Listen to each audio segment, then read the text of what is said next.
8:80. Is it 8 o'clock? It is, yep. It's only 7:59, but if you want to And it start, doesn't matter. you Getting ahead of you myself. start whenever you One want to, more Luke. I'd like to start at 8, but minute. Yep. All right. Not me, I'm excited. Let's get moving. Timer going here. The mics are live, though.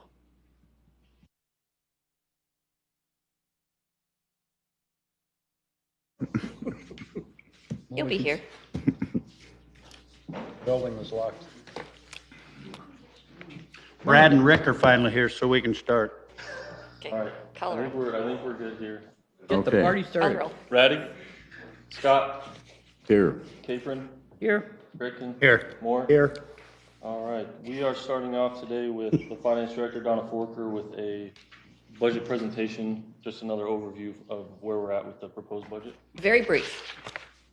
And some of these slides you have not seen before, but I wanted to bring them just so that people that are watching online can have some of this information. This is just the slide to remind you of what the goals are so that you have them as you're going through the operating book. Maintenance is a big item through this. You'll see a lot of maintenance agreements that we're putting in place. You'll see service levels, and we are presenting a balanced budget. This here again is just the components of the budget. We've talked about the CIP. We've talked about how the CIP is tied with the debt. Now we're talking about the operating section. The taxes currently stand at the same levy as last year. As we go through today and changes happen, this will start moving around. Plus what we do at wrap-up will make changes to this. Typical residents going to see $2 decrease on the city side, and business will see no increase nor decrease if their values stayed the same. That's the whole key, though. The values went up 9.42%, I think I read. So the $100,000 house is now a $109,000 house in most cases. And So then that there would be an actually increase. translates to a tax increase on that home rather than a tax decrease. Unless we make the levy go down. So you understand that? Because the assessments went up. Because the assessments went up 9.2%. So that actually means that if they went up 10%, that actually means that how much of an increase you got a 50% rollback. So you got 50, so you've got $80. So you actually have a $38 increase in that person's property tax if they had a valuation increase of 9.42%. That's correct. Did you do the rollback on it? I did the rollback. This slide we have not shown during our previous discussions. This one we bring front of you today so that people understand what we're doing only affects 39% of their property tax bill. What we do will be 39%, what the school, and then what the county. I got all the way to third floor because that's all the guy could ride, so. Of the property taxes, 58% of the taxes we're going to be levying will go to public safety. 18% will then go to debt service, and the rest are in the other various taxable areas. These are the improvement requests that are included in the book. Operational changes to the wastewater treatment plant, 2 police officers. We increased the hourly rate for the labor of our seasonal employees, a reduction or increase in a sewer truck funding. We put it into the central maintenance garage replacement program, but inflation exceeded what we were putting into the fund. We added a refrigeration engineer, a network specialist for IT. We have a grant-funded position for a neighborhood services coordinator, and we added a street maintenance operator equipment 1. So go back right there, though, go back. When we took the sewer plant over, when I wasn't here, we did, and we told people we were going to save you $1 million by taking that over. That was what the discussion was, yes. Now the million's gone. Well, we're working on, a lot of that is hauling costs, and we are working on a method to reduce those, but we're not there yet, so I had to put the appropriation in to cover it. I know, and I'm not blaming Mr. Sims, and thank you. You have a love affair with the council for the first year, at least 4 of them, I can promise you that. Everybody does. I'm not trying to be critical, but this is wasted money. We need to develop a long-term plan and do it quickly rather than, I mean, you can't keep spending $1 million a year when $1 million a year will more than solve the problem if you do what we need to do. And it'll solve it forever rather than continue spending $1 million. Right? That's the We plan. said we should thicken the sludge. We're hauling water that landfill. We need to thicken that. We did tests on it so far. We haven't done anything, and I don't see anything in the capital improvement budget for that. There's nothing in there that I saw yet that for sludge thickening, that we ran all those tests. You guys went down and saw it. It would reduce the trucking probably by at least a third to 40% because you actually haul Mark stuff. Sims will be coming back with a proposal that alleviates the need for that capital expenditure and also saves us long-term costs in hauling. So we are working on it. We're working on something that doesn't require a big capital expenditure and yet still saves money. Okay, A bit preliminary for us to be able to, we don't have all the information yet to be able to okay. share with you at this time, but we believe there's opportunities to recover a fair amount But of my cost. whole point is that all we did was really not,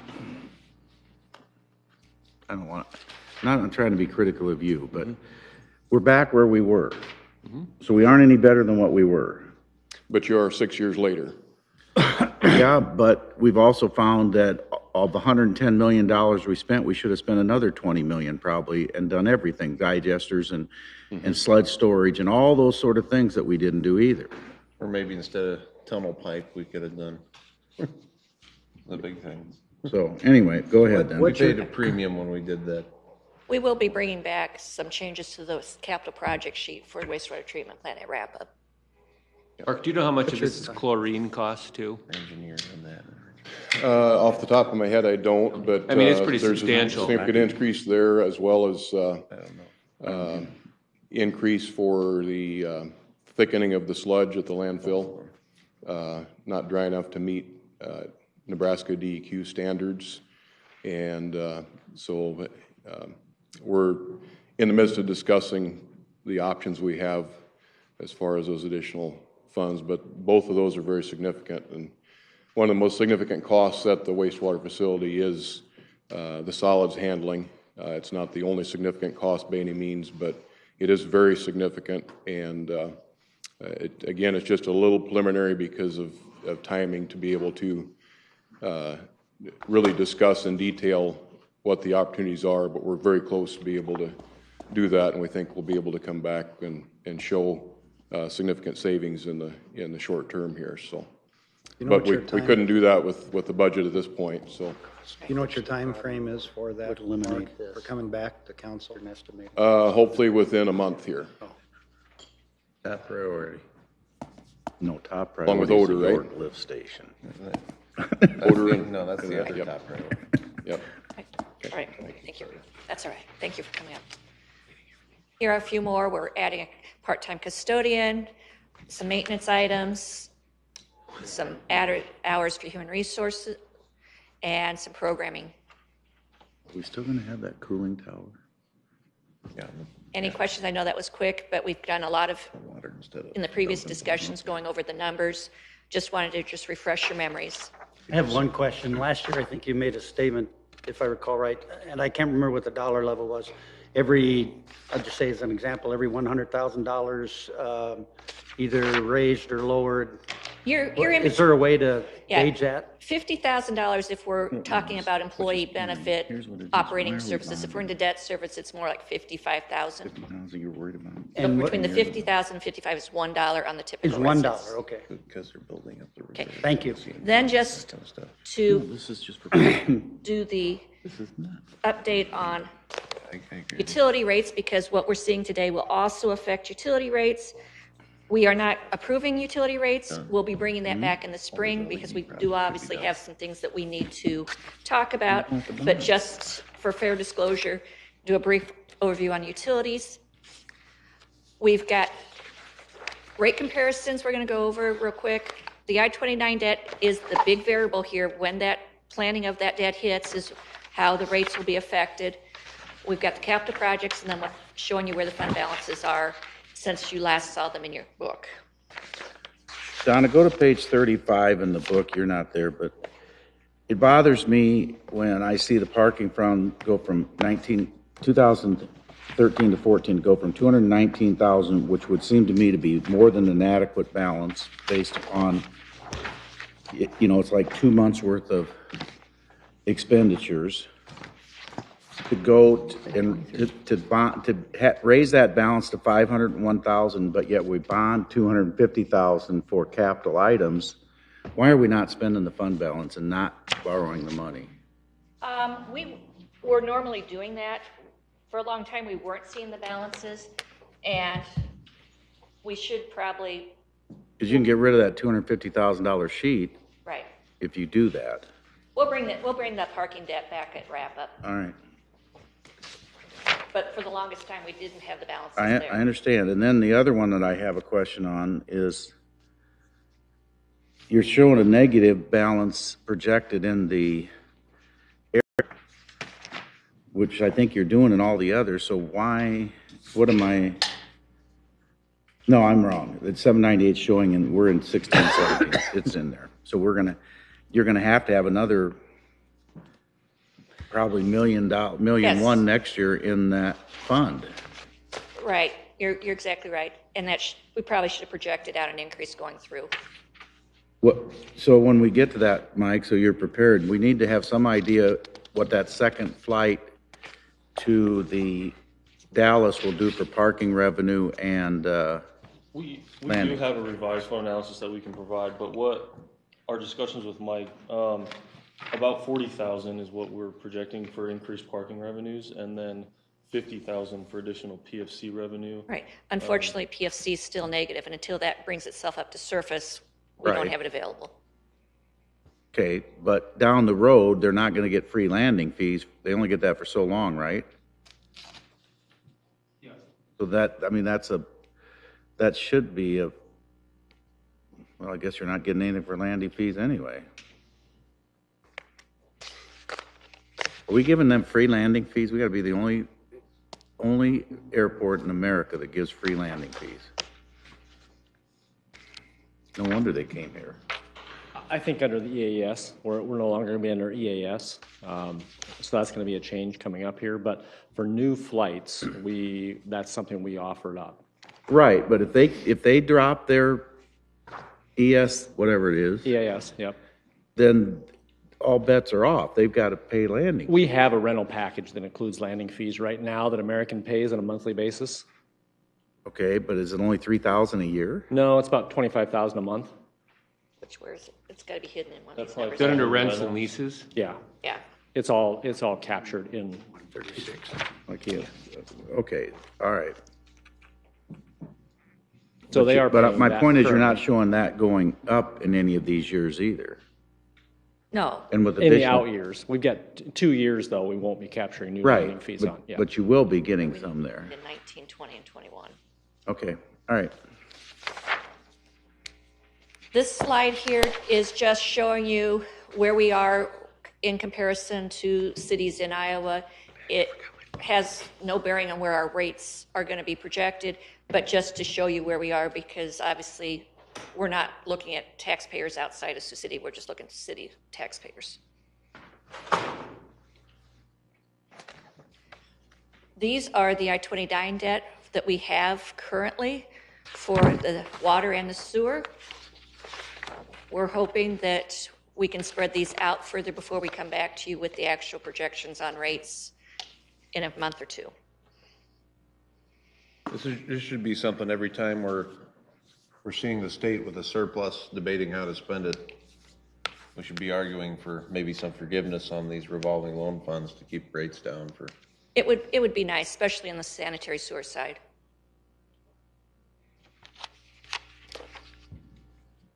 Here again is just the capital that we're looking at with water.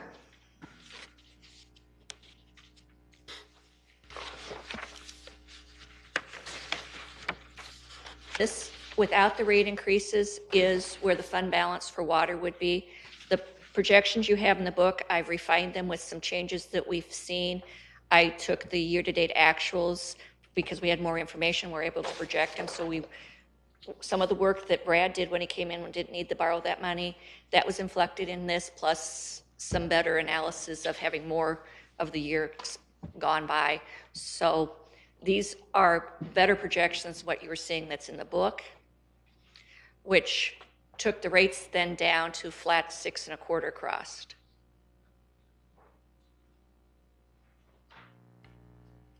Here again, these will be is what I see as the top and not the floor. On the sewer side, here are the capital projects currently.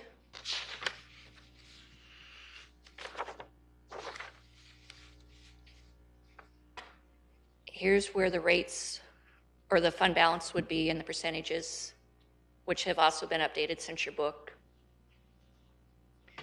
which would then translate into these rates. And I can't emphasize enough that I-29 debt on the sanitary sewer. I think looking at the rates now, just what's projected is a huge impact myself, you know. Yeah, but I'm thinking that if we don't have those bills being presented to us in 17 or 18, have no rate increase in 17, maybe a slight one in 18, and as more development becomes online, you know, right now we're estimating how much the Trans-Seaboard plant's going to bring in. Hopefully that will do better. More revenue means less rates. Sure. I just was going through all my past waters. I just have water. I'm on septic, so I don't know what it's like paying sewer. But We've been doing 7% increases. yeah, it's been pretty staggering going over the years, just seeing where they've, you know, started from and where they're at now in just a short amount of time. So. But you keep having kids, and I know I've had a bunch, that adds to it. Don't blame it all on the rate increase. We're very concerned. We're always right about the minimum, no matter how many in our family. Don't doubt that either. Okay. So anyway. Thank you. Any questions on either or anything about the budget going ahead? No, All thank right, you. Thank you. Thank you. Thanks, Donna. So next up, we have the fire department and fire chief Tom Everett is here to present, and we'll start on the fire department summary on page 157.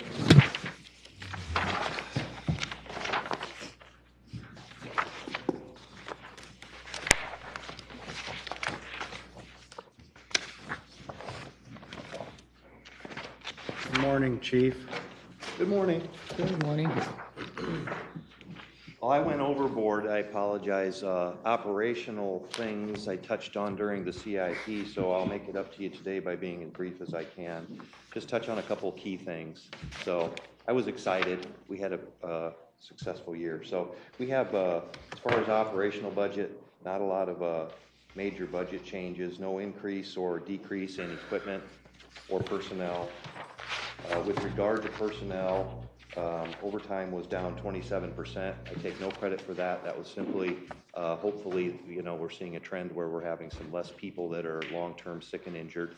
And that's just down slightly after our worst year ever. So last year you funded some health and safety wellness programs for us. And I think it's too early to see any good results from that. But we started all those programs we promised you that we would with that funding. And we hope that that starts to impact that overtime budget as well. With the accreditation this year, of course, we've been collecting a lot more data. And I guess what that shows us is that we need to continue our focus on reducing the residential fires in Sioux City. That's certainly where we're having the majority of our impacts to the citizens. And so we've continued with the safe home programs that I outlined at the CIP budget, and also the pilot program where we return to the neighborhoods and canvass those when it's fresh in everybody's mind and talk to them. And we've had great success with that. That was a program from a lieutenant, Station 4. It's a very good one. And in general, with regard to our fire prevention, we are down, our public contacts are down by about 25% since the public education office went away, but I can say that the Fire Prevention Bureau themselves are very stretched. I think we're hitting maybe some of the more residential areas that we need to hit. Those numbers are up, so that's good. I have a chart that I'll provide you. It was in that PowerPoint that I forwarded, but to show that accelerated growth of our calls, that's one thing that does concern me. I think that we need to focus on managing that accelerated growth of calls, or in a few years, we'll be back in front of you asking for a lot more people to manage the consequences of that.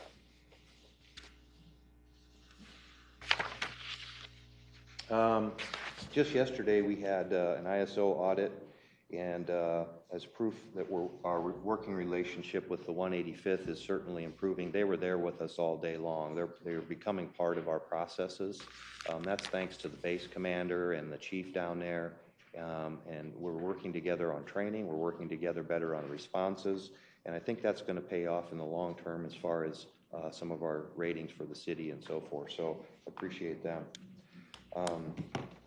As I mentioned in our CRC, and again, last year I told you that you funded some improved focus on health, safety, and wellness because I came and said I don't know any other long-term solutions for the overtime other than focusing on that. So just to let you know what we did with that, we did implement fitness assessments, and we should be receiving data from that year-long process here anytime. We're replacing some exercise equipment. We had some courses that focused on mental health, and we went from 30 physicals a year to 50. So we'll continue to improve in that area. And we have, well, any questions for me, I guess? Does the actual numbers reflect the overtime? Yes. Yes. Yeah, the historical FY14, FY15 actuals. But for variances, you're looking at the approved budget versus the proposed budget. So when he's saying he's seeing a decrease, he had a lot of overtime that wasn't budgeted because of some unusual circumstances. So when you look at the actual numbers, he's seeing the decrease, but when you look at our book, it looks like an increase. Yeah. If I could show you this chart. I'll give everybody one. See this blue spike in 2015? That was due to the influenza bird flu outbreak that we were backfilled for. So there's a massive amount of overtime that was state and federal backfilled. So if you take that out, our overtime is down 27%. It's not for the chief, it's for my own. How many people don't get a merit? I mean, this budget is full of merit increases. That was a mistake, you finally breaking that out. I think you did it intentionally, but how many people don't get a merit increase? Only those people that have reached the top of their pay range. Right, so it's automatic. So why do we call it a merit increase rather than a step increase? Well, Jonna, that's not true. The people last year that received merit increases were commendable or better performers that were I understand. below How many? 75% of the range. Okay, that's And there great. were people that did not get one. And if you were above 75% of the range, you got a cost of living, this is for Pats, you got a costing of living adjustment and nothing else. And so I would say probably You did what half. now, Bob? Say that again? If you were above 75% of the pay range for a position, you got a cost of living adjustment and nothing else. You did not get a merit increase. So what we're doing now is catching up a bunch of those merit increases? We're catching up a bunch of people that are below 75% of the midpoint that for 2 years, or is it 3 years, did not receive an increase of any kind, so fell behind in the range. But you still, the increase beyond the cost of living is still based on performance. And my big question for 30 years around here has been, do we adequately train our managers to really know what an evaluation is? That's the big question for me. I believe we're getting a lot better. We've changed our performance evaluation form to more reflect skills and needs for improvement, so we're getting better, yes. Okay. And then the other thing is, I see for this big budget problem is, it's not a problem, but it's for the 27th period, and you're showing it as property taxes, but if you read the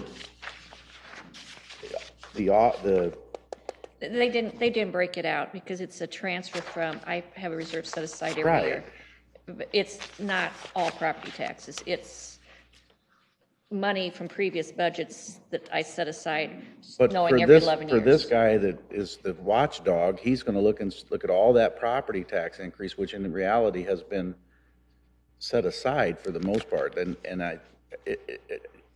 I wish we would have done that differently for the benefit of those people that think a lot of what's happening here is because of tax increase. And that's my fault because normally obviously in my older world was doing these things and I know, I've been here yeah. for that and they've never had a 27th pay period. I understand that, so, anyway, it just makes it look like a lot of property tax dollars. No, it's not. It's approximately 400,000 a year I put aside. Okay, In the earlier years, I was not, and then as I get closer, I look to see what the reserve is and try to calculate what that 27th will cost. all right. And then up it. Questions for the chief? The last two things I gave you, the reports, the standard of cover is a result of the accreditation process. That's some of the measures that we've put into place. If somebody reads this document, they'll fully understand our department, how we respond, some of our areas of weakness and strengths, and so forth. And then the other is just our annual State of the Department report for your viewing pleasure. That has a lot of the things that various groups in the department accomplished over the years. So, Thanks, chief. thank you. Thank you. Mayor. Next up is police on page 247 with Police Chief Doug I didn't know, you gotta ask. and staff to present their budget. Just a second. First chief, I'm guessing, right, chief? Chief, who's on the cover? It's Dan Moore, isn't it? He superimposed Dan's face on it. That's right? Fire Chief Kellogg, who was chief for 50 years, longest serving chief in American history. And I won't be. Had his own driver, too. He had a driver, and that was a Lincoln Zephyr.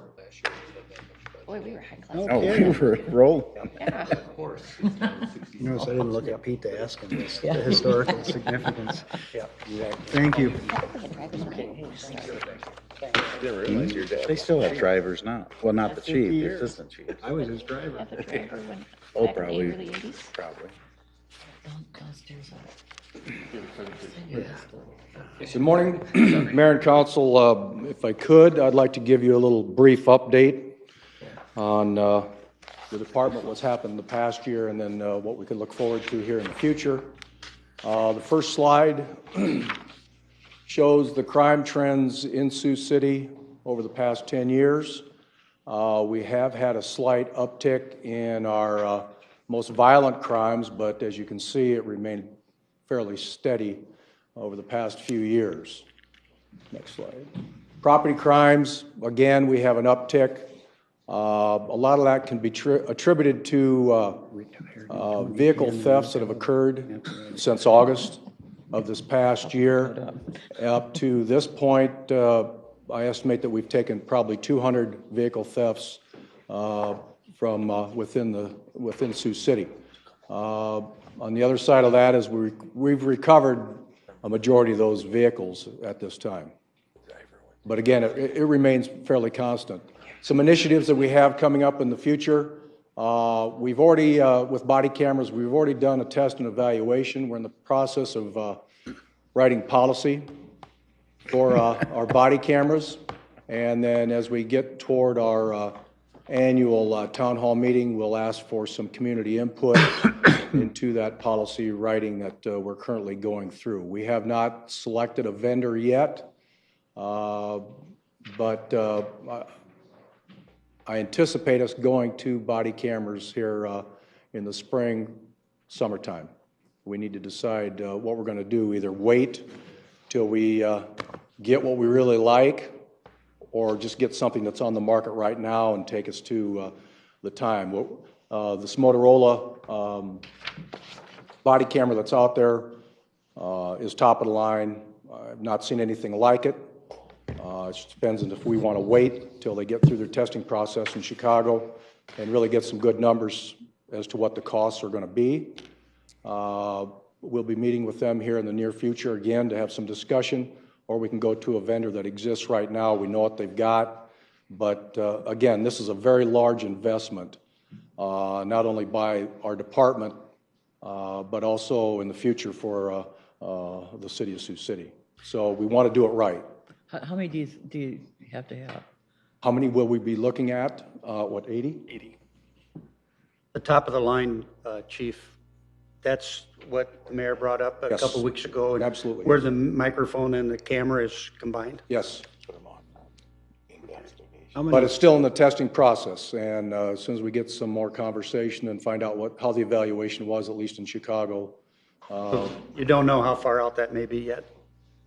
Springtime was when they, sometime during the spring, weren't they get the testing done? Another part of it, and it's a rollover of funds, is if they want to do the storage in the cloud, which means that you have a maintenance contract with them every year. They want to only do it in a cloud server, which we're not sure that that's what we want.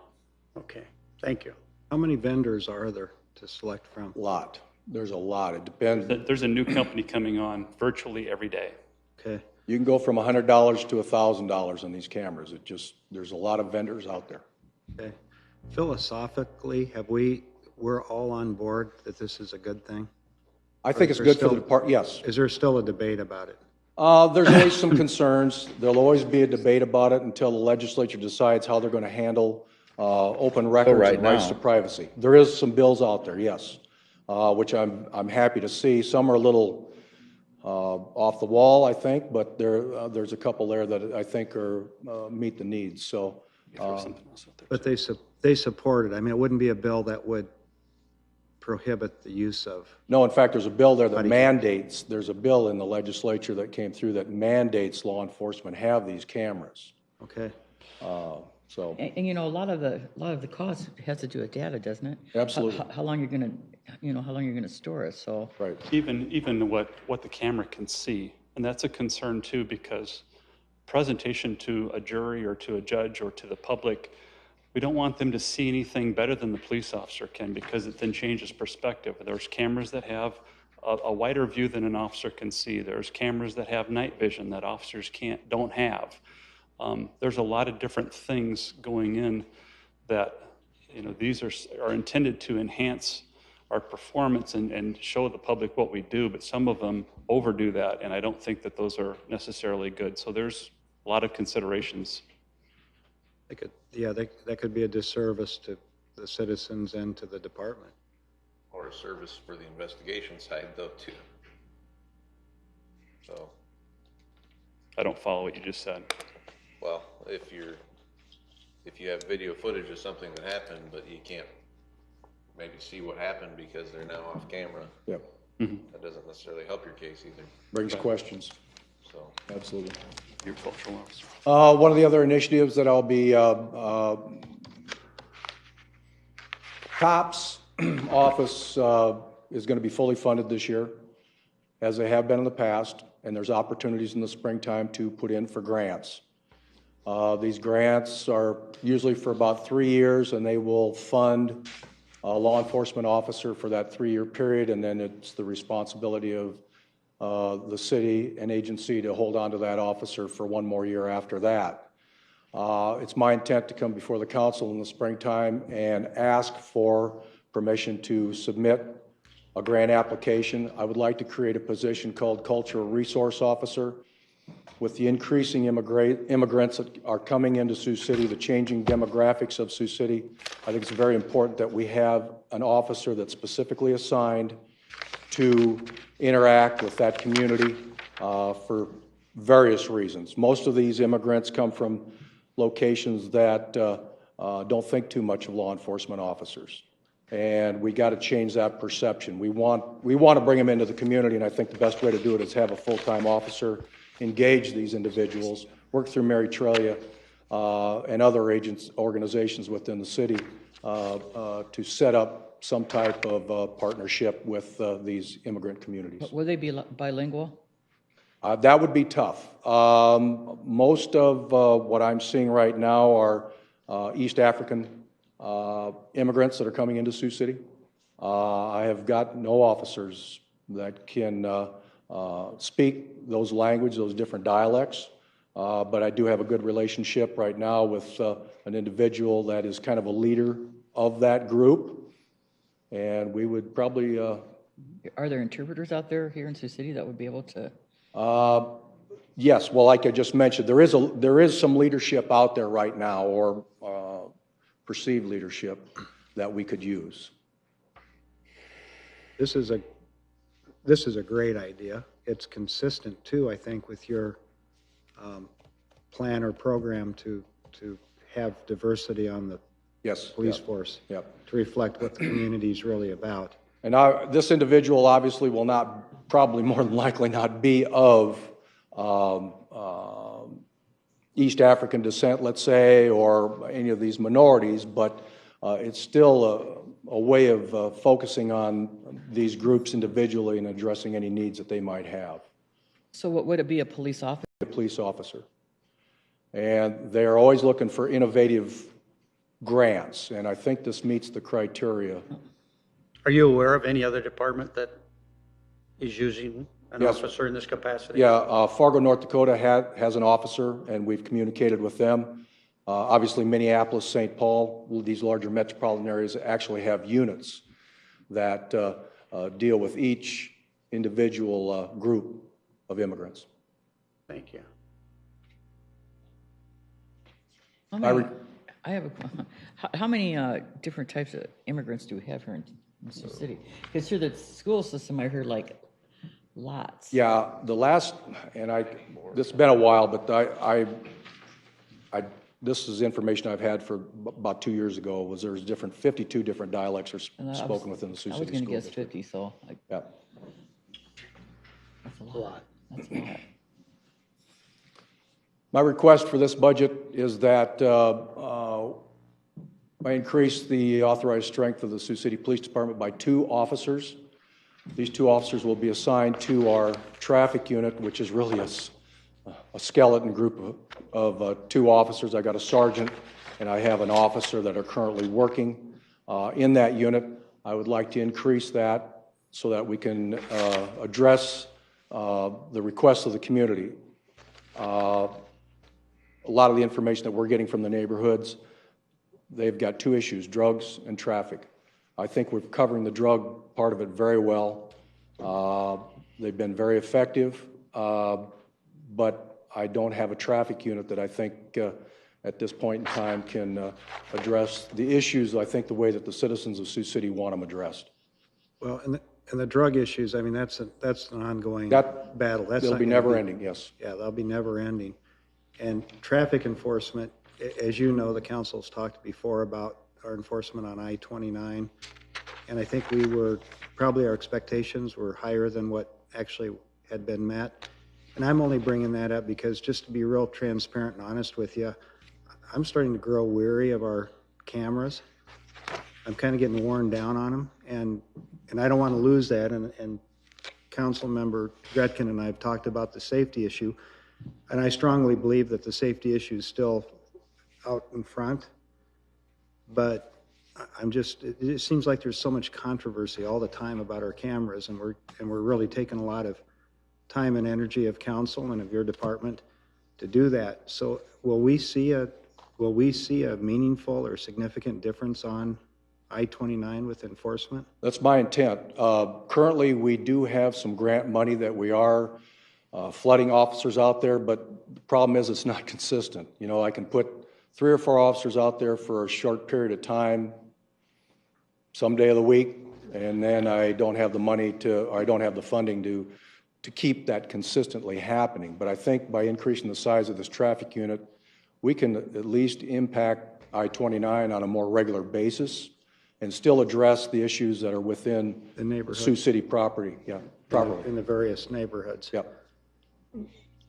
Along that same line, you kind of gave me an opening here. But last night, there was an article on a local television station. And it was a fellow by the name, I think it was Steve is the first name, last name is Gent, G-E-N-T, Yes, yep, I know him. director of Yep. the Iowa Department of Transportation Traffic and Safety Program. The gist of the story was that they were going to increase speed on secondary highways, And his argument was speed increases accidents and injuries, and it's a really a safety issue, and they're not really sure where they're going to end up yet. I think it's got to go through the legislature, but I think IDOT just proved my argument for the validity of safety or of traffic cameras, because they argued in this story last night that it's a safety issue, and that's why they're not sure. I think we should be arguing the same thing here and keeping the cameras, but I thought it rather interesting that they had that position when it doesn't seem to be the case in the past here, when we've had discussions about whether or not we should have cameras on the interstate. A little confusing to me, but. And it's not all about enforcement either, it's about promoting traffic safety. Absolutely. And that's what this unit would do. Absolutely. And Strictly traffic, though. They wouldn't. Strictly traffic. They wouldn't be pulled off for. How do we know that? And I'm not trying to be critical, but we were told that we would take 5 liaison officers and do a lot of traffic, and I didn't see it last year, Chief. I got to tell you, I didn't see it. I understand. And we give you police officers to put in the pipeline, so they're always staffed. And that does create a problem, because when their liaison officers are expected to be at the schools 9 months through the school year, so they don't take vacation, they don't get an opportunity to take their leave during that period of time. So when summertime comes along, when I have access to these officers, I got to deal with vacations and other things. We had 3 assigned for traffic last summer. But I never saw them on the interstate but 2 times. Sure. So it's difficult for me to vote for this. I'm just telling you, I'm not trying to be critical, but. And that's why I don't want to rely on other officers. I want to have a specific unit that I can assign. But, you know, you're not, you don't, and I'm not asking for sympathy, but, you know, I catch all the crap on those cameras. I don't know. I get every email, I get every phone call, and even the governor of South Dakota, who I very much am waiting for the next Tri-State Governors meeting to have lunch with and tell him how much I appreciate. You know, you can't call and sit down and talk about something. You blast me in the paper, but anyway, and I don't care if you report that, by the way, because it's ridiculous what's going on here. If people want to have a meaningful discussion, call for a meaningful discussion. Don't wage it the way they've waged the battle up there. But I just feel uncomfortable because I don't know that what the results are going to be, because we will always have another more timely deal that needs to be done, and traffic control in this community will always be a secondary deal. It will always be secondary. It probably should be. I mean, if you have something going on in the neighborhood, that ought to be a priority, but that's what it is basically right now, is the officers are tending to traffic complaints when they have an opportunity to do it. But I think if I have a unit of officers that can be assigned to a location and address traffic issues in a certain area, I think we can be fairly successful, or more successful than we are, in addressing traffic problems. Well, and I'm willing to take that step and support this, which will not surprise the mayor, I'm sure. But and the reason for this, Chief, is I do want to congratulate you and commend you on the. I'm telling you, I've got a lot of friends across the country, and communities are really hurting in a lot of different ways. And your public outreach program that you have, and the law enforcement that we have in Sioux City is second to none. And you're keeping peace, and that's so critical, because once you lose that, we're going to be in a world of hurt, and it doesn't take much to tip it. Mm-hmm. And so that's why I'm all for that, because I'm usually overly optimistic. That's a character defect of mine, but seriously, I would be concerned going forward, because I think things will probably get a little worse before they get better. And I just don't want Sioux City to be one of those communities where we're going to have those struggles, those issues that a lot of other communities are experiencing. And a lot of it boils down to what law enforcement does, how you respond. I never in my wildest dreams, I grew up in West Des Moines, but I never dreamt in my wildest dreams that we would have officers that are going to be targets like they are today, and how people just randomly will take shots, and that's frightening to me. And so I want the strength, but I want to do it right. I want to be civil, I want to be fair, and I want to treat everybody equally. That's extremely important, but you know that. I'm preaching to the choir, and your outreach program has demonstrated that. So thank you for doing that. Well, thank you. A lot of what we do, the council and the community at large, so I do appreciate all that also. And I'm not trying to diminish anything that's done by the department. I think you guys do a great job. I'm personally not going to support the addition of 2 officers. I think we do have some impending issues of staffing in other departments coming up in the next year, maybe 2 years. We might need funds in those areas in the future. And I believe it was, 5 years ago we made the reduction of 2. I think it was 2013, I lost 1 officer. Oh, okay, as 1. Yeah, and I, as an outsider just watching, I noticed no difference in the level of service you guys have provided with that loss. But well, that's one thing that we like to do, is we like to be consistent. Even though the demand has been high, we've never, ever dropped any program or told anybody no. We've always been out there doing what they've requested.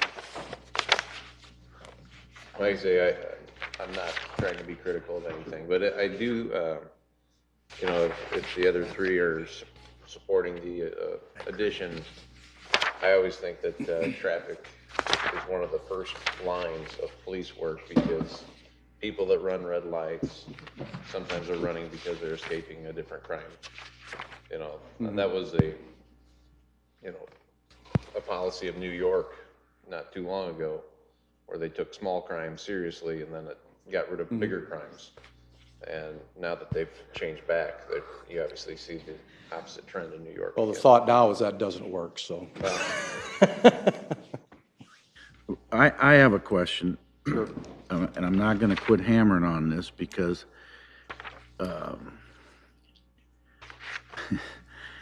can we move at least 1 person? I'll vote for those 2 if you'll move 1 person out of that big drug unit, because you don't need that many in there, and put another one in traffic. We have an MOU we make with the DEA every year, and if that's... Well, there's more street-level drugs in this community, from what police are telling me, than there are in that unit. Street-level drugs are more of a problem than dealer drugs. But yet we have more resources pointed towards the big bus than we do the street level. There's 16 officers assigned to the drug task force. 6 of them are ours. Right. 3 of those are on our dime. But the other side of that is, now I've got 16 officers that can work Sioux City, or, it helps us also. We're the big dog here in the fight. And, I've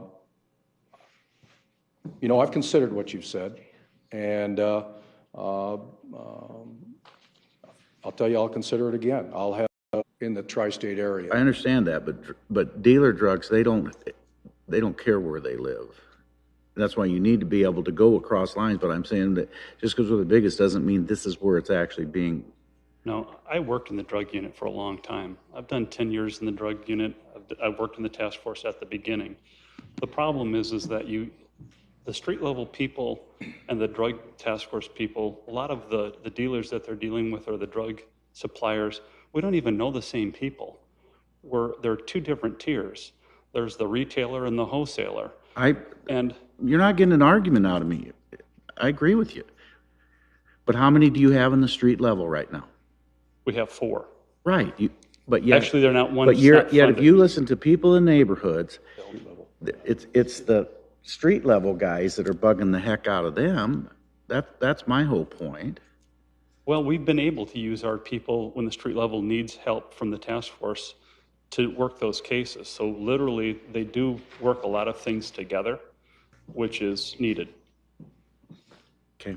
Mayor, what were you saying again? I'm sorry, I wasn't track. It doesn't matter. I've said it for 4 years and it's not gonna make any No, but you difference. said you'd support this if what? You'd support the. We have more people working the big drug task force unit than we have working the street level right now. And he's right, the MOU is very old, and my argument is things have changed. But yet we still put 6 people over here and only have 4 I see. on the street level. Okay, so I'm gonna argue with you on that, because I think we have to be proactive, not reactive. So I think that we need to have those guys out there and we need to have the police department out there. And I think that we've been very lucky because we've had, how many policemen get shot now? 3 within the last 3 years, right? Sure, all 3 of those people involved were also involved in drugs. There's always, that's always seems to be the nexus is But were they drugs. dealers, street level, or were they were they the suppliers? That's the difference. But it's where they're getting their drugs from. That's right. Pete, you've got 16 people there. I understand that, actually, there were more than that, but I would point out in I'm not gonna argue. No, You don't you- have but- to tell me. You but- don't have to tell me. I'm sorry I even brought it up. Yeah, well, to credit the Drug Task Force, I would just simply point out on their performance measures on page 270, Business will wanna do it the same way every day. it talks about the number of grams they seized, 103,319 grams. If I remember right, there's 28 grams in an ounce. And if you do the math on that, I think you'll find there's 230 plus pounds of illegal narcotics have taken off the street, to the credit of the Drug Task Force. And that was for FY15. I don't have 16 numbers, but clearly, I bet it's guy at down. the, it may be, and I hope you're right, I really do. And I'm glad that the chief is willing to take a look at it and see if there is an opportunity to help locally if we don't need all 16, but it's, I've never once felt like the task force wasn't effective, because I know that when they get the big stash up on top, it impacts every level going down. And you make it harder for the big boys to deal, and you'll see a lot less of it in our community. So I hope that you're right, Mayor, that the numbers for 16 and 17 turn out to be a lot less. I do have a question about the traffic. So if we get the 2 guys for the traffic, Chief, you said something about all they're gonna do is traffic. Right. Okay, let's say that they pull somebody over for a traffic and then they have another violation. I mean, that's gonna be, You're not, but you can't ask them to just do traffic. If Well, they've got I mean, somebody- that- what I'm They've got saying. somebody pulled over and there's a domestic violence 2 blocks away, that guy's gonna respond, and they should. The intent is to have enough staff on the street that he'll be specifically address traffic issues. I understand, but but what I'm asking- but you have to have flexibility. Well, I mean, yeah, if he's within a And reason, but I'm not gonna if send they him pull across over For a town. traffic violation and he has other things going on, he'll be. well, yeah, He'll exactly. be treated accordingly, yeah. That's a, I mean, if there's a serious issue, yes, he will probably respond. And I might add too, Chief, They'd with have the to. comments the mayor's making. I mean, I think it's good that we review this, because it sounds like there's some things you could review and maybe update. And if we don't relay to you what we're hearing from Absolutely. our citizens, then we're doing a disservice to you. So, I mean, I think it's healthy to have that discussion. It's not being, like Keith and Bob have said, we're not being critical. But it's something we still need to review and take a hard look at. Understand. The thing I'd be most critical with is the catch and release program we have in this area where guys, you catch them. Yeah, absolutely. Do everything right, and then they're back on the street. That's one of the benefits of the task force, because federal prosecution and sentencings are a little more that they go. They're a little harsher. So you're at the federal courthouse at that point? Yes. Not at the- Street level is not at the state. state. Street level will be state more than likely, but when you get to the task force, it's federal. Okay. Are they just not reported? Pardon me? Are those kind of convictions not reported, or are they just not happening? No, they're happening. They just aren't as public about what they do as local authorities are. But let's be realistic. If you had a major drug bust, it would be major news. Yes, I mean, it would be, right. because the task force would make sure of that. When was the last time, Well- Matheson or whatever it Now, was? the thing is that the U.S. Attorney's Office does things differently when they release information about it. being in the task force, I know that we don't do press releases out of the task force. The U.S. Attorney's Office does the press releases, and it's usually after sentencing. So it could be a year and a half after the big bust. Now, the media might pick up the big bust because we've had a lot of police officers, a lot of cars there, lots of things on the scanner that they are listening to. But as far as the outcome, they don't hear that. Well, he's asked a question, when was your last big bust? It would have been a big bust in the tri-state area, and that made the news, if you recall. And are all those people just right back on the streets? More than likely. Somewhere.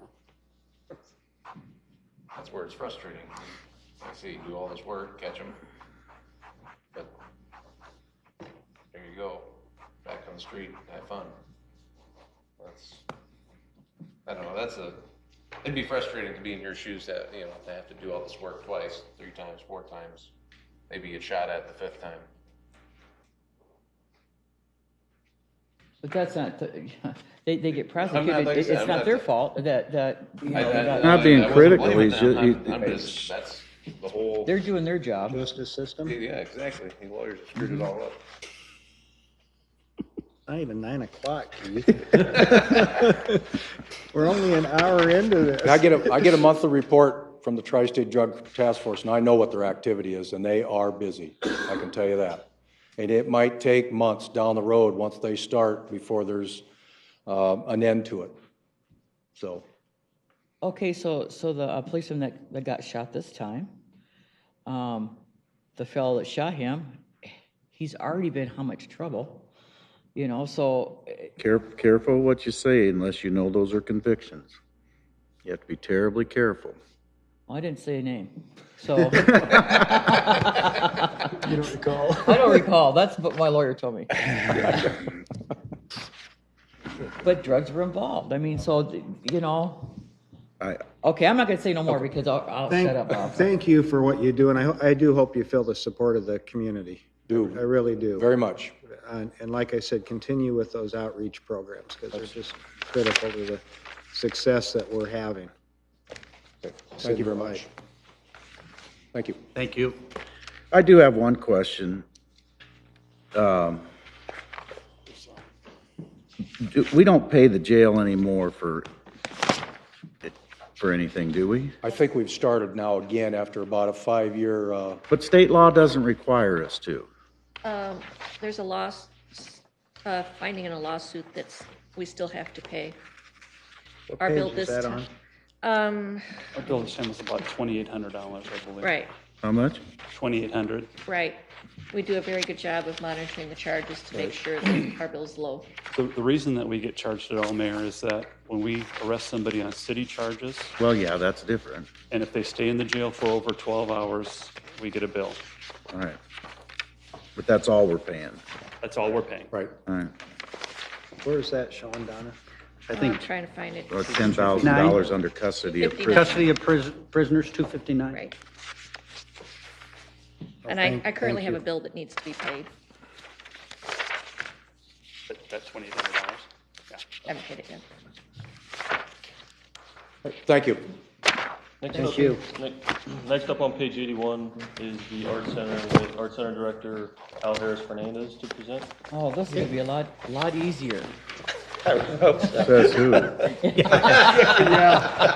Oh, that's right. We can get a little fluffy here now. Ronnie, you just jinxed it. Jesus, I guess. Well, we can be fluffy here. Yeah, we're good. Well, Mayor, Council, thank you for your service. I know it's not always easy. Yeah, all of you. I could go back and say about all the wonderful things we do. You know what we do, and we do our annual report and everything. And so, do you have questions for me? All the cost increases are based on mostly the salary increases and insurance increases. So it's not something that we have control of. Electric's down though, right? Electric is down, and we plan on switching over to LED lights in the next fiscal year. In June, we'll start doing that. In July, we'll switch over to LEDs, and that should decrease the electric Very costs. good. I've done research, and apparently it really does work. It makes a difference, so we hope that will decrease our electric bills. And lighting's good for the museum and, Do you have a lot of new employees that you would be experiencing a 6%, 6.5% increase in merit increases alone?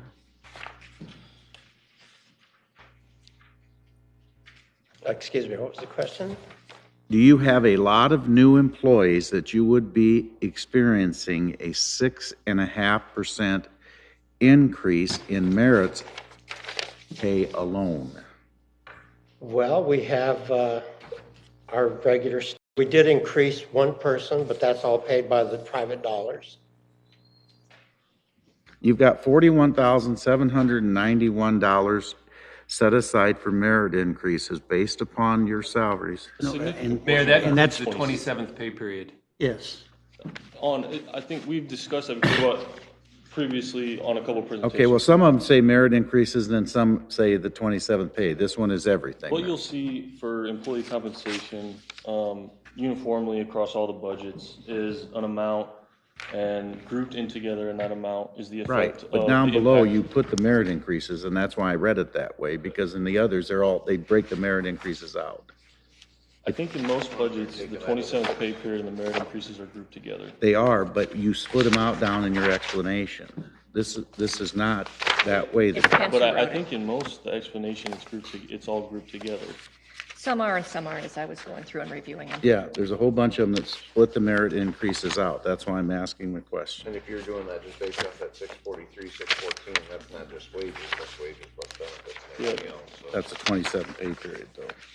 With some benefits, not health insurance, Here, but things go, like FICA. administration, if you go to page 127, it's 4,475 is the merit increase. Right. Most of them were split out, is what I'm trying to tell you. What page are you on? 127. 127. Okay. And I noticed that as I was going through and reviewing them too. Some, it So there's wasn't not- consistent.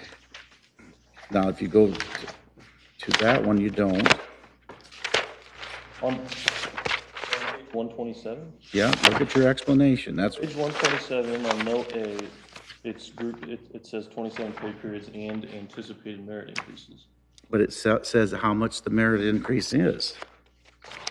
4,100 and some dollars. 4,475, it's the total, that's the total amount of the 27 pay period impact and the merit increases. It says it right after merit increases, but it's after. I'll find it because it does break it out in different deals. Go ahead. Okay, I don't have control over that area of the budget.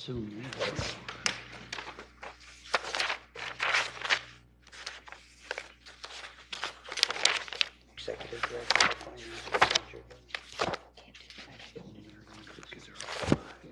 I don't know. How's the fundraising going, Al?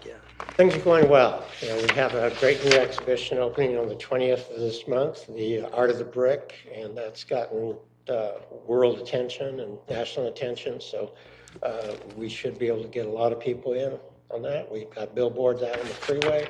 Should get a lot of tourists come in for that and increase the revenue of restaurants in downtown and hotels. awesome. You Yeah, got a maybe big I'm reading it program wrong, on though. Sunday. That's right. Yes, we do Somewhere have Youth something Art Month broke on out. Sunday. Bob Scott will be there, Mayor Scott will be there handing out awards. When's that? This Sunday, I will be. the Youth Art Month. 1:30. As you always show up for our Youth Art Month presentations, and we always have a big That's my, crowd of happy my families and annual trip kids. to the Art Center. You do, yeah. My one and only. No, I stand corrected. I read that wrong. I'm sure you'll come back That's a to, successal program, though. yes, it was very successful. Yeah. On the maintenance side of things, so the 15,668 services related to property, that's all just maintenance? Those are service agreements. Okay, so like contracts with. Contracts to make sure that the HVAC, the, whatever there is that we need to, we're starting to put these in place so that we're doing preventative maintenance and not repairs. Right.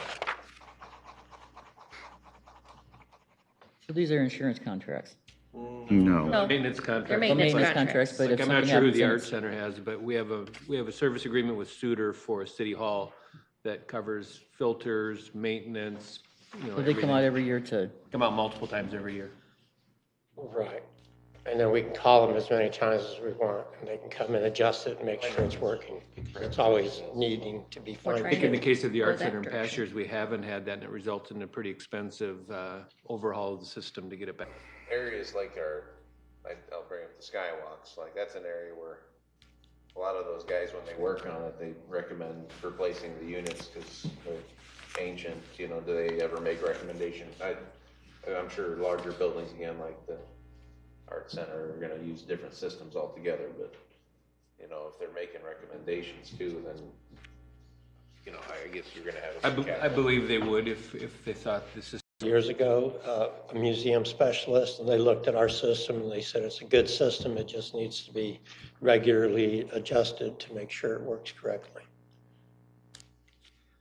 I think the other thing we have to keep in mind is you have, and this is just awesome every time I hear about it, but you have an average of what, 35,000 visitors? Right. Per year Yes. coming into that building. And they leave really nice comments in our guest book. Yeah. Usually they use the term awesome. And I don't know what the museum has for visitors annually, but I mean, 35,000 visitors, that's really a showcase for Sioux City. So, In addition, there's all the sculpture on the streets that are getting more and more attention. looking good. Sounds like Okay. a heck of a job. Thanks. Thank you. Thank you. I'll see you Sunday on Valentine's Day. See you there, Bob. Oh, God. Here, Scott.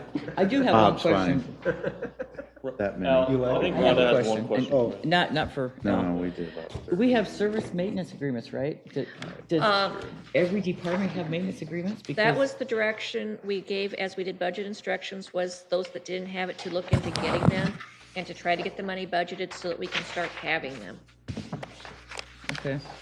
I'm not going to say blanket-wide, city-wide, we've got them, but that is our expectation as we work towards that. We find areas that don't have them, we get them. These mechanical contracts are a lot cheaper than having employees that go out. Oh, yes. Throughout the entire, you know, I mean, there's how many city Well, it's facilities. also a lot cheaper when you have a problem and you have to pay for it. So I know Well, we've had that happen in the past with Tyson. It helps with air quality too, because they're changing all the filters, and I think they do that with 3-4 times a year. At least, I guess it's whatever you negotiate the contract, but it's. Okay. And we have an issue, we have issues from time to time in City Hall, and they're here within 2 hours. Yeah. And we just couldn't afford to hire and keep a HVAC expert. Yeah. Morning, everyone. Unless you want Thanks to. for We're on being here. page 209, and Museum Director Steve Hanson. Why not? You've got everything else in this budget. What's another one? Well, actually, as long as you're on that subject, museum does not have a service contract with Suter, although this next year, we're going to look at the cost benefit of how many times they come over with that building. There's been some variables that have changed. We change our own filters, and sometimes we change the belts, depending on which belts they are on a regular basis. Heat pumps, or what kind of system? Well, we have a big boiler system that's up on Third, and we have the whole system does the whole building. So when Delta was still there, Suter was there on a more regular basis. So we'll see how it goes this next year, but there's been a higher incidence of repair costs coming over there, so. Should be better though, that now Bob's got that beautiful exterior with that metal on there that's really looking good. Your aesthetic eye is evolving, Your Honor, so thank you. You shocked me that you would comment on that. The past is, That wasn't approved by our new zoning ordinance, that Well, the good news violated is- our new zoning ordinance, but yet we can, good news is the pebbles aren't falling off anymore, and. it does look nice. I'll Yeah, have to it give you does. credit. Would look nicer, it would look nicer with big banners saying hockey on Friday night and bandits on Saturday. And come into the museum and see the Teddy Roosevelt or whatever you got going on. That's the but sign ordinance I'll issue. let that, yeah, but we violated on the skywalk every month too. Go ahead. Can you use a projector on a building from across the street? I'd like to have a banner on the skywalk. It's not a sign. That's what I wanted to have there, Steve, but the manager nixed the idea. Be happy to sit down with you and talk about it. Rhonda Kate. We had a very good year this last year. We're looking for an exciting year coming up. I think this summer, we're going to have a couple traveling programs coming in that will appeal to a large section. Our budget, I think, is pretty much status quo like previous ones you have seen. It's in salaries and it's in insurance. Just open up for any questions. Visitors, 42,000, Give or take the, is that right? yes. What's your guess at the Children's Museum will do? I know you're not part of it. How they will do as an institution? Well, I think they'll do fine. I think it's gonna be a fun thing, and, you know, their age demographic is a little different than ours. They cater to 10 and under, but I've said it should be educational, so I view them as complementary, not just to our facility, but to the whole downtown. You know, some people say, well, you know, you must view it as competition. Not at all. I said it's just like the retail business where you have clusters, whether it's automobiles or retail of any kind. I mean, same thing, the more quality events you have downtown, the more people you bring down. And so I think we'll see quite a bit of shared activity. I wish we had a brochure of the Art Center, the museum, you're in the Children's Museum in each of the different buildings. You know, Erica in the convention center, well, actually it was still when Aaron Rush was here, but put together a very nice one. It was kind of a pricey piece, but it was a good looking piece. And we could reinstitute that. It was more than just No, downtown. I know, but I'm Yeah, it just was a saying good looking piece. I think where you- you'd highlight that where if a family came downtown on a Saturday, they Yeah. could hit all three of them. I think it's, yeah, family friendly downtown. Downtown Partners still kind of does something along those lines too. And Western maybe could do. I'm just saying it'd be nice to have a rack when you went into each of the places. Sure. Yeah. Would have those We- brochures. We had we have some nice rack cards for both the museum and the Welcome Center. So we can talk to, I would think the Children's Museum would be more than open to that. And just like when we have the NAIA tournaments, we take our rack cards down for the desk when people walk up the front. So, and we'll get people from that. So, so anyway, I mean, I think the Children's Museum should be great guns, and I think, you know, it should be really fun for the first 2 years. Just like any new facility, I mean, if you look at our attendance, we had anticipated we'd have a real spike the first year, and then it would trickle down and then plateau off, and it's done that. We think with the exhibits that we have coming in this summer, you'll see another little bump up there, so. The other thing that the Children's Museum did right is they priced it right. For, you know, for about $7 a month, you get a family pass. I mean, it's $85 a year, and you can go as many times as you want.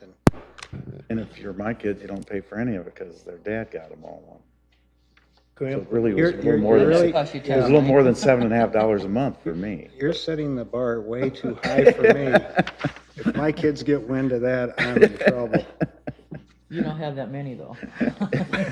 Oh, yes, I do. Oh, do you? Grandkids. That's another story, never grandkids, mind. Yeah. Let's not go there. I do Sorry, appreciate brought it up, Mayor.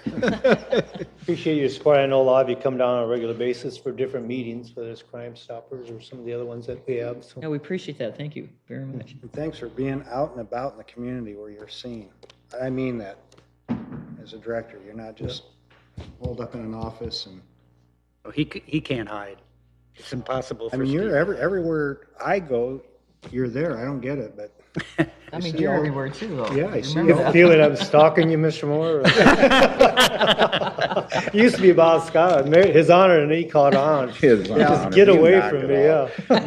You wait till Why the don't you sit council, down before you get your budget cut? you wait till the council members get body cameras, you're in trouble. We'll have them before the police department does, I can tell you that. Yeah, well, we're doing. If he trips on a step anywhere, he knows he's got representation. Perfect. Thank you, sir. Thank you. Thanks. Thanks, Steve. Next up to present the legal budgets, Nicole Jensen, city attorney, and we're on page 190. Welcome.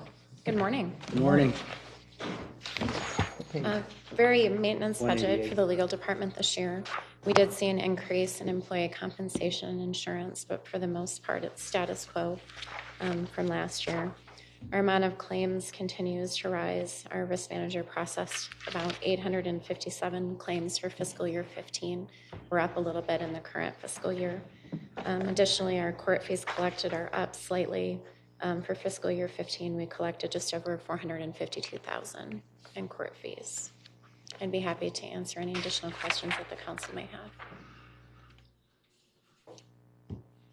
You know, the council supported you in the request for additional assistance, and I think you have performed and have really offered great legal services to the council and to the mayor.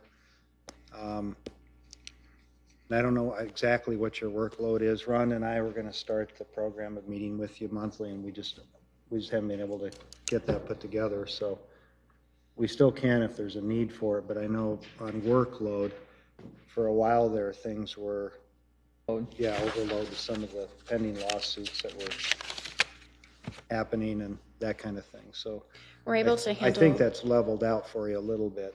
It has, and we're able to handle more cases in-house. Currently, I believe we only have 2 remaining cases with outside legal counsel, and those are ones that have been existing for a long period of time.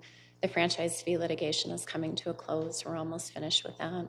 And then, of course, the Civic Partners litigation, which has been pending for a number of years. Other than that, most of what we have is all being handled in-house currently. We're trying really hard not to get sued for a while. Well, and I was about ready to Good say job. that, you know, it's not always the current time. I mean, being a council member for the 4 years I'm serving, you know, something could come up well after that could go wrong, and then you just hope you've got the proper documentation and you've dotted the i's, crossed the t's, and we're off to the races. Because as we've all found out, I mean, lawsuits can get filed all the time, whether they're good ones or not. I'll leave it at that. So thank you again. for what Thank you. you're doing. Okay, thank you. That's break time. Thank you. No comments, paralegal? I just said, some of the dumb things I say. I hope the tape disappears, that's all. Should we ensure that doesn't happen? So, Mayor, Thank you, Nicole. Good job. Break? Break. Break. Union guys take them at 10, but if you want to go early, that's okay. Well, our next presenter's not here yet. Oh, Oh, we're late.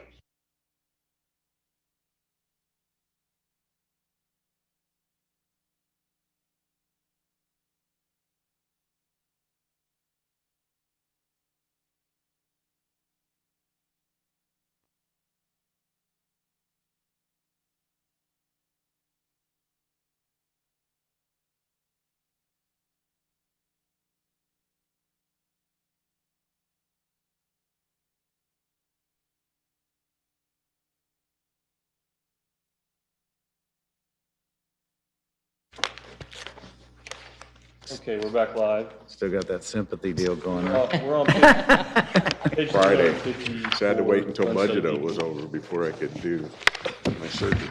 Is Monday the big day? Friday. Yeah, Good luck. so, Yes, thank you. good luck. The communication center's operating budget, majority of the increase was employee compensation of $154,847, with some reductions in other areas, general services, and miscellaneous brought the increase to $150,075. The county pays 30.2% of the budget, and then we receive revenue from North Sioux and Sergeant Bluff for their services. So that brought revenue increase to $50,488 from those other entities. This went in front of the county supervisors 2 weeks ago and was approved. Open up to any questions, I guess.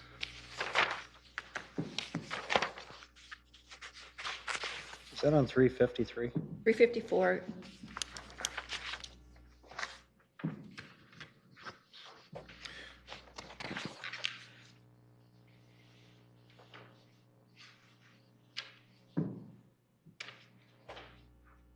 So when you check somebody's record for the county attorney or for the sheriff, they reimburse us for that? You charge them so much? That is, they reimburse us for the teletype fees. We pay the NCIC fees up front, and then they reimburse us for those. Okay. What's the percentage splits on this again? About 72 something. County pays 30.2%. Right. Okay. That's under a contractual agreement. Yeah, and I just couldn't remember what the percent was. And then it's also split that North Sioux and South Sioux pay percentage of population. Or not, no, it's North Sioux and Sergeant Bluff, excuse me. Sergeant Bluff, I- not I South misspoke. Sioux, they have Not their own South Sioux. dispatch. I center. misspoke. Did we, I mean, there's no way you could do South Sioux's anyway, even if we merged, right? They have their own 911 center.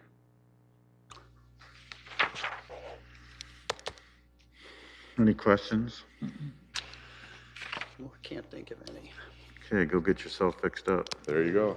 That's Good my luck. plan. Thank you. Thank Next up, we'll move on to Human Resources with Brady Hayes, Human Resource Director, to present, and we're on page 181. Dan needs a break. No, that's okay. You can keep going. I just wonder what happened to our break. It's We coming. went out of order. It's We, really, she wasn't here, so we had Glenn go. Good morning, Mayor and Council. Brady Hayes, Human Resources Director. Our budget for the upcoming year, like many other departments, is primarily a maintenance budget. We don't have a lot of changes with changing our budget. I'm happy to answer any questions you might have. Yeah, I'm wondering why the professional services is only decreasing 12,000. You would have all your contracts negotiated. And you had a large increase last year to do that, but yet we're only going down $12,000. Why is that? I believe our increase last year was around 20,000 for the negotiation of contracts. And No. It went, well, I don't know, it went from 15 to 83. What is that? Why is that? I think it went more than 20. Our budget for this year's 55. Let me get out here. It says 72. And 25,000 was what we put in for negotiations. right, we always have some amount in that line item. So, but when you go to your general services, Right. you We got did- 11,000, 16,000, 83,000, down to 72. Yeah, that's what I'm asking. Why did it go from 11 to 15 up, way up to 83 then? Well, we did put in $7,100 of an improvement request, which is where the growth you're seeing is, and that was for background checks for all employees. No, you're missing the point. It went 15,000 to 83 last year. Why the big jump? We last- added 25,000 for negotiations. Right. And then we also had added an improvement request to do background checks on our full-time employees. Which I think was Hold on, I probably can 17,000. see that here. You what? I think it was 17,500. 17,500. That still is, that's 42. Every year? And then 40, we had 10,000 for 17,000 arbitration every year? and grievances. yeah. And then we had civil service testing for 2,500. So that should give you your total of 55,000. It was 83,000. 83, though. The 83 would have been the carryover for the contract that we had in place, because that, what we don't spend comes over as a additional encumbrance. So, What do they need 72,000 for? Let's just do that. okay. Do you have your report, please? Hold on just a second. Because none of that's making sense. Okay. Because it's not just all professional services, and that's what I'm reading. Okay. We're looking at the 17 budget or the 16? You want first? 17. We just want to know the 72. Okay. You have professional fees of $42,345. And what's that for? That would be $2,500 for civil service testing, $10,000 for arbitration grievances, labor-related items. We had $17,500 for full-time employees' background checks. But you did that last year and you're doing it again? We put it in every year. It's an annual expense to do the background checks. You do a background check every year on everybody? No, it's just on new hires and those making civil service lists. What does that cost? Up in I think it's 32 per person. And you do it on everybody that is certified on a list? Yes. Everybody who makes a list has to have a background because there are provisions of Chapter 400 for criminal background that will So that's disqualify people from 547 of making them the you're list. doing? Oh, okay. We hire 547. Well, anybody that makes a civil Yeah, service. yeah. So you go okay, through the still, but- state? on all of that? We That's a use lot a of- private agency because we're in a tri-state area, and we attract people from Nebraska and They South can- Dakota. And so why we started using an outside firm to do it is we had previously, that just limits us to the state of Iowa, and checking Nebraska and South Dakota is much more rigorous. They don't have the same Nebraska Courts Online type system that Iowa has, and so. They just have a lady in an office with a big binder. Okay, 17.5, what else? And you have 5,000 for continued contract negotiations. And then you have e-signature of 240 for the one source improvement, which is part-time employees' background checks. So that would give you the total proposed budget of 46,745. And then what's the rest of the 72,000? You want to read it? Including that, there's print shop charges, 10,500. Is that, you're looking at the budget, right? 72, yep. And then postage and shipping, 1,800. City business, 4,954. Where was that the year before? It was the same the year before, but the prior year actual, the 15 actual on that line was 2,307. That's 5,000 is a lot of city business, but I'll read what it is. What was it, 9,000 what? 4954. City business, included in that amount, Civil Service Commission charges 1,400 for parking and lunches, miscellaneous meetings, $450, safety deposit box, $175. I served on the civil service, we never got a lunch. We always provided You lunch. must have gotten rid of that. There's other miscellaneous Yeah, training charges in that line. They just moved the meeting to lunchtime. We're not going to have our negotiations done before July 1st. We have to have them done. We potentially will have bargaining with another group if that Pat's group that's currently having an election organizes. You understand? How much do we have budgeted this year for Mr. Hanks? 25? I believe that was 25,000. And how much have we spent so far? We're pretty close to that number. Are you kidding me? No. Those negotiations must have been a lot more intense than what we see as council members. That's a lot. How much is the hourly rate now? Tim's hourly rate is Let me see if I can find it here. 275.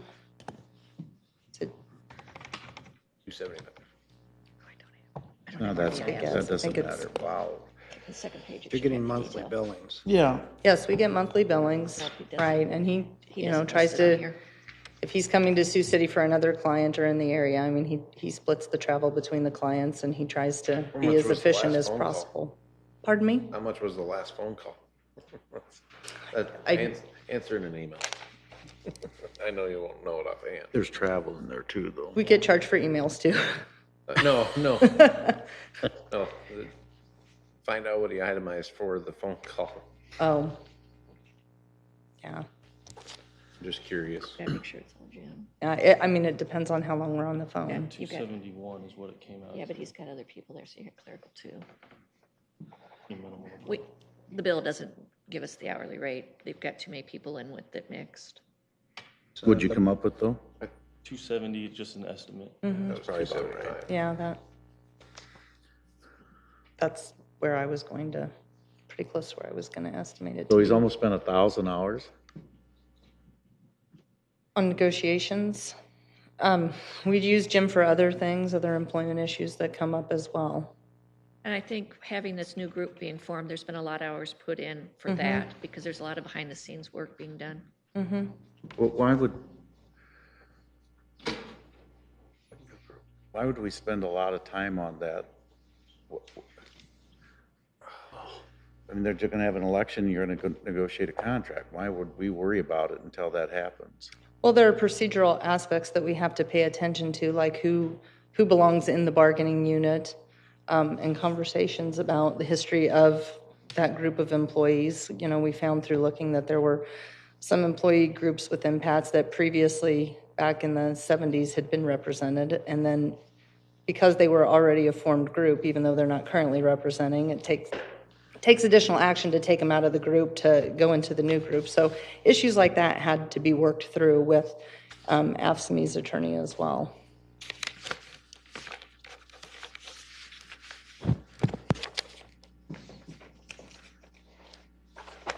When's the election? This month. I can get you exact dates, but I don't know them off the top of my head. I think it starts That's next fine. week. Ballots went out yesterday, they have to be returned by February 23rd. Thanks, Chris. Thank you. Thank you, Brady. Do we want to break, or do we want to continue on with IT? Let's do IT because this will be an easy one. So John Malloy, Welcome, John. Malloy, IT Director, here to present the, Easy the other way, Mayor. He's adding people, so it may not be as easy as what you think, Mr. Mullin. we're on page 358. You haven't heard me say no yet, have you? I've never heard you in the 2 years you've been here. Why would today be any different? I appreciate the support, Councilman Moore. Yeah. I expect your support. You should. I expect your support. You should. You just missed Glenn, too. I did.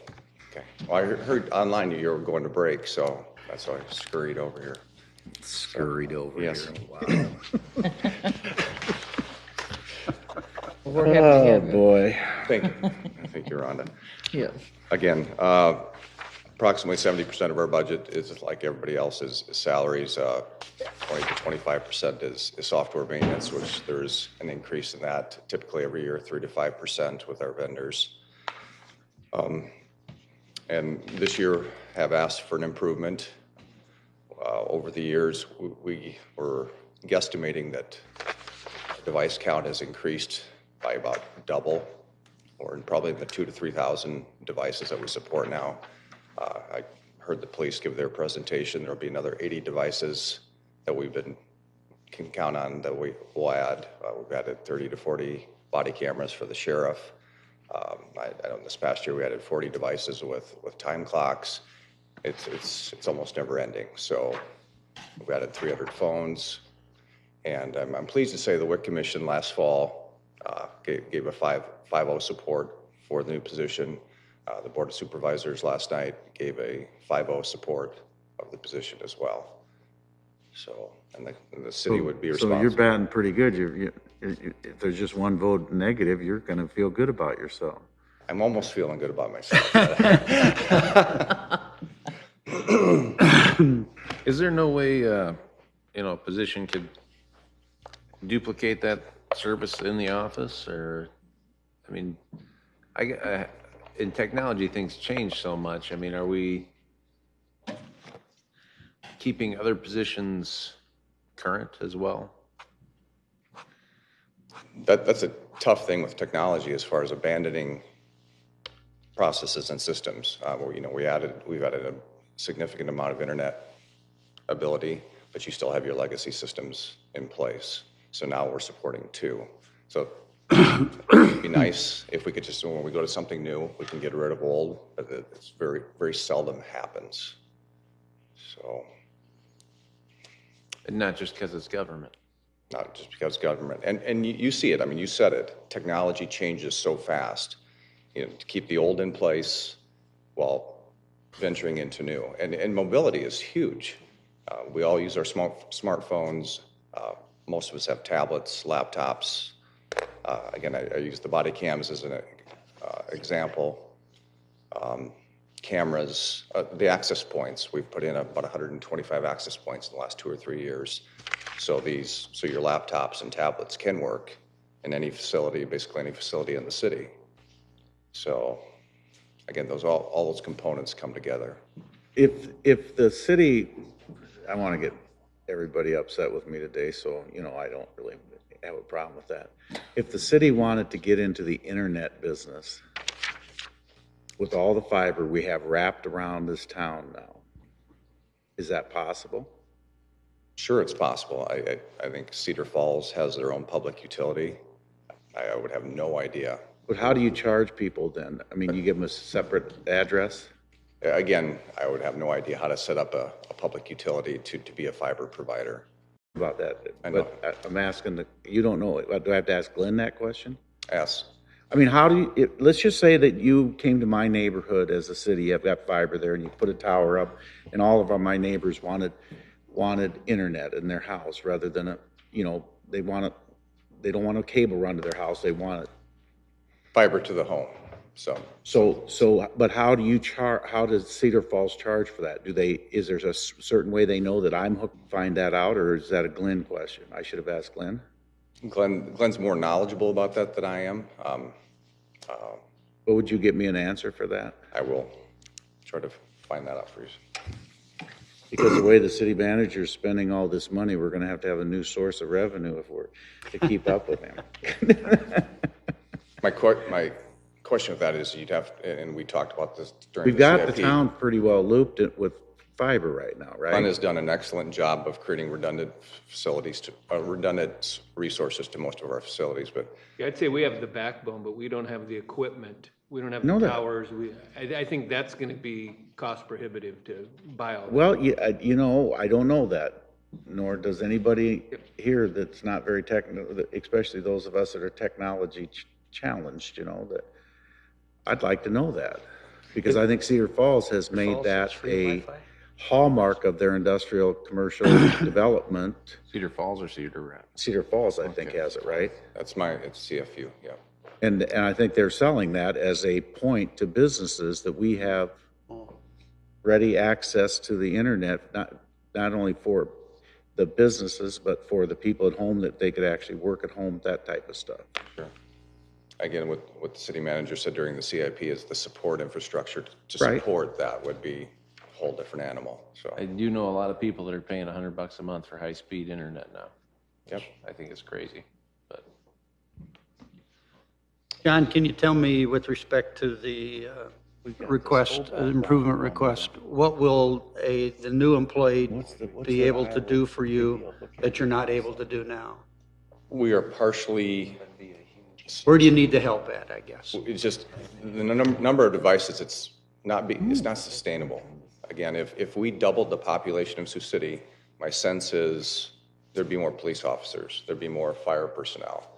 And again, the number of devices, it's just not sustainable. We're not, in our self-assessment, we're not meeting our objectives as far as customer service and meeting time requests and being able to support our end users, our elected officials. I've got it where I know how to do it myself now. I'm done using it, so. Till it breaks the next time. So, Your guy finally wrote it down for me, so I'm good to go. right. On my See, phone. everybody's teachable. Well, You have I'm mine. wondering about you, because I ask these questions you're always gonna get me answers for, and I don't hear from you till the next year at the budget time, but.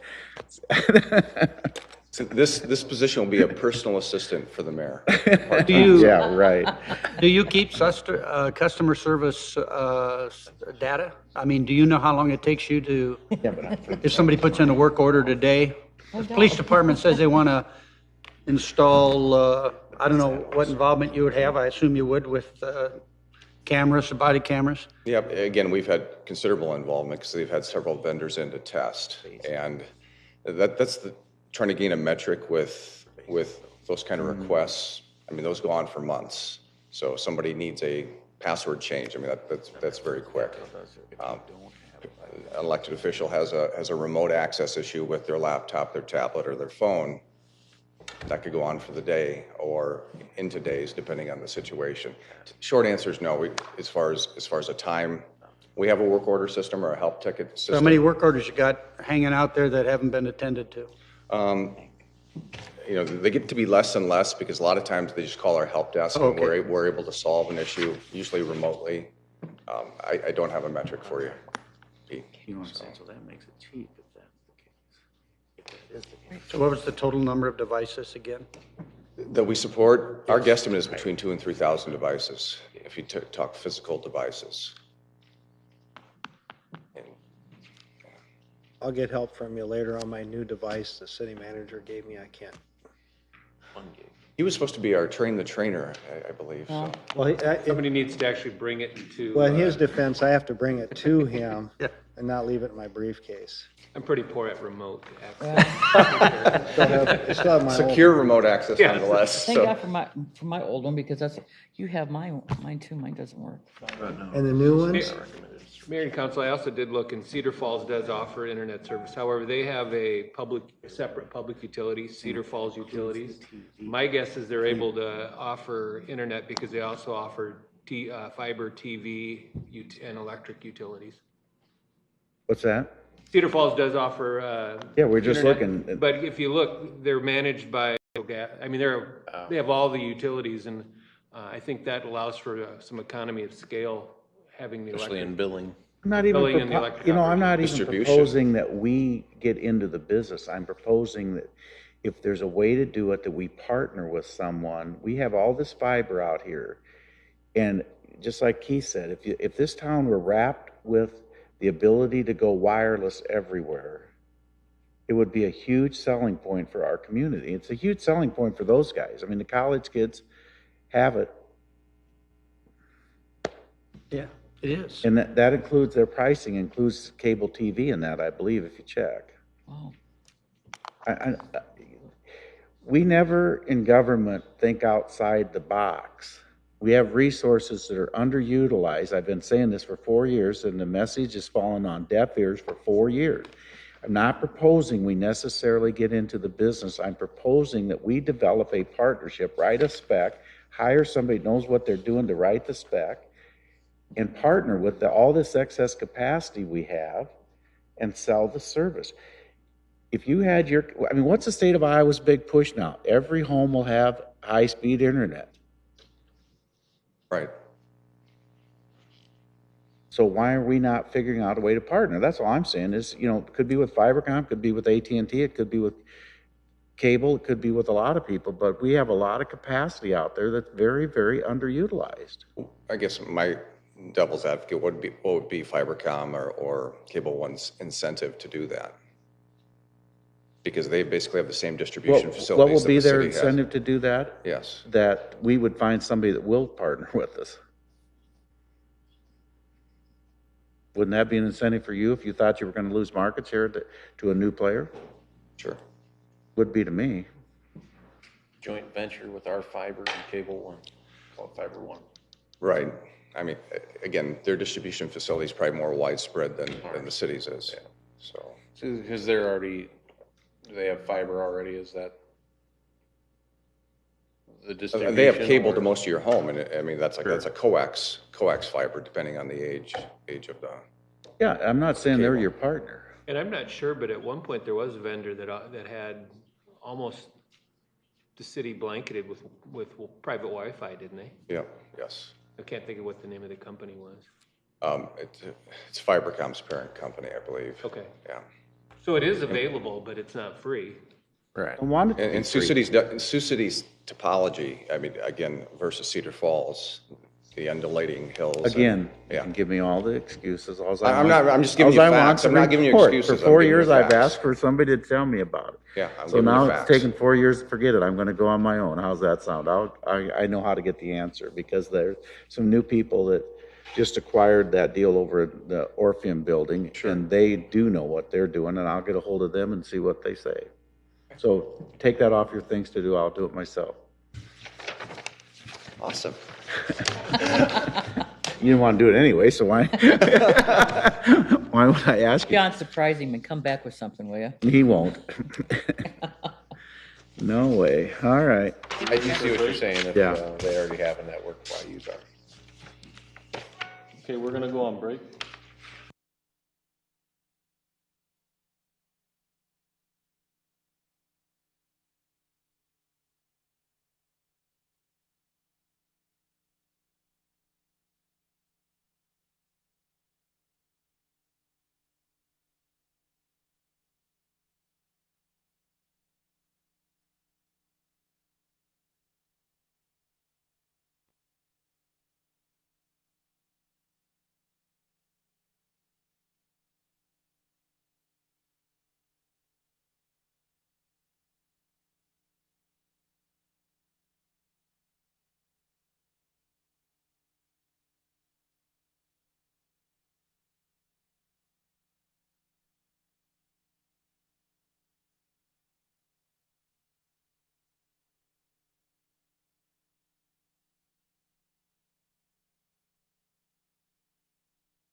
If he had his way, yes, you are. They set the standard. We are back live. You're gonna put in new windows, And if you're next gonna put up on is siding. EFAB with the EFT Executive Director Erica Newton and I know. Finance Division, Exactly. EFT Finance I agree. Division Manager Leon Copel. I agree. And we're on page 358. No, we're not. I'm sorry. No. 126. sorry. Yeah. Right there, now look. Good morning. Hello, Hello. Erica just Newton confuse with the the crap out Events of and you guys. Facilities Department. And we basically had two improvement requests for the budget this year for our operational budget. One was a temporary labor payroll increase. And I know that this is kind of part of a citywide increase, but our part-time labor desperately needed a payroll increase. We're having a lot of problems filling our part-time labor pool. And we needed to increase their pay in order to try to get more people to fill some of those part-time labor positions. So that was number one. And number two was the addition of a full-time refrigeration engineer. Again, this is a position that is really crucial to our building. This is a person that's not only a refrigeration engineer, but also does a lot of maintenance jobs at the Tyson Event Center.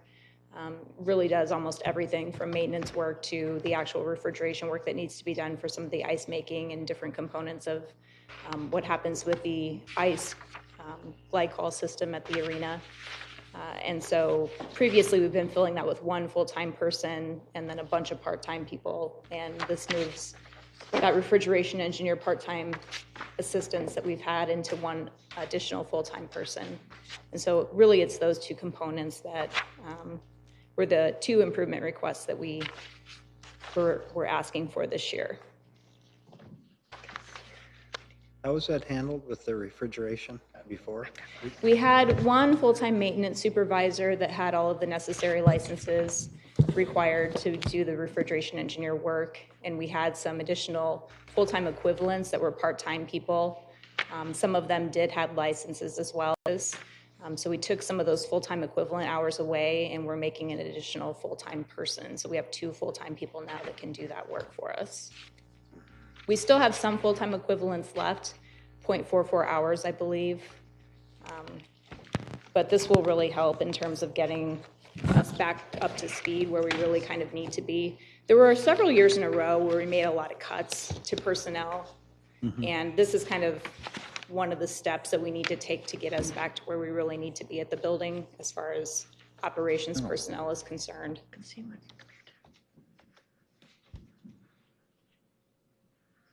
Okay, I got a couple questions. First, do we have service maintenance contracts? Service maintenance contracts, like what kind? Like for your cooling? HVAC or? Here they don't, that's the way they've been. We have like ACNR that will come in if we need things repaired or replaced. They do a lot of work with us. We have talked about, rather than trying to fill positions with part-time people, having a service provider come in and fill those part-time positions. Bill Julius on our staff went out and got some rates for us, of hourly rates of what that would cost. It was actually triple of what we pay. It was like $85 an hour, I believe, versus the $25 an hour that we pay. So it was quite expensive to try to fill those positions with just service provider positions or outsource those positions. But we do have people that we bring in if we need to do work for us. Okay, well, actually, my question was, do we have a contract with like Suter or one of those that come in and do maintenance on the, Preventative We maintenance. do have some contract. preventive maintenance contracts, primarily with Train, which has paid off several times when we had some stuff going, the insurance company accepted, because we do our preventative maintenance with them. We do have some of those. how much does the contract run? I'm know they're going not off the cheap. top of my head. I thought it was, I want to guess like $25, maybe $3,000 a year. Would that be I right? thought it was about, closer to about 7,000. Really? But once again, I'd have to look up for the specific amount on that. Yeah, I don't know if it's here in the budget somewhere. And we've done some stuff, other maintenance contracts. We have a Daktronics maintenance contract now with our, for Our marquee. board, for our marquee that's I mean, it's gone down, we need this to. And Jerry LeVay on our staff, actually, he's been tasked and has done a good job with going through all of the equipment that's in our building. He's actually used an intern as well to help him with this and put together a database of the equipment and when it needs to be serviced, and kind of keeping track and put a log together of all of that so that we know when things need to be maintained, what date they need to be maintained, just so that we can keep a log of that. And so that even if Jerry's not here, we still know this piece of equipment needs to be serviced at this time and can contact the right people accordingly. So we don't have things that are breaking because they're not being serviced on a regular basis. My other question is about the time clocks. How's that working with the Adventure and all your part-time people that you got coming in? Well, it's been difficult. It's been a bit of a difficult transition in our department anyway, because we've had some struggles with just getting them to work properly. Only because we do have a lot of people coming in that aren't regular users of the time clocks. And so we kind of have to retrain them every time they come in. We've had some issues where sometimes they've worked on one side of the building, but not on the other side of the building. And so we're having to run people back and forth to try to use them on different sides. We've been working pretty closely with finance, and they've been really good about trying to help us out as much as they can. I think, in fact, we replaced a couple of clocks with different types of clocks to see if that worked any better.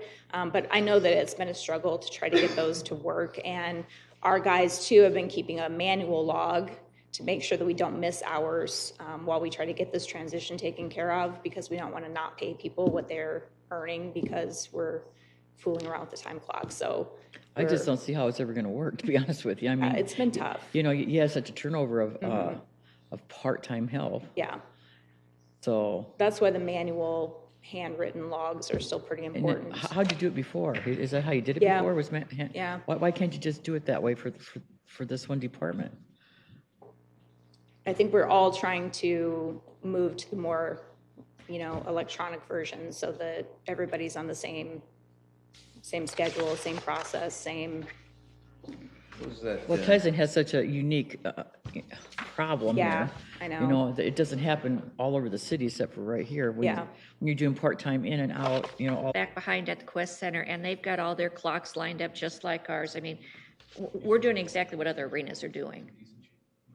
It's just getting this, a lot of it's the internet and the wiring, so it stays up, that they're not doing backup at the same time we have events. It's just getting our scheduling put together right. Yeah. I think it's also the help that, that they're getting, because it's, I don't know, seem like they might have a hard time figuring it out. Yeah, Correct me if I'm Kelly's been wrong. really good. Kelly in finance has been really responsive, I know, and Bob has been working pretty closely with her on trying to get As as long many as they- things as long- resolved as possible. But yeah, it's gonna work. It's That's been a great. process. It's been a process. Didn't we just pay like $250,000 for a time clock system for the whole city? We're on it with the exception of police and fire. And fire and police, the last upgrade is now, so we're starting to transition them in. Did we actually pay the $250,000? Oh, yeah. Oh, yeah. But didn't that include initially police and fire? It's included. We just Why haven't, wasn't we haven't it cheaper? implemented them yet. Okay. It's the scheduling software for fire that was holding it up. And we're now working on that. But we didn't want to take it all and have everybody up in arms. We would put As- people on slowly. As you know, I'm not really a betting man, but I might take the bet that 6 months from now, it still won't be on. It would be a lot easier, I would 'Cause think, they for will the make police it. and fire to figure out how to use these time clocks than it would be for the people that, the very part-time people that Tyson has. Yeah, I think we'll figure it out eventually. It's really more of like the temporary staff that changes all the time, because we Right, have that's- temporary staff that has Right. never come into the building before. Well, and then you have people that come in and don't come back. Yeah, it's those people So, that we you're taking time, really struggle trying to with. show these people Yeah. how to do it, and you don't see them again, so. Right. I think we'll figure it out eventually, and certainly we've had a lot of events since they were installed, and, we're figuring it out, but it's just a learning curve. It's a process like any new system, so. Are the rentals and leases that you're showing in here, is that what?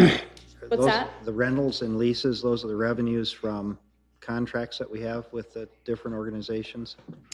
Let's see, which one are you looking at? The EFAB summary.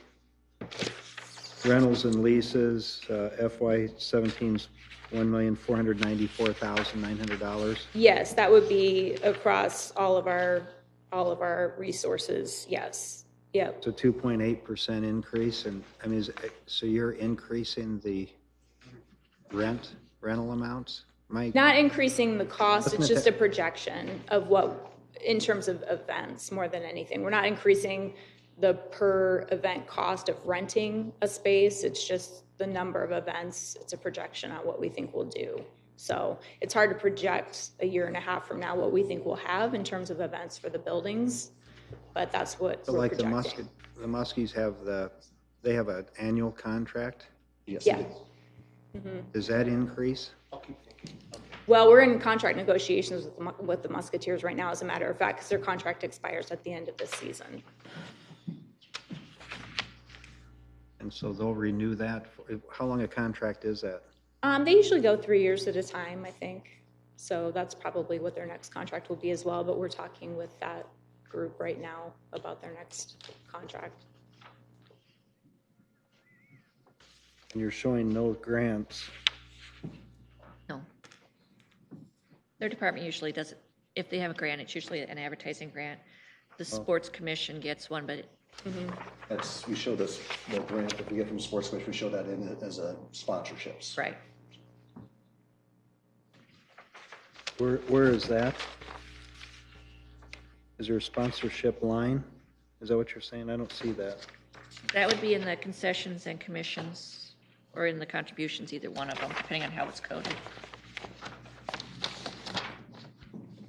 Okay.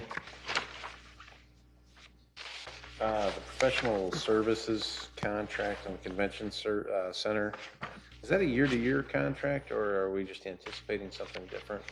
That is the Boston Culinary contract, where all of the labor for the convention center, all of the management of the convention center runs through that line. I believe it's got 2 more years. Yes. And it did call for a 10% increase, basically? That, after 2015 was the first year that we had, after they had changed it, we had a first full year of actual historic data. We project the fiscal year 2017's bills would be. Well, this experiment in privatization hasn't worked either then, if that's the case. Because, you know, I can go out and tell you I'm going to save you money the first year, take a little hit if I know that I'm going to make it on the backside. And that's exactly what's happening here. And if Mark gets upset, I guess he gets upset. But that kind of an increase with sales that are falling, no one would accept that. And I don't know why we are. We were sold that they would go out and book more business because they would be more flexible to get that job done. Convention center? And here we are, $100,000 later with less sales. Am I missing something, Leon? Because I don't think I am. It depends on what you look at. The subsidy for the convention center is lower than it was, than we had budgeted, that it ended up previously, our budget, compared to what the actual was. I guess when we budgeted this, we had some historic data. We looked at what we could project out. Well, yeah, you're still 300,000 less than what it was before. That's because No. they moved people over to the Tyson. Why don't we get an analysis of this and bring it back, because we've got a We lot can do of that. assumptions we're making without looking at the data. Yeah, we can do that. We can put that together, and When is Center Plate's lease up? I believe it's 2 more years. 2 more years? Well, I think a you lot. can do that, but I find it unacceptable, even if there wasn't an increase, that the revenue goes down.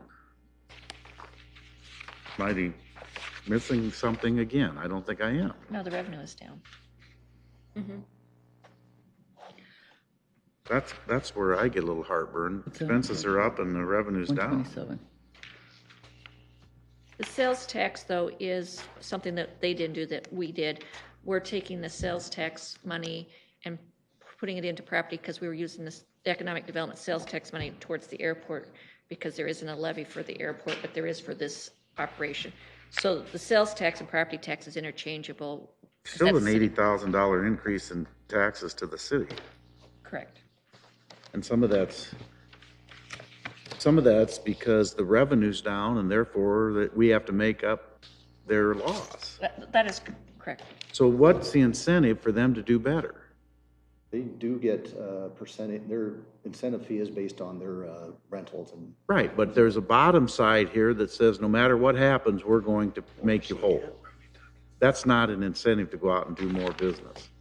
Well, yeah, then I just don't see where you have an increase in the contract cost for 87,750. Right, but yet their sales go down, forget the sales tax, it has nothing to do with it. Sales are down, that's the net. The net profit on sales are down. Catering decreased $50,000. Right. Food concessions, 10. Mayor, what page are you looking at? 128. 128. The funding sources, if you net them together, they're up from the FY16 approved budget slightly. Catering decreased 40. And they're up pretty significantly from the FY14-15 actual though, aren't they?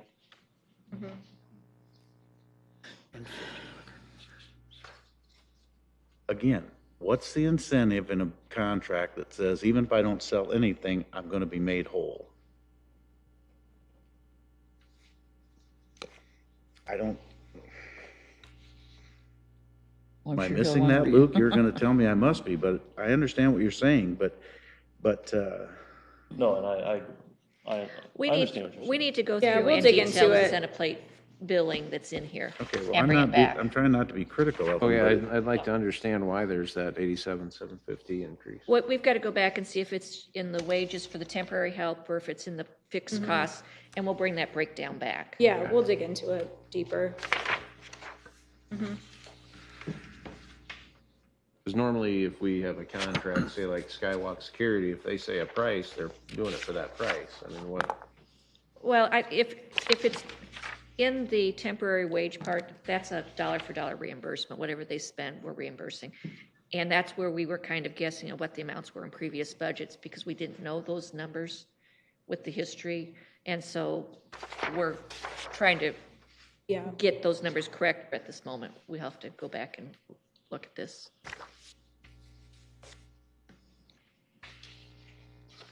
On your FY 2017 goals on page 125, you state hold temporary labor percentages, 23.5% of total revenue. Is that what you were referring to earlier with the increase in pay for temporary?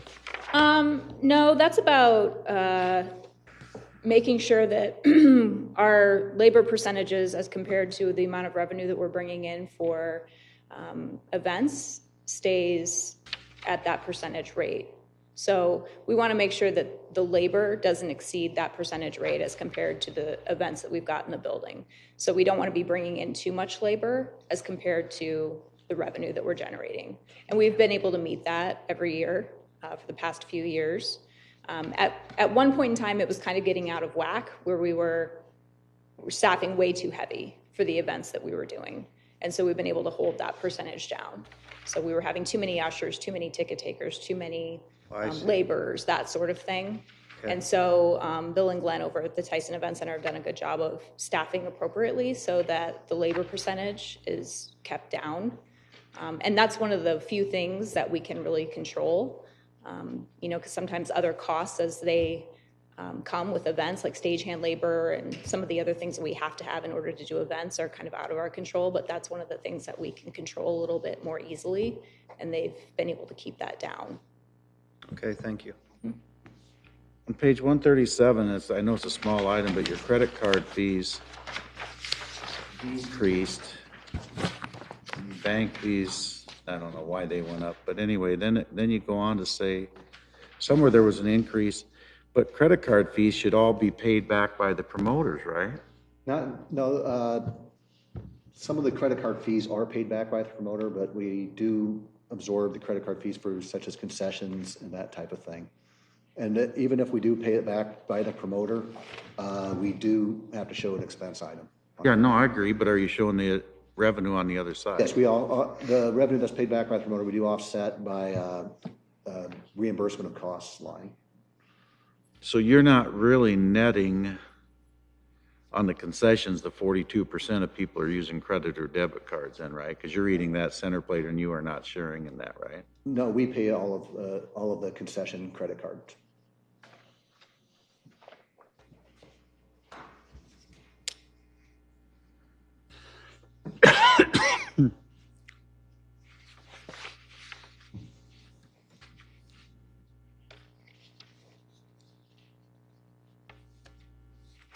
Eric, in the beginning, you mentioned 2 improvement requests. And I picked up on the refrigeration engineer, but I don't see on the personnel complement page in 123, the increase in the part-time labor.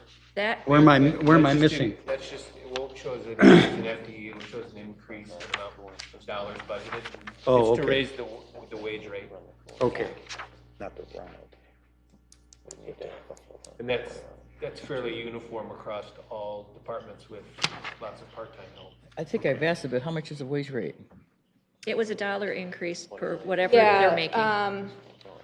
Our former wage was, for an EFD laborer, was $9.50 to $11. So this would, and the max wage for a forklift driver was $12.50.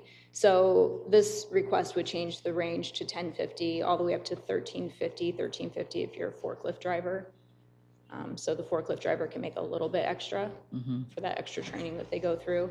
The current wage for attendants is $8 to $9.50, so they would also make $1 more.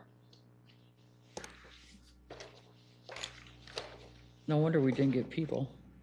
You're paying them $8. Yeah, I mean, that's horrible. we've been having a lot of trouble, so this will help, we think.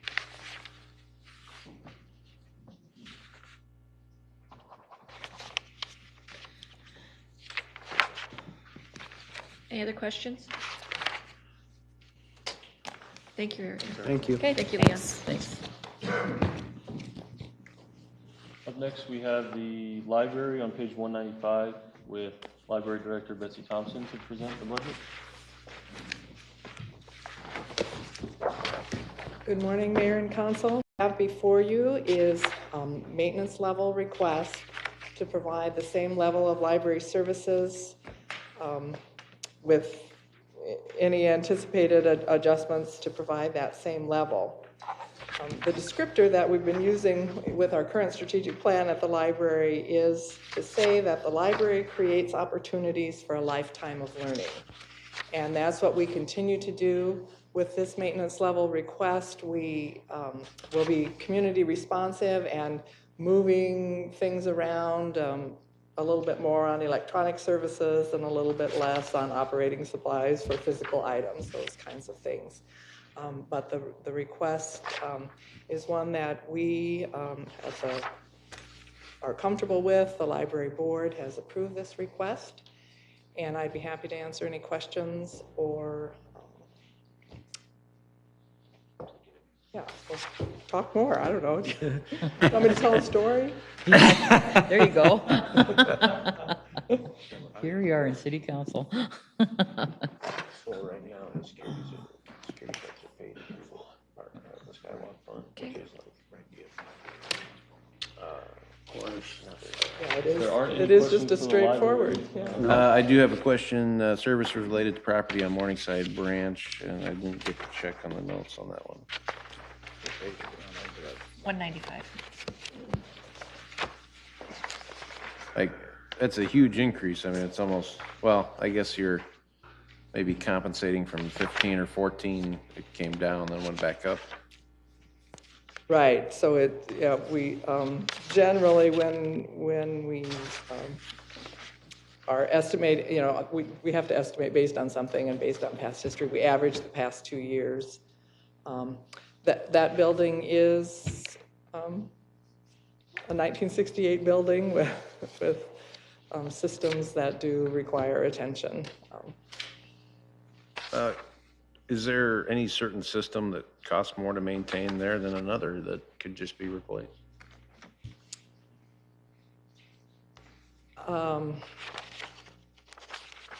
Yeah, this wouldn't be reflected in there. The lighting, just the whole wiring and electrical is one that we know we're going to need to look at for the long-term future of that building. The HVAC requires a lot of attention, but it also it's been basically a newish system. I think So just- that is a new system? Yeah, just the water going through, and so now we're trying to, we're putting some kind of treatment in the water so that it doesn't corrode the boilers and. Okay, that's boiler too. Yeah, so things like that. We didn't put LEDs in this building? Dan? No.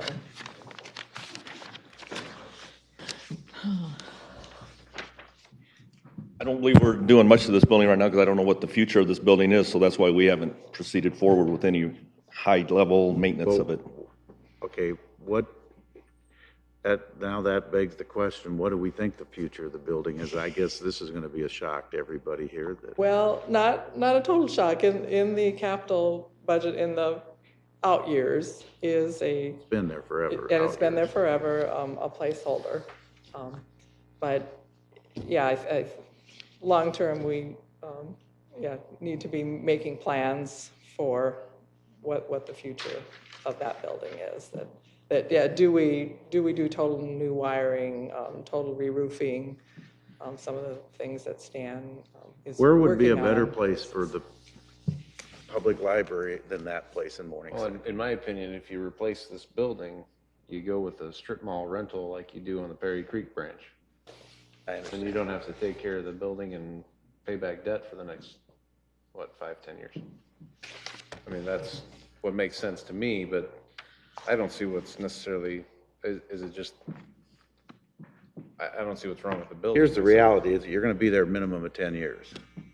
So we ought to act like we're gonna be there 10 years, or we ought to make a decision now to move to the mall. Yes. So I think that should be a discussion that we have quickly then, because I personally don't think there's a better place for the Morningside core district is still very vibrant. You don't see empty buildings, and it certainly is not difficult to find. And it's centrally located. If we continue to move everything out to the mall, then you've isolated the northern part of Morningside from that is what you've done, which I think would be totally unfair because there are as many or more kids living in the northern edge of Morningside as there are in the southern edge. So I think that building belongs there. It belonged there when that building, the other one was there for 100 years. I'm guessing the residents would agree with you. I think they would.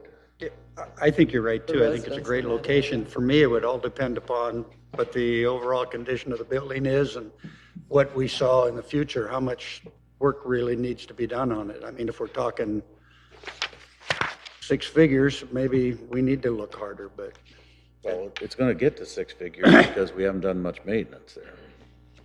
And no fault of yours, it's just we haven't, but I think we need to make it, I think you need to stand before we wrap this up, get some idea of what the cost would be to get that building at least reasonably up to date.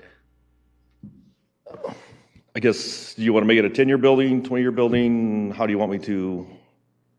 Well, I'd like to think you could make it a 15 to 20-year I mean, building at a minimum. I that's think you something- need to put a new roof on it. I think you need to update the, And we talked about a roof, we pushed that out because, like I said, we didn't know what the future of the building was going to be. And I know the wiring for sure has some serious issues. Well, I don't see why I can't make another 40 years out of that building. well, if you make 20 with city, you'll make 40. All right. 'Cause that's how we do things. So we can certainly look at a 20-year. Betsy and me can get together and, We can certainly do Is that. it your staff, or is it you that is basically monitoring maintenance on this building, or do they have somebody that just does general cleaning? it's maintained through the library. Yeah, we have someone that does general cleaning, and then we have, You're one Like guy the- that jumps to the the three rings. HVAC is, IMC Building Services does the HVAC. When they have issues or something like that, they'll call us and we'll go out and try to assist them. Well, it's not that huge a They're real building. that familiar with the updating electrical. mechanical system is gonna be that terribly expensive. Yeah, It's it's- not that big a No. building. Well, that's where I was looking at that dollar amount of services related to property plus supplies and utilities or utilities in general. Yeah. You're not getting charged for the snow removal and the mowing in that, are you? Part of the, yeah, there's the parking spaces that face the building and the sidewalk come out of the library's budget. And then The same person doing it, I'm assuming? No. Yeah. It is the same person. Oh. And it's, yeah, it's just which line it gets charged to. So we send whether somebody it's- out to mow the parking and you mow the around? No, it's the same people do it, but like for snow removal, it just gets either charged to the parking fund or to It the, is the same person doing the snow removal? I think so. Connie thinks so, yeah. Oh, not our mowing, I'm not. Alan does the snow removal. I don't know, we don't take care of the mowing, we just take care of the parking lots, snow removal. The city, I don't know, is it Parks? It'd be or- parks, it's part of the park system. Because it's It was. Peters Park, yeah. So somewhere along the line, the city people do the mowing and, yeah, and we have the same contract for the snow removal.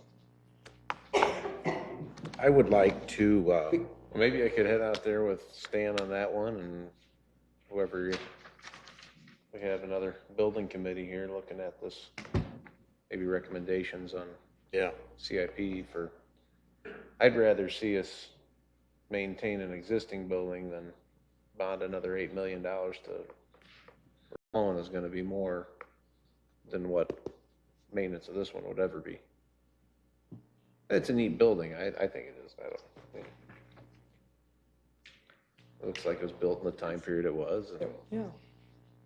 Was it built for the library oh yeah.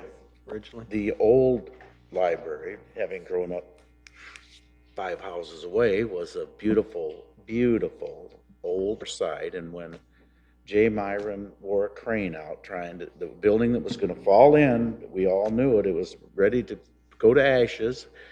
He beat a crane up and ruined it on that one little house because it was built like a bomb shelter. He was there for weeks. Some on a of the building that I remember well was going to fall down any day. Some of the windows from that building are on Means display. there was controversy on tearing down historic homes in the Exactly, past. it was. No, are you saying you went to the library every day? No, I just happened to walk, I happened to walk by there going to somewhere else. Can't even remember stopping in, but. I think this is actually very good and very timely feedback for us to hear where you're at with this. The library board has a strategic planning retreat scheduled for April 20th, where we need to talk just about these things.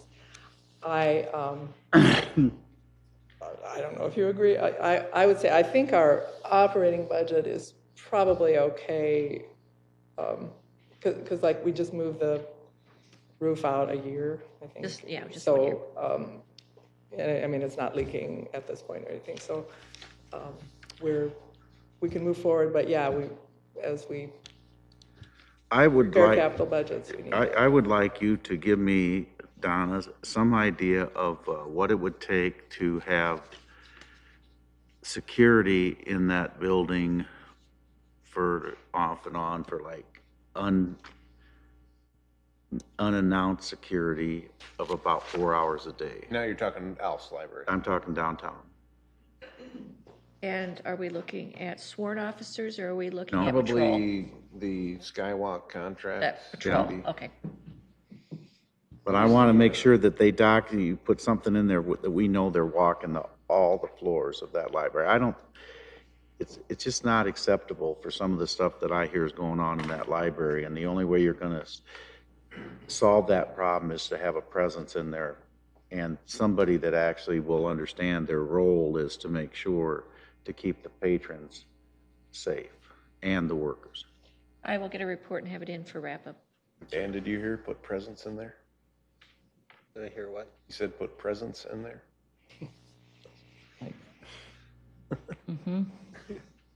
Now, Mr. Moore, I'm sure you never thought you'd hear me say to raise the budget, but. What was that? Could you repeat that? Well, and That's a good idea, though, on security. I think on something like a remodel or refurbishment of a Morningside branch, we could do some kind of capital campaign and partner with maybe some of the businesses in Morningside that, when you have a McDonald's right next door, you could do the, would you like to donate $1 to the library remodel next door? And I think you'd be surprised how many dollars you could raise in a few months. Okay, other We'll questions? bring in something, it won't be for wrap-up because the time constraint. No, but and but for the next budget, Yeah. And I wasn't The saying capital for this budget. year. yeah, But no, we'll look into all that. we need to have, I think we should have a plan to, And the library's done an excellent job with finding partners to work with us when we do capital. They've always shared in our capital. Good. Thank you. yeah, you did a great job on the Alsford model on that. yeah, we raised. Made me want to delay it another year. I'm just kidding. Thank you. Thank you. Next up, we have airport on page 65 with Assistant City Manager Mike Collette to present. Mike, are you having a good day? It is a good day, Dan. Whenever you can get in front of council and talk about budget, it's a good day, right? Oh, boy. Wow. Okay, now you're stretching. Wow, you and John. Now I'm in trouble. You and John. Just sit right back down. You got everything you want now. Okay, airport, I'll give you a few highlights. Goals we had for this upcoming budget year, I think we've done pretty well on so far. We put goals in there like have been there for every year for a long time as far as the adding additional service. But also in our goals is adding land development. And last Monday at council, you helped move that process along as well. We're entering into a lease agreement for construction of a partnership on a box hangar lease in addition to the T hangars. So it's the activity out there, which helps keep the tower operations. And so it's more than just financial. It keeps us viable for a lot of things. We kind of talked about this morning during the overview summary about the additional PFCs and parking revenue. Then we put this budget together in September, we weren't aware of those things. So finance will go through and add some projections in for 17 that'll approximate $100,000 between the PFCs, which are going down to paid debt service right now, and another 40 to 50 in parking that should come with that additional service to Dallas. The total expenses are roughly about the same as they were a year ago for the airport. The one change would be on the revenue side, and that's in the farm ground. And the bid amount is just less than it was for the previous contract. So there isn't a lot of big highlighted changes for budget operations for the airport. And no improvement requests for the airport. But how much are we getting an acre for that land? I can tell you here. $300, I believe. That's it? Good.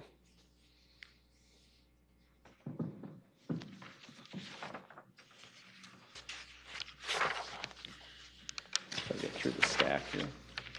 Yeah, $300. I would like to, That's roughly about 1,000 acres.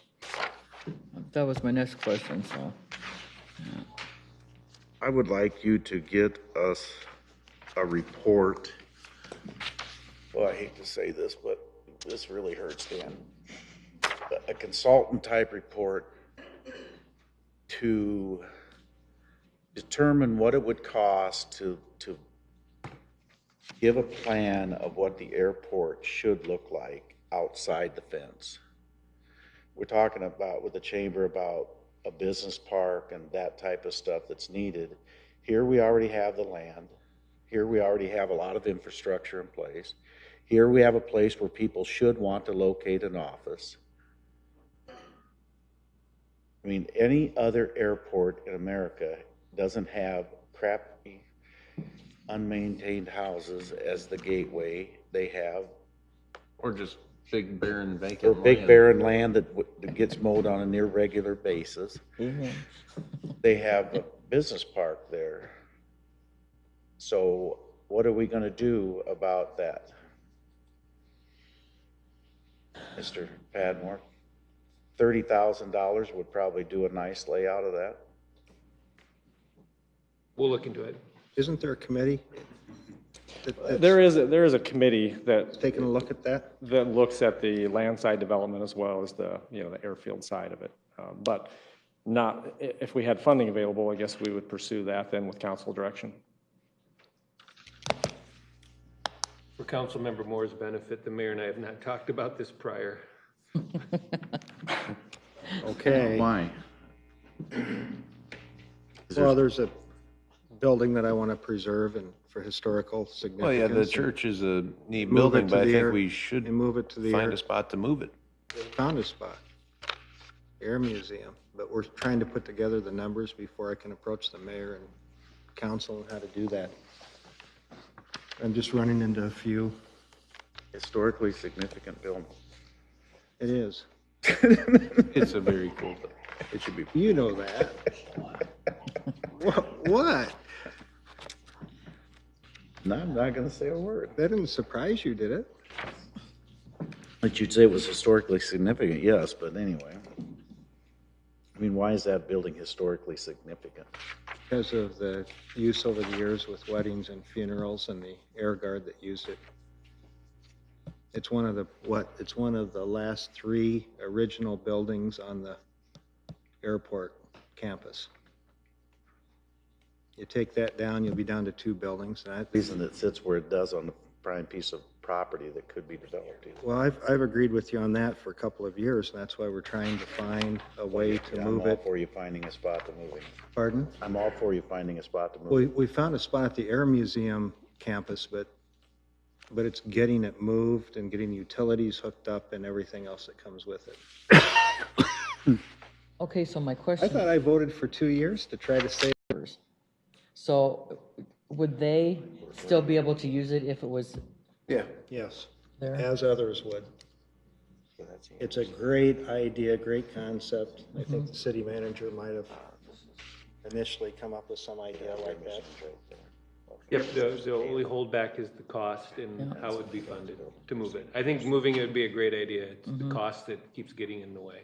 But I need the support of the mayor and council to move it. Yes. And I'm trying to work on it so I can present a more solid. You mean, you need our support just to move it, or you need our support to come up with the funds to move it? Both. Both. I mean, I'd like to have the council say we want to save that building and move it to the Air Museum. Save that building? Pardon? We want to save that. Yeah. Looks like 4 of you Then- do, so that's the main thing. Looks like what? 4 of you do, that's the main thing. You don't have no. Oh, I want 5. Well, you don't have to ask for, just get 4, you'll be fine. On the Well, if you go that way, foundation, And then Three to would be answer your fine. question, and the funding. Mike has done got some preliminary costs, and we estimated it'd be about minimum of 100,000 to move it and reestablish it with foundation. And there's a lot of utilities. variables there. Yeah, a lot of but, variables. but- is it currently a basement or a footing? Footing? Just footings, I guess. Okay. We'd be looking at funding too, Mayor, to be specific, to answer your question. I don't want to dodge that, but I want to get the numbers here. I want to do like our finance director does, get all the numbers put together. But I do think it's a worthwhile project, I really do, and Larry thinks we can get some grants did the others, a controlled burn. to save it. What was that? I said, worst case is you'll be able to help your friends at the fire department they'll be able to do a controlled burn. Very nice. No, I'm having a bad day. It's only 11:15. Well, I mean, the fire department always looks for those deals that are isolated. You'll be a hero with them in the worst case, so. I think this would be a great MERD project.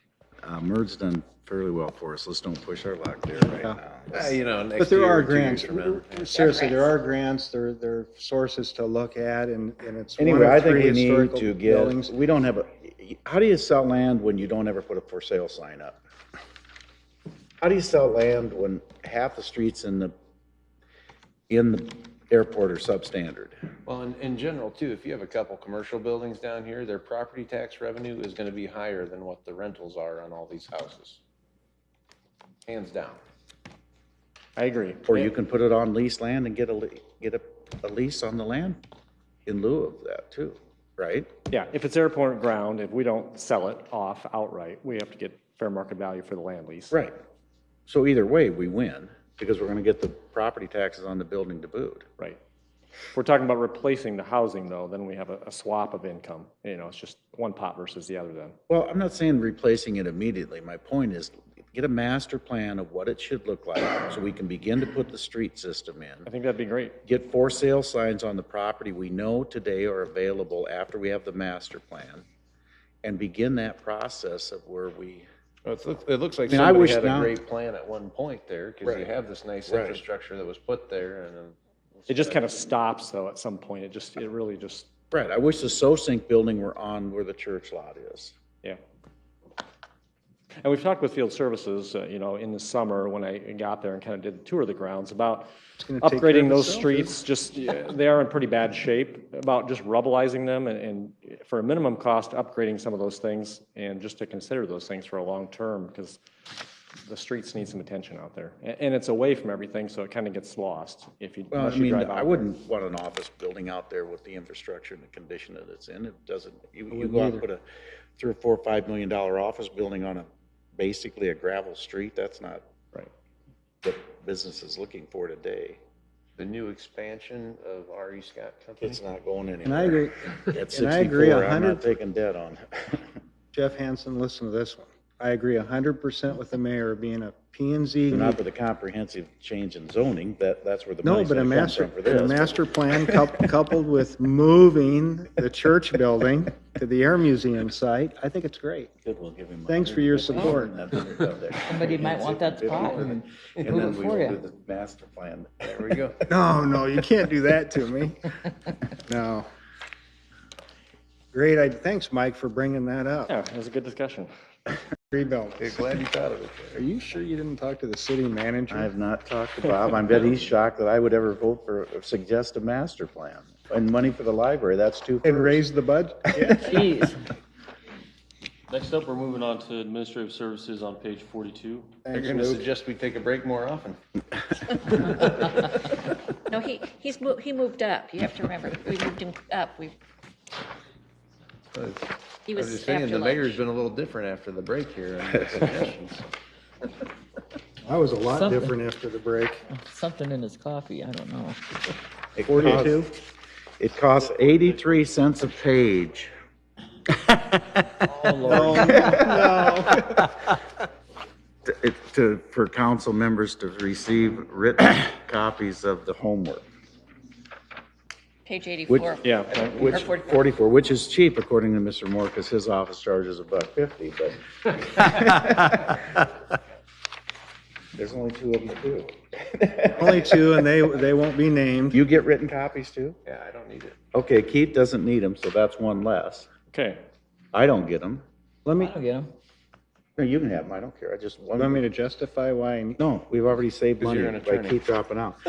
But why do we not charge, I think I want him now. in this day and age, why are we not charging when people come down and request something? Why are we not charging for that? We charge at the police department when they want a police report. There is a state law related to records request. I think Lisa could probably answer. We have to provide, is it the first number of copies free of charge, and then we do charge after that? Right, first 10 copies are provided at the city's cost, Yeah, and the first half hour of labor. it's free, yeah. Well, I have a bill here from the Woodbury County Board of Supervisors that charged us from hour one, and they charged us 50 cents per page for every page they did. Oh, wow. And not me, this is for you guys. It was just one that got, I won't give you any background, but, Actually, an AP that sets the price and the charges for the copies. yep, they do. But They it's my do, understanding that's but based we don't on charge anybody. Open records request. I could come down and say, I want the last 50 council agendas, and I'm sure you guys will roll them off for me. Do you charge somebody for that? Because After you are 10 the pages, we mayor. would. No, not because what if I sent my, We would what if I charge. sent my wife down? Huh? Okay, we would After charge. 10 pages, we would charge you per page. You would charge for sure? Yes. The council has an account number that I'm not talking about me. I don't No, care just in about- general, a citizen came in and said, I want, Personal, yes, we would charge you. I'm sorry, I misunderstood. Okay, good. We are charging them. yes. Yes, unless we can email, then we don't charge for that. It depends on, if we spend a lot of time, we would. If we can just email somebody something, we do not charge for that. Depends on what they ask for. Do you tell them up front there could be a charge for Oh, this? yes. And would you take a credit card by phone if it was going to be a, Yes, and if it's a significant amount, we tell them, figure it and tell them the cost up front, right? because it can get very costly. And give them their See, I'm not option. sure you're required to email anything for free. We no longer do any of that just because it takes time. And when there is a public records request, I think we do figure in time as well and let them know up front, and then, you know, they can decide whether they want us to go through the effort or not. Right.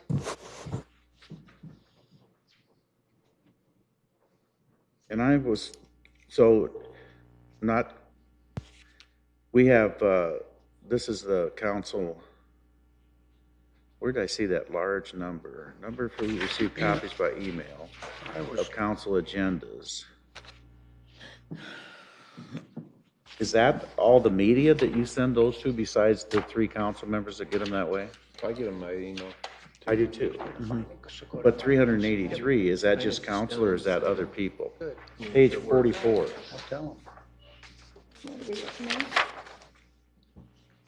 Who gets those by email? Yes, that's what we email out every Thursday. Who's on that? Though, is it media? Is it? Oh, yes, it's media, and it's just whoever signs Citizens up can for it. request to be on that Yes, list too, right? Citizens. Yeah. Okay. And occupational licenses, what are those? Dollars. Okay. Okay, what else is it?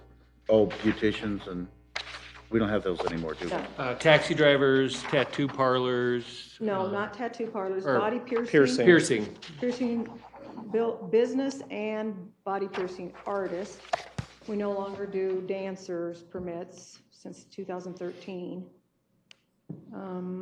We did go through last Theaters. summer and update the charges based on staff time put into those. But how does it take an hour and a half to do a taxi cab driver's permit, especially if it's a renewal? It can take a lot longer. Yeah. They fill out the application, it's reviewed by the clerk's office, it's then emailed over to the police department for background check and analysis of their background.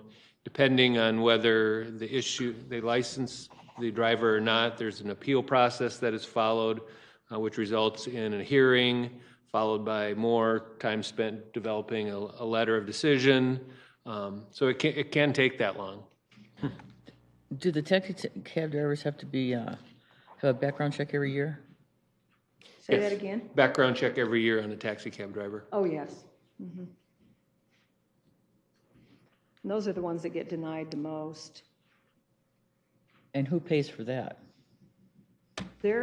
That comes out of the $45 fee, and then the clerk's office covers the rest of the expense. The PD would pay for the time spent on their review, their background check. So all of that time is added in there. When we did the Analysis, evaluation, the yep. analysis a year ago, So if I fail, do I get my money back? No, you do not. Good. Okay, so the background check gets sent to the state. The background check's completed by the police department. They have to send it to the state? No. Okay. But They we have included their time in there Oh, too. yes, we included everybody's time. Yeah. Whoever's involved in each occupational license, I gathered all that information and added it in. I'm sure the police have some software they use to run their checks. Well, when it comes to liquor license, they go to the state. Yes, Yeah. because that's state. We just assist the state in issuing the liquor licenses. The city is actually issuing the taxi driver's permit. Okay.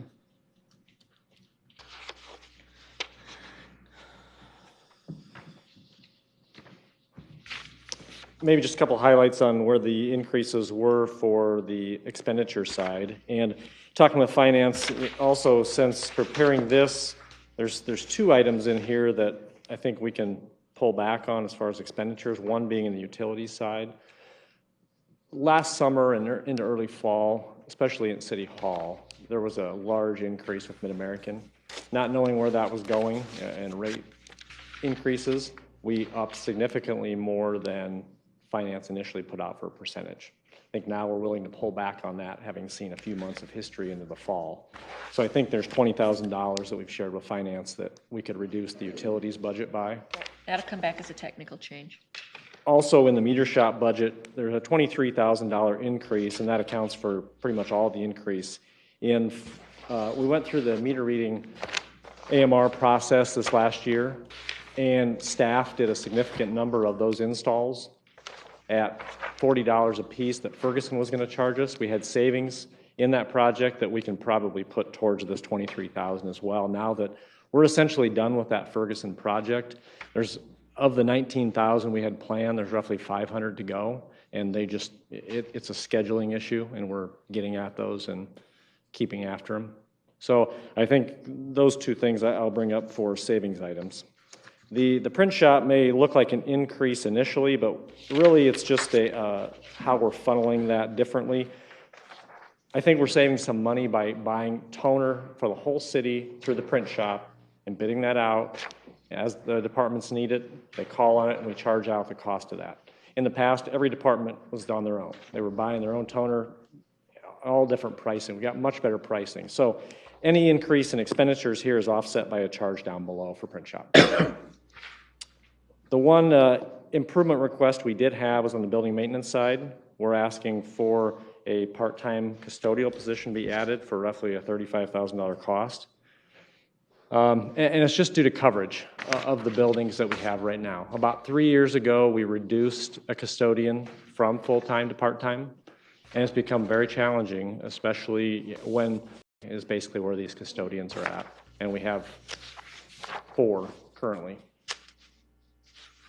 With MLK, couldn't you do a contract cleaning service and have that charged back to a federal funding source? We do charge back the staff time to that federal funding source right now. Okay. And she's a part-time basis at MLK right now.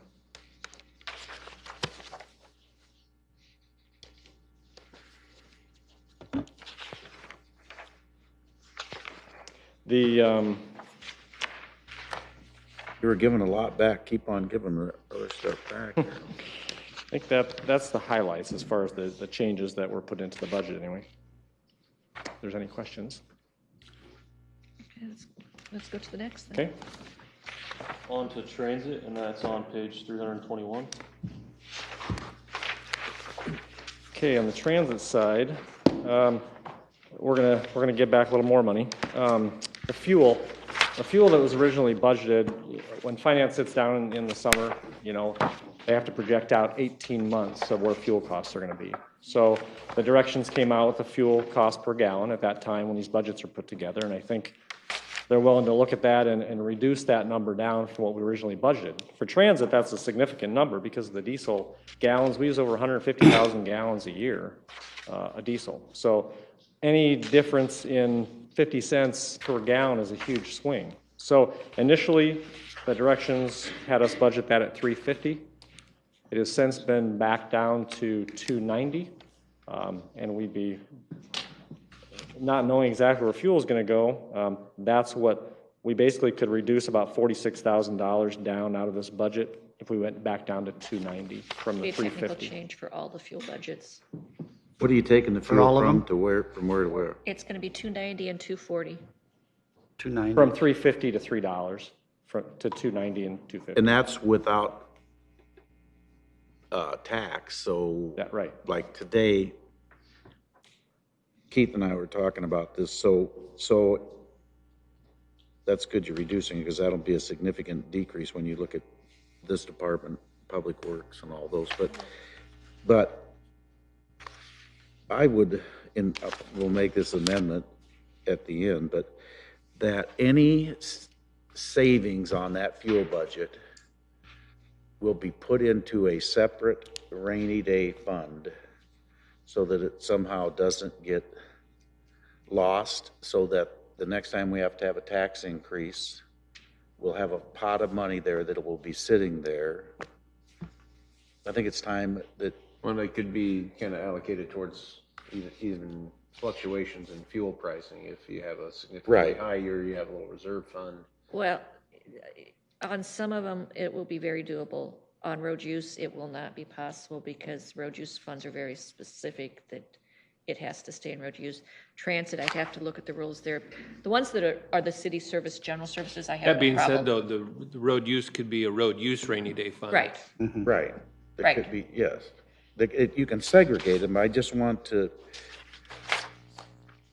And if you're we can do talking that. fuel stays at even $1.80 average on diesel, what is diesel right now? About $1.90 probably. Right, so without taxes, it's. $1.30, 40. Yeah, right, so if it stays at $1.90 to you net. Yep. $1 a gallon is a lot. It is. Of what we have in this budget. I mean, you Yes. got talking lots and lots of gallons, so it'd be nice to have that fund available. 150,000 at that buck, In yours, in mine. right, but take all the departments, it's a lot. And we'll set that up. We'll just bring it on as a technical change. And maybe you can use it for capital expenditures at the, because we haven't replaced that gas station thing yet, right? The tanks? That's already funded, Okay, it is funded. Oh, for CMG? right. Yeah. Didn't They're we working on it. replace the tanks? They're working on it, I think. Yeah, I- right. We funded that. Yeah, it's not. Note on transit is, we also had an improvement request to upgrade a part-time driver position to a full-time driver position. It's just a matter of practicality and getting qualified part-time people. Right now, we have 23 part-time drivers and 12 full-time. We have 2 openings right now in the part-time driver position. We're a little unique from others to overtime if we're short on drivers. And part-time drivers have been hard to come by. Some of that is with, the unemployment and what's going on in the community at this time as well. But our complement may be not quite right sized as far as the number of part-time drivers and full-time drivers, and this would help us keep a little more steady balance in that. And that's about $35,000 is what it amounts to.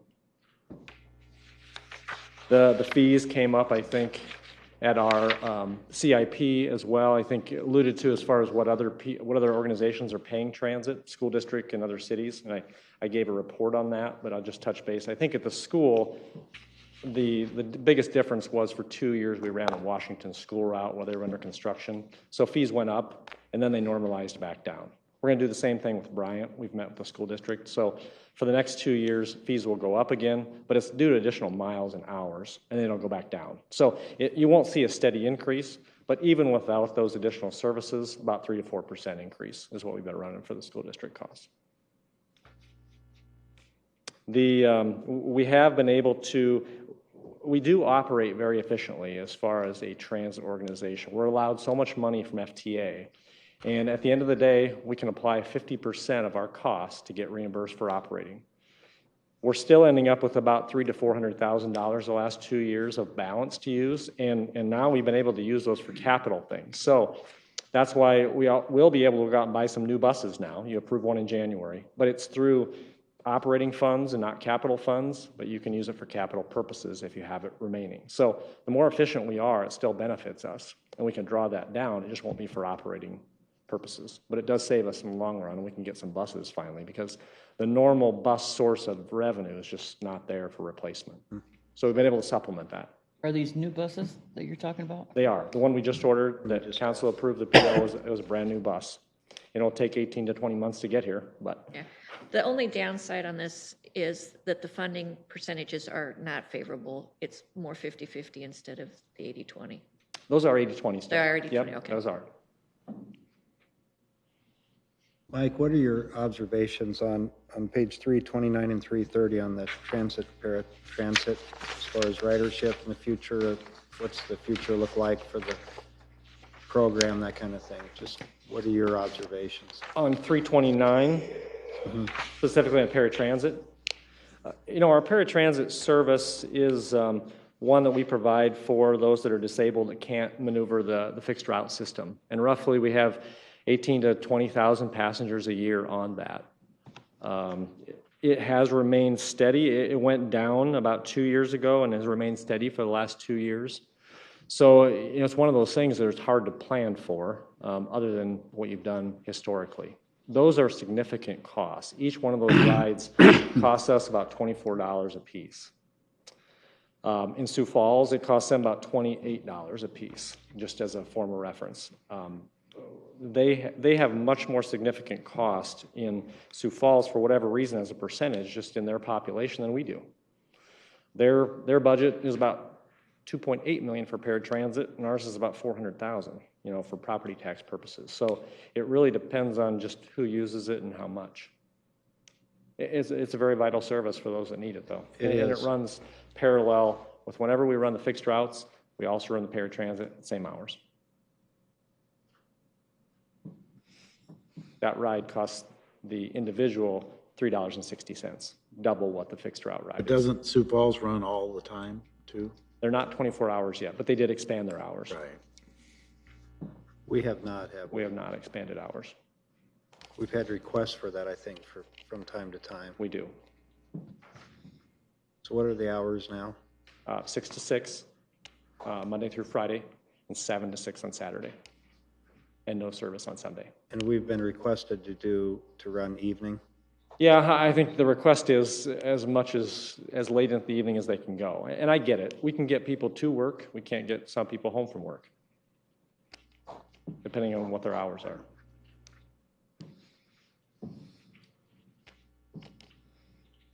Any other questions for Mike? No. All right, Okay. thank you. Thank you. Thank you. Next up is going to be Economic Development with Marty Doherty. And that's on page 120.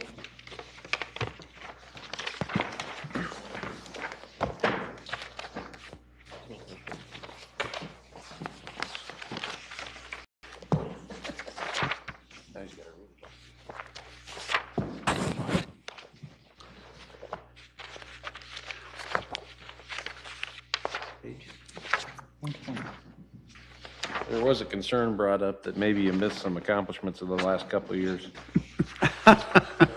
Missed what? Yeah.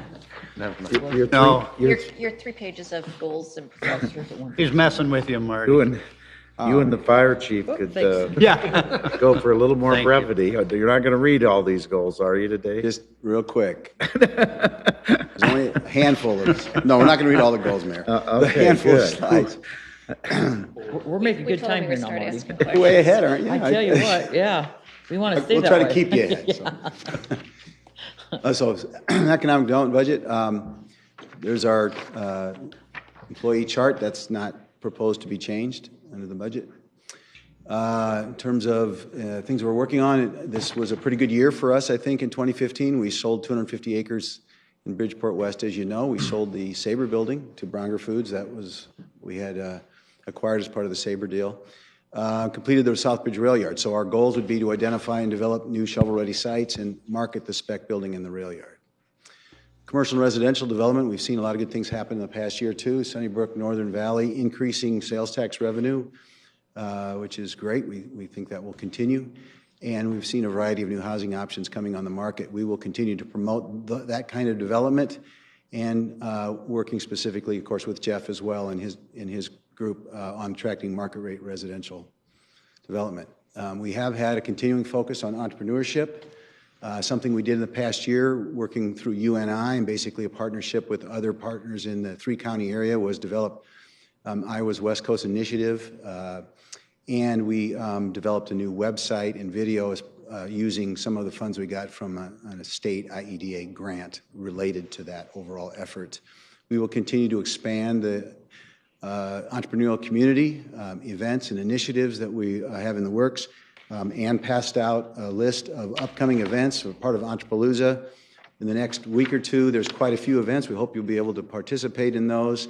Also, there's a brochure there that was developed as part of the UNI partnership group, and we ended up kind of taking the lead on that, but basically it's a group of economic developers in 3 counties that we're working with. So I think for the first time, really a good partnership with other county governments in our area.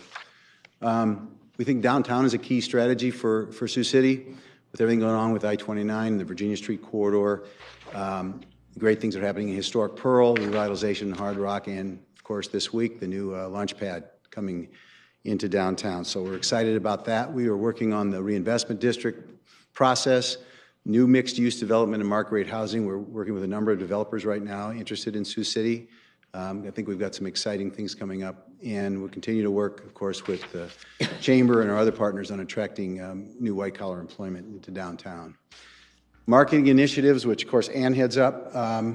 This past year, again, was a very good year. We finalized the Blue Zones designation, created the Pride of Sioux City Award, which the council wanted us to do.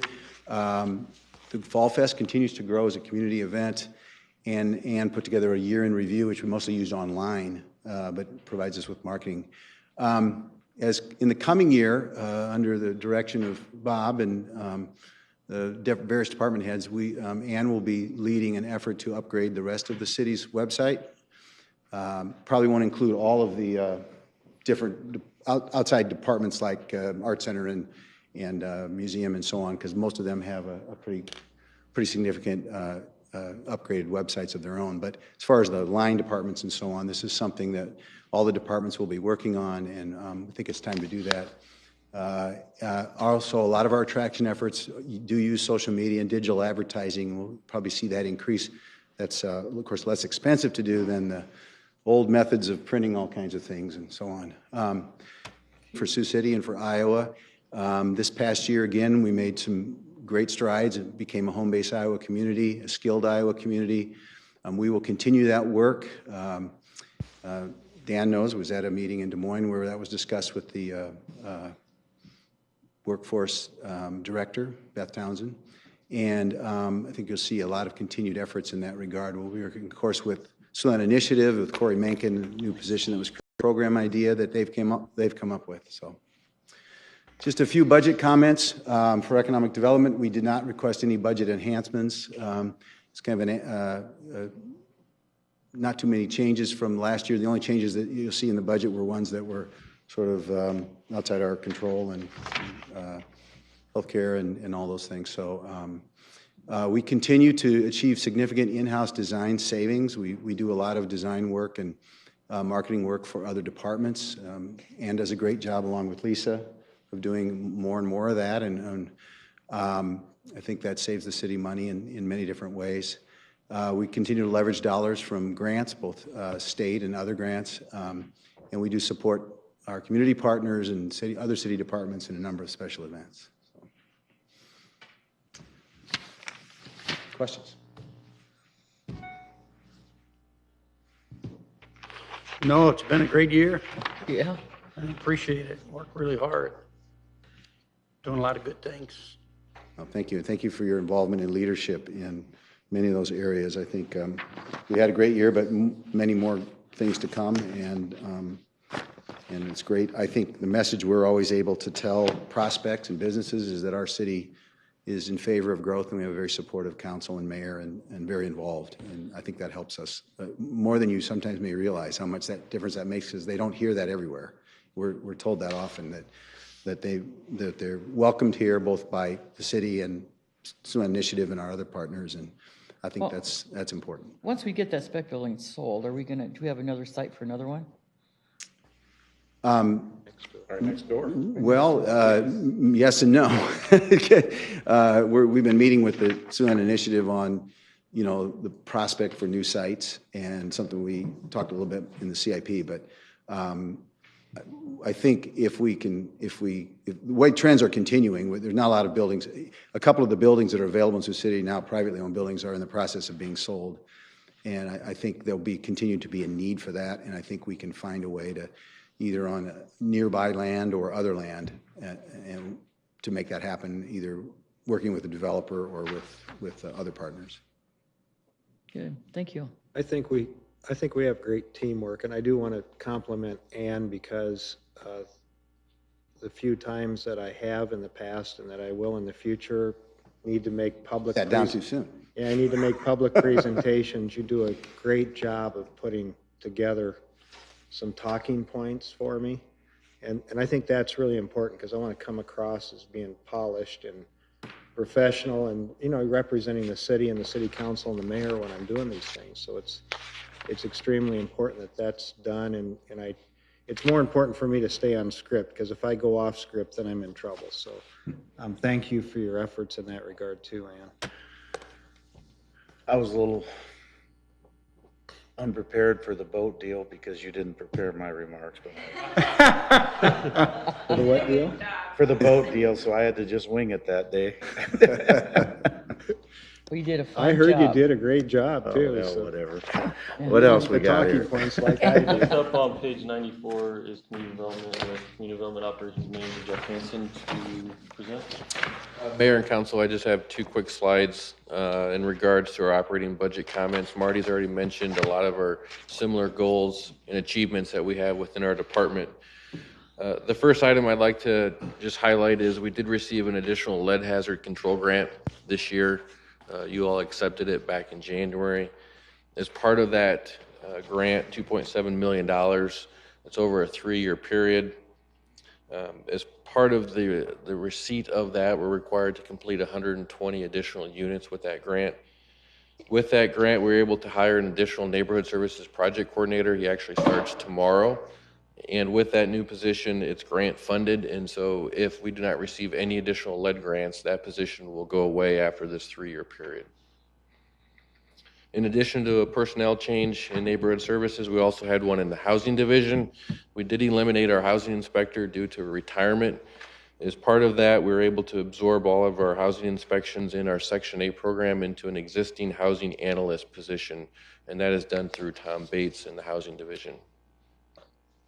With that, the requirements for inspections has been reduced at the federal level with Section 8 units, and so therefore we're able to make that change.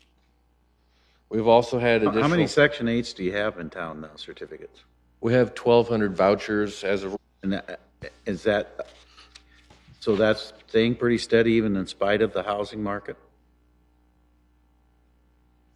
Actually, we've had about a 5% decrease in our lease up due to the housing market over the last year. So that's And so surprising. traditionally, we've been 100% leased up, and I believe as of right now, we're at 95.6%.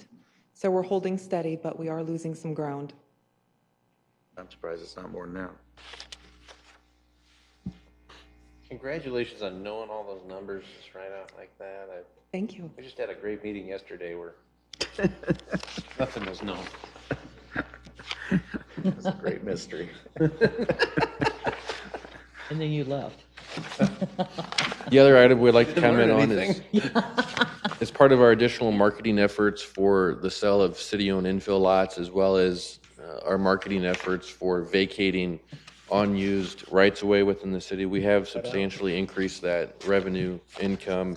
Back in fiscal year 12, we were approximately 22,000, and then in 15, we're all the way up to 394,000. We continue to market that vacation process of our right-of-way that's not used, and so we're seeing more and more applications, and we're disposing more and more of that property that's no longer needed in the transportation system. Sign permit fees, 2 years ago, we did increase our sign permit fees approved by council with our budget 2 years ago. With that effort, we are in our second year of increase. We split it out over 3 years, and so you'll see in fiscal year 16, we've upped it to that 30 cents per square foot. Come July in fiscal year 17, we'll be up to 40 cents per square foot with a minimum of $50.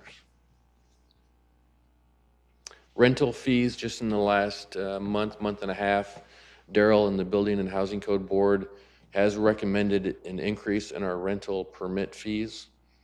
Right now, the rental permit fees are $20 for the initial unit and $5 for every additional unit within that complex if it's a multifamily or anything above a threeplex.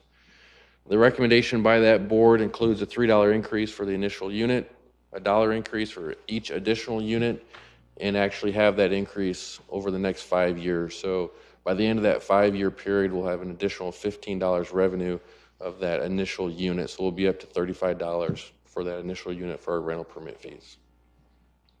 Jeff, do you want to, or Daryl, do you want to relate how that relates to area communities? Sure. Most recently in the news, I'm sure you've seen what South Sioux City has done with their rental permit or in registration. They've had some issues over there with the quality of with the rental units and implemented a fee. Their fee for the initial unit is $50 and it's $10 per unit after that. So even after the 5 years, we'll still be actually lower than what South Sioux City is. Relation on the Iowa side of the river, Council Bluffs is at $35, which is exactly where we'll be after the 5-year period. Duplexes, they don't give any break there. They just go right to $70. Then multifamily, they do reduce the initial down to 25, but they charge $17.50 per unit after that. So this was something that the Building and Housing Code discussed over a period of 2 different meetings. They meet quarterly, and on this last meeting, they took a vote and recommended this as an increase. I would note that these rental permit fees are not included in the operating book that you see in front of you. So it does require council approval. And I guess that would maybe a technical change if we do it as part of the operating budget or we do it under separate action. You said what now? These permit fees that recommended by that board are not included in this book yet. They're not included in this. Well, I hope they're not, because I hope you meet with the rental association, because that's the last thing we need is to put this in place without talking to them. And this has actually been approached right at the meeting before their president had passed away. This was brought up and approached at that time, just in the initial phases without hard numbers brought back to that. That's one of our next steps, is to take it to the problem you're going to have is the landlords that are wanting to remain legal will remain. The problem is the ones that don't want to will somehow, their rental unit will disappear. I can tell you that. Yeah, we're finding that. We found that over the years, even though we have not made changes to our rental fees in probably 5-6 years, we have found that we have been actively going after that. Our housing inspector that you folks approved and we hired in October has been doing a phenomenal job in getting inspections done. But along the course of that, we're also finding a lot of units that are not. Our rental fees collected by $3,500 just finding these units that are not currently registered. It's easy to find a lot of them on rental property, on properties, if there's more than, especially. They look at Beacon and see how many properties a guy owns. Yeah, that's part of it. We also, sometimes we'll get a phone call, we'll end up on water billing and find out that the water bill's going to somebody else versus somebody else's owner. Water billing to the actual ownership, and that'll tell you what's going on. Yeah, over the last few years, I think the number has been, the last time I checked, it was in excess of 250 units that we had sourced and found out. So. Well, I hate to spend $60 if there's people out there that don't. Absolutely. Absolutely, and that's our goal, is to get everybody compliant in line with the state code. Then you're really good about doing double the fees on everything else. Why are we not charging landlords that don't comply with our laws a double fee the first time? I don't know that our code allows for that. Well, that doesn't We can certainly change the code to allow for that. We can allow, we do citations if they don't voluntarily comply afterwards. No, if I start my garage without a building permit, you guys are going to give me a double fine, especially me. Especially you. I know, that's why I put mine on ice, if you remember, so I'm going to start in the spring again. Yeah. But that's what you would do. You would tell me, you know what, you didn't get the building permit, you already started, it's double the fee. Our code does allow that for the sign permit, so there is a method to do that. But to answer the question, there is for everything. The code right now does not allow us to do that for rental permit, but we can when we bring back any revisions, we can add that into it. I think along with that, when we do something like that, we will have to do some press releases to make sure that everybody is aware that the state requirement is out there. Everybody that owns a rental property. You know, that's some of the new ones that inherit a house, they've never dealt with rentals before, they just, the kids don't want to sell it. That's the ones that fall through the cracks. The other ones that have got 2 and 3 of them, you're darn right. They're just blowing it off. I don't really, anybody that owns a rental house in this town knows you got to get a permit. Just about. Just about. Anyway, I think there ought to be a provision for that because, listen, if a person has 3 or 4 rental houses and he thinks he doesn't have to forever, especially if that house has been on Section 8 at one time or something, flagrant is what it is. So I would vote to double the penalty. If I've got to come down there every January and pay them, everybody else ought to have to do the same thing. Absolutely.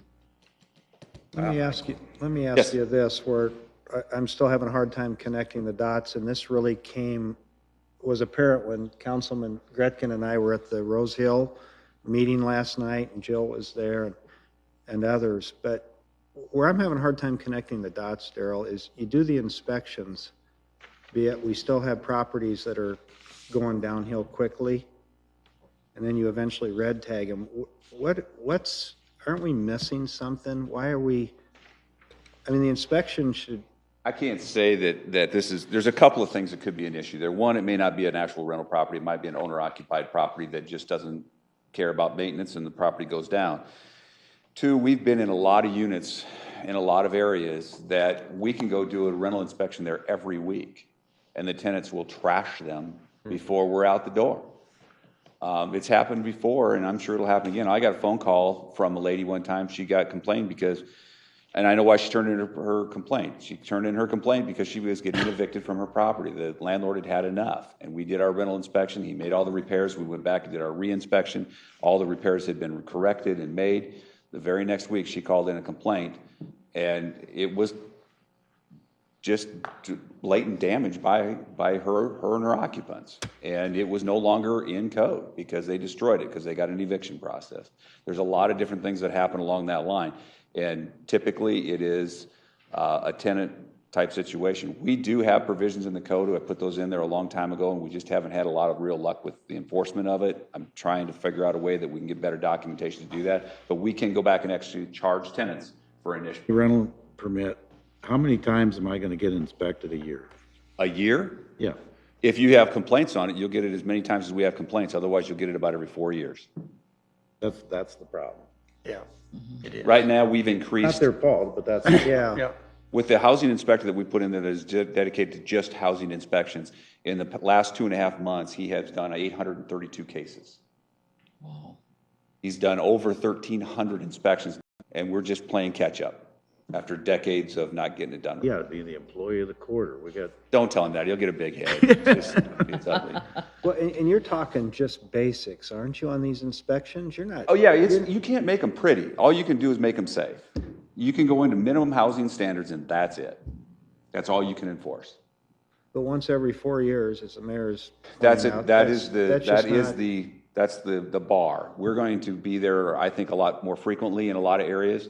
We do, 3 years ago, I implemented that we actually do a full rental inspection. We don't just go out and visit a complaint. If we get a complaint, they get a full rental inspection, not just address a complaint. Let's just say it was, the rental complaint was because my landlord won't come fix my shower. Well, we don't just inspect the shower. We do the entire unit or the entire complex. So do the complaints get pushed to the top of the list? Absolutely. And you go out? Yeah, absolutely. We schedule the inspection of the complaint as quickly as possible. In most cases, it's less than 36 hours. So how many times you have to go back? 3 times because the guy just doesn't bother to fix anything? He starts getting fees now, so now they are fixing it. We're charging after that initial reinspection. If it's not fixed, they get a $50, and then it goes to 100, then it goes to 150. They're also getting charged now. The new inspector is actually enforcing the sections that we showed him where he can do a no-show fee to the landlord if he doesn't show up for the rental inspection that's scheduled at that time. It's a waste of our time, and they get a $50 charge for that as well. They don't pay you to tag the house then? If they don't pay, then they're going to lose their rental permit, and if they lose their rental permit legally under the state law, they cannot collect rent. I'm still struggling with it, though. So do you think the system's working? Do you think what we have, the ordinances, everything we're doing, do you think that's working? I think we're getting there. I think we've stumbled, and I think that we've had some issues in the past. But with the dedicated staff member now, as well as some of the other efficiencies that we're putting in with new computers and being able to do our inspections right there on site and hand them information, I think we're on the right track to be really good. Are we going to fix everything? Absolutely not. I wouldn't stand here and tell you that to your face that we'd be able to fix it all, because we can't. We can't fix the tenants that are going to destroy units. We can't fix those landlords. We can penalize those landlords, but we can't necessarily always fix them. Are they pretty good about paying the fees?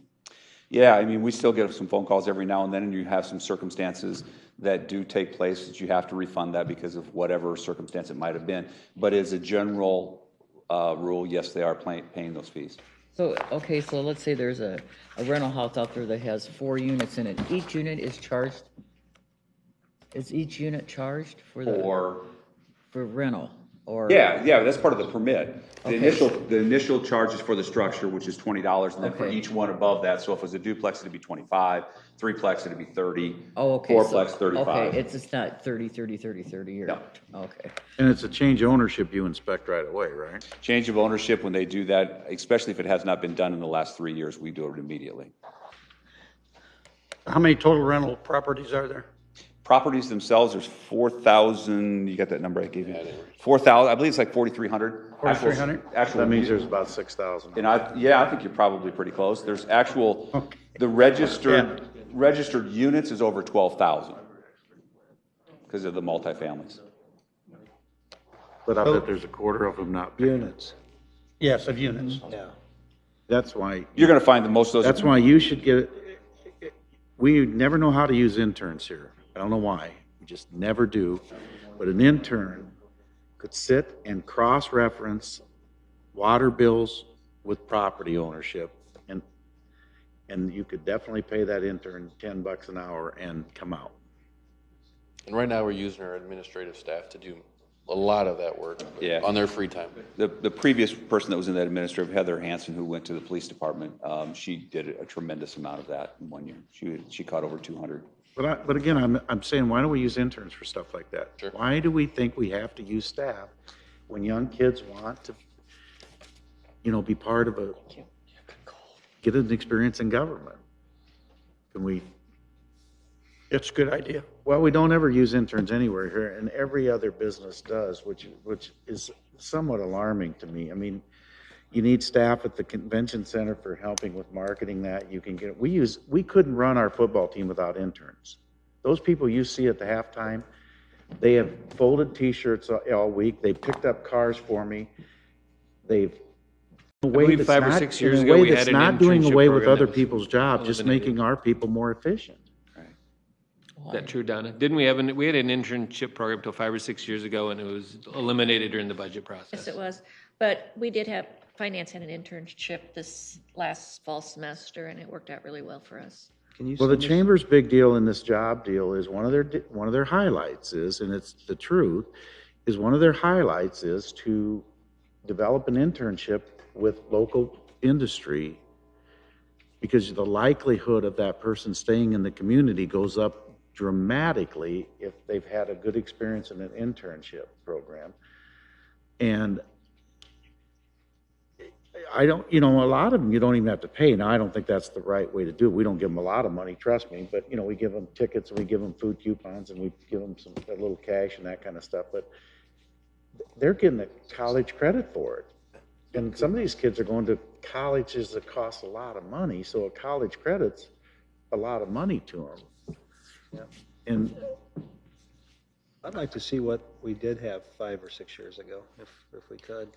And if we are sticking a lot of money into that, or into the workforce program with the chamber, it might be good to be a partner with it. In the last couple of years, we've also partnered with Briar Cliff. They have an internship program. Most recently, we've had them down in the housing division. Some more long-term, but some then just short-term. Some have come around for a few days here and there, but also they have a full-time internship program through Briar Cliff too. And mine was through Morningside College. The mayor mentioned earlier that Landlords Association, are they organized? I mean, do they meet on a regular basis? Yeah, they've just elected a new president now. Do we do anything? Run this with- baby through without talking to them, you'll find that they do. Brad Bergstrom is now their president. He was on the Building and Housing Code Board, so he knows there's been discussions, because he was actually on some of those discussions and the Building and Housing Code Board, and now he has come off of that. He didn't reapply for another term. And that's why we have another landlord that's represented that now. Mike Willer is representing that now. And Brad has gone on after Maynard Porter passed away, that Brad Bergstrom's taken over that position as president, and I think that there would be a great working relationship and be able to, I'm not gonna say it's gonna be an easy task, because it won't Well, be. I understand that, but do you meet with them on a regular basis? Yeah, Maynard had it set up basically by invitation. He wanted me there on invitation only. He wanted me there Well, you all gotta the know time. Maynard, that's why. So, that relationship will, we'll see how that develops with the president. I've always made myself available to them whenever they want their meeting. They usually have them on a Thursday night, which sometimes conflicts with some other associations that I'm on with, home builders and what have you, but, I always make opportunity to be there for them. Well, good, because I think you can do more in a partnership than you can by yourself. Oh, absolutely. Yeah, so I'd like to see you I agree really. 100% And they're a with that. very reasonable group, but they just like. Yeah, I mean, they don't like approved the stuff last sprung one because on they them. knew it had That's-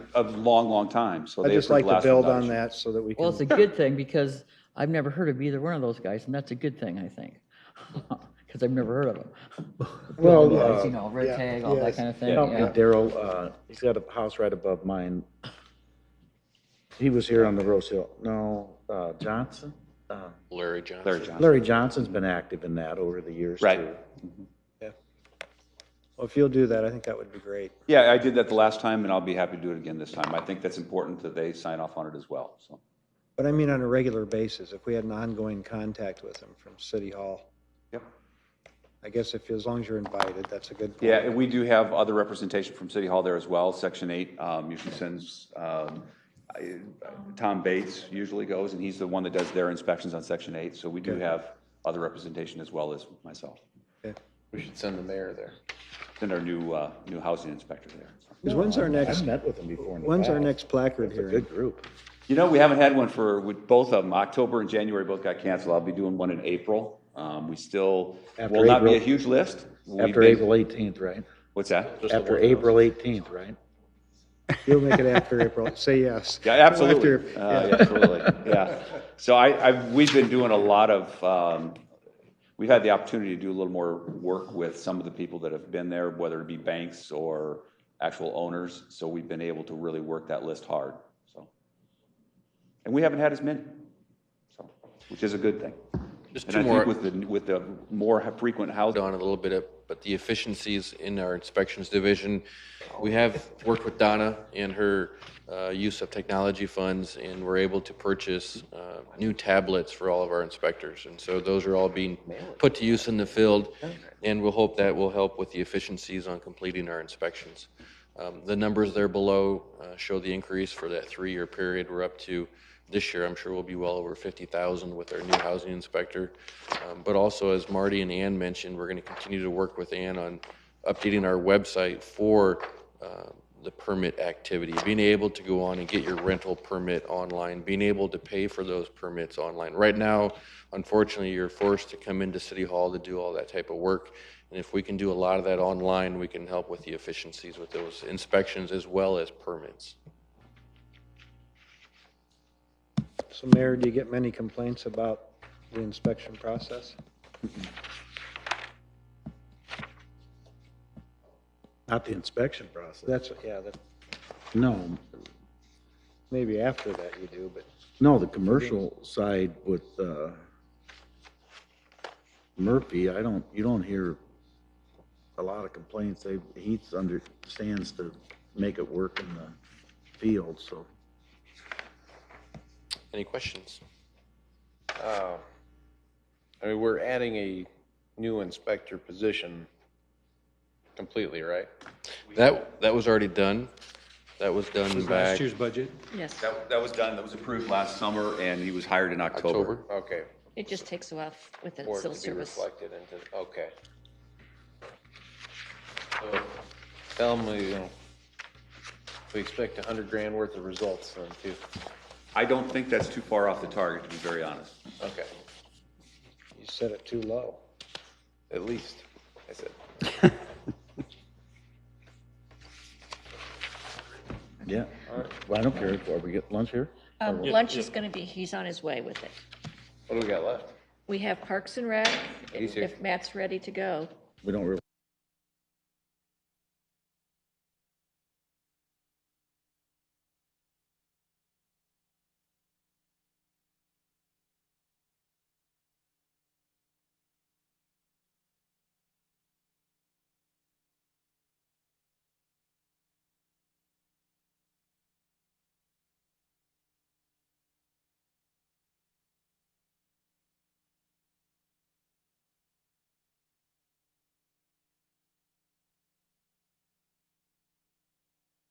Gonna Let's do do city manager manager. first. Are you putting us back on here, bud? Yes. All right. What Page 90. You're You back even have a live. page? Jesus, this is amazing. If you look at our budget, we're up 25.7%. That is in large part due to an increase in liability insurance for our lawsuit. Yes. And unfortunately, our claims experience stays on for 5 years. 5 years. It's weighted, though. It's weighted.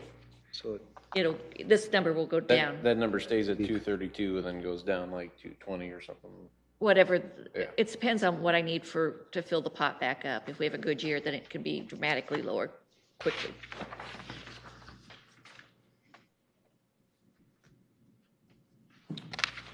What's a 6,800 for professional services? Right. Second here. I'm just I don't see. Driver? driver.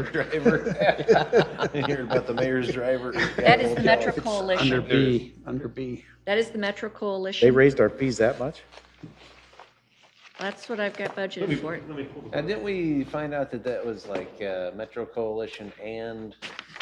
But we dropped our lobbyist, I thought. Yeah, but that one I've We got, did. That's not paid for out of this budget, though. the Metro Coalition for 14 That was paid it. $5,790. The Metro Coalition for 15 was $6,869.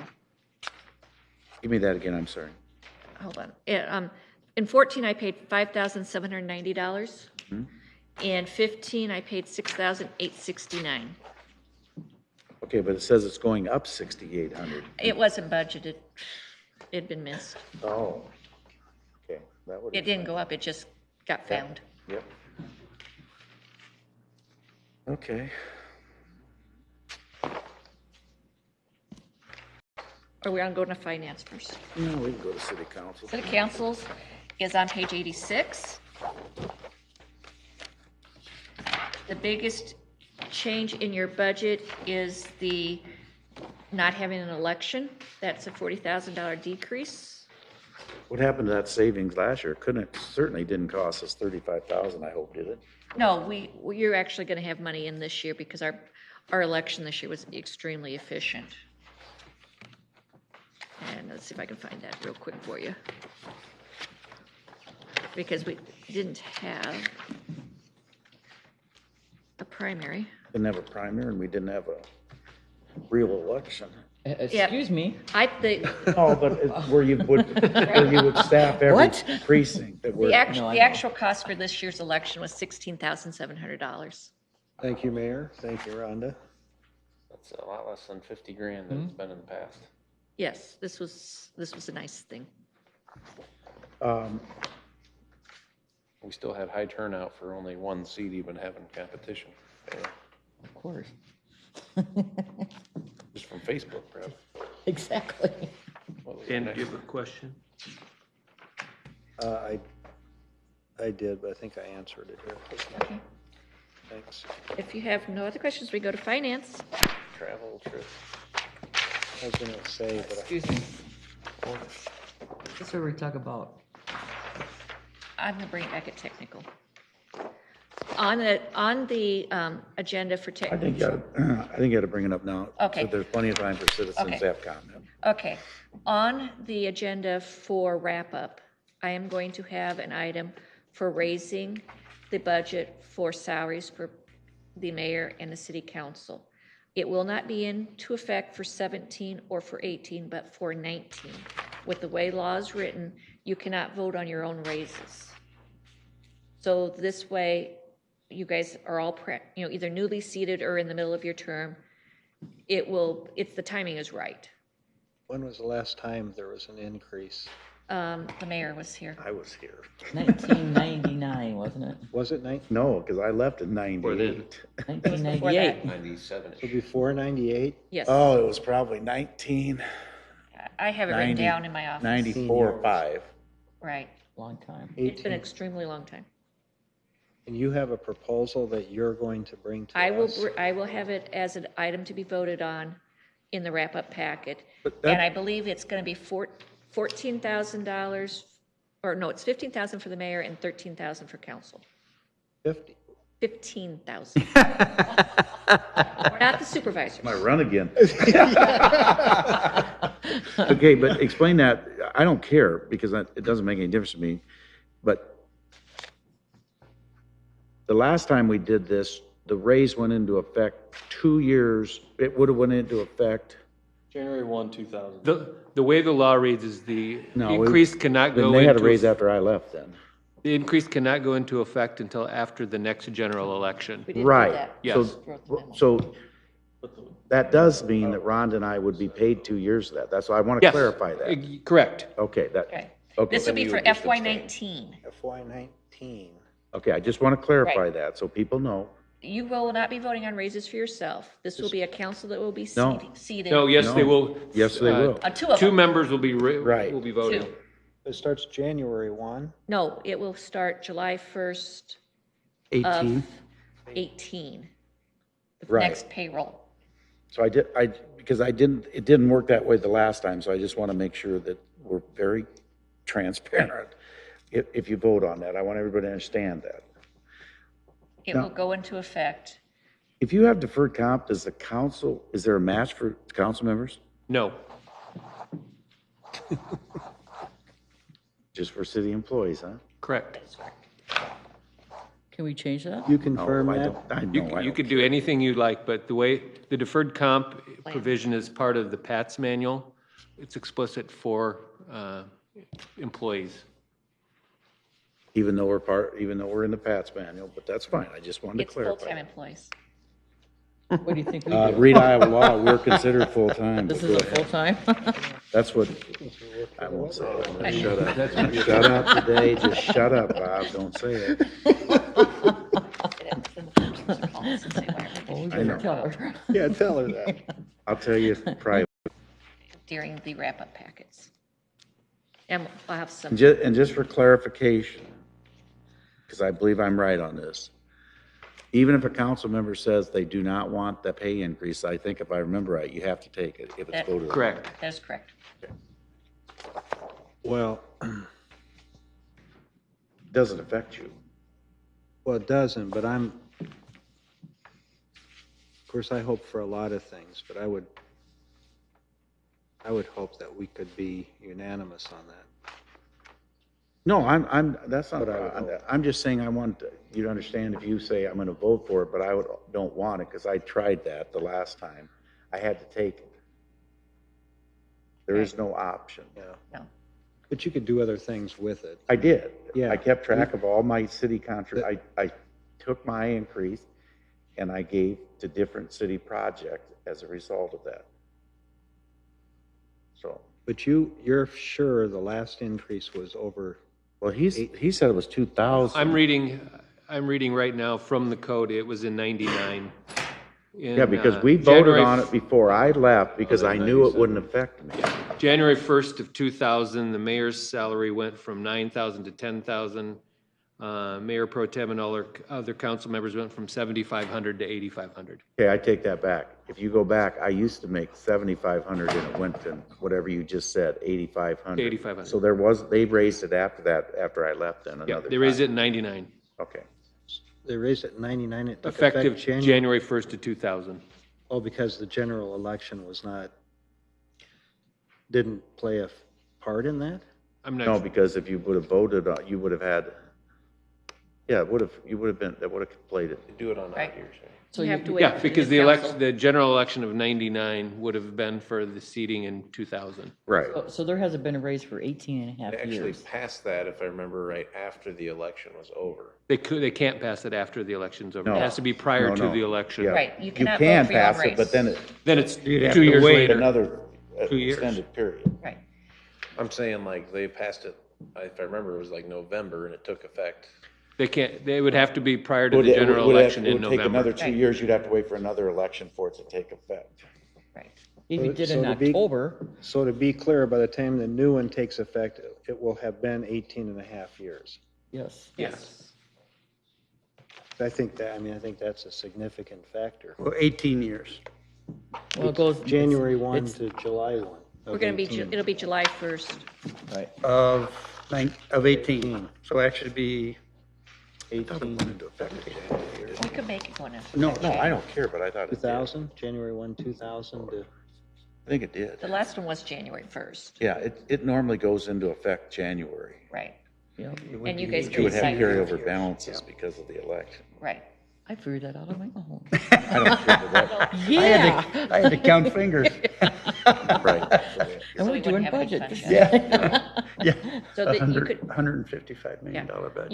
you could make it effect January 1st of 18. 18. But that would be the 18 budget, still wouldn't affect what we're doing today. No. Okay. And my term ends December 31, 17. Correct. So nobody, as a full council, would be considered voting for it. Okay. Do we want to break for lunch, or do you want to just do finance to get that done? Let's do finance. Let's do finance Okay. since you're here. Finance is on page 148. And I do have a change that we're going to have. The reconciliation for our credit card rebate did come in, and I'm going to add a $19,000 more of revenue. Where's that, Donna? That is on the revenue sources, other revenues. Other I'm going to add $19,000 more. We budgeted $36,000, and I actually collected $55,358 for last year. And our big push is to move as much to credit card payments as possible because we do get rebates on it. If it's out there and people allow us to do it, we want to take advantage and get that money back into the system. You have 41,800 now in the book, That's, and you're increasing it by, I'm going to add $19,000. okay, thank you. So does that take it to 60 or does that take it to 54? Whatever, No, it'd be 19 on to, 60,800. yes. Also, the things that we're going to be doing is, as I said, more credit card usage going through, giving department heads things that they're not buying through bidding process now. Look at, is it makes sense for them to just use their credit card because that'll increase our volume. We are going to more direct deposits, W-2s online. And one of the biggest things you are going to see during the wrap-up is this week we met with our financial advisors and our legal bond counsel, and we're going to do a refunding of 4 series of bonds plus an advanced refunding that's going to save us next year. You have the, hold on. It's going to save us over long term, it's going to save us over $400,000.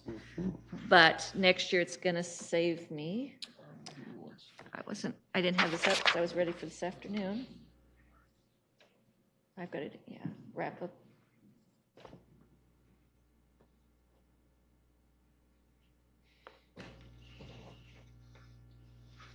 It's going to be $56,145. This is also dependent upon market rates in the beginning of June. But right now, we gave them the go-ahead to do the refunding and get the process started. How come you're not taking any money for tax increment administration? The laws on tax increment are getting really picky, that you have to show a direct benefit to the actual district. And it just felt very uncomfortable that finance, while we do a lot in the background, there's not a direct benefit. There has to be some direct benefit, though. I mean, you're the one putting the bond things together, those sort of things. There's timing in that. I don't believe you should budget something, but I believe you ought to charge the district for those things that you determine are direct benefit and reconcile at the end of the year. We could keep track of our time spent on projects and then code it that way. Which we could do. I just. I understand, but I don't want. We like to say we do TIF right, and this was one of those areas that. Just want to avoid a red flag maybe of some sort. Yeah. Donna, were you done, Mayor? Mm-hmm. On page 146 on your goals for 2017. Just a couple of observations where you have reduced number of paper checks issued for payroll. Is that, do you still have a lot of paper checks? Yes, we do. And one of the things we're working on is to reduce that. Some people just take change very slowly. Because it's easy to do, isn't it, or not? Or do some people just not have that? They like to have that check. They like to take their break and go to I the believe bank. it's also included in some union contracts that they Right, have we're the s- choice of a paper check. Yes, And we're working to get those Okay. issues resolved also. yes. Okay, thank you. And then on your last bullet point, develop procedures for paving and sidewalk assessment reporting. We haven't done assessments for a very long time, and our part is the programming of it so that the software gets updated and refreshed, so that it makes it easier for those other departments to want to do it, so they don't feel it's cumbersome. So we want to implement where we're existing. We actually took the special assessment programs on the nuisance side and totally redid it. So now you can see it online for the abstractors. We've made it very clear that how it's working, and we want to do the exact same thing now on the paving and the sidewalks. So that's just programming. We aren't getting into the assessment. Well, I think once we arena right now. get the software to where it's easier for them to know how to There you do are. it, then it makes it so that Yeah, Dan, what this does is actually make it so that if and when we want to begin assessment, we can actually pull it off. It's been so long now, we're not sure we could do it if we wanted to. Easily. How's that?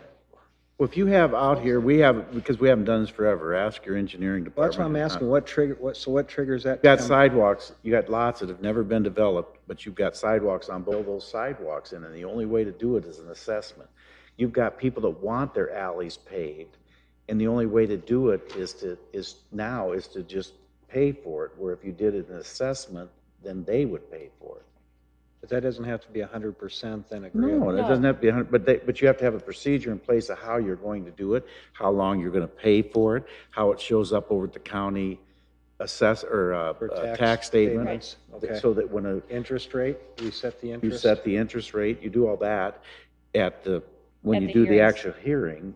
But if you don't have any of that stuff in place, you couldn't do, if somebody came today and said, we want to pay Plum Creek Road, and we've got 100% petition for it, and we'll pay the assessment, we have no mechanism to do it.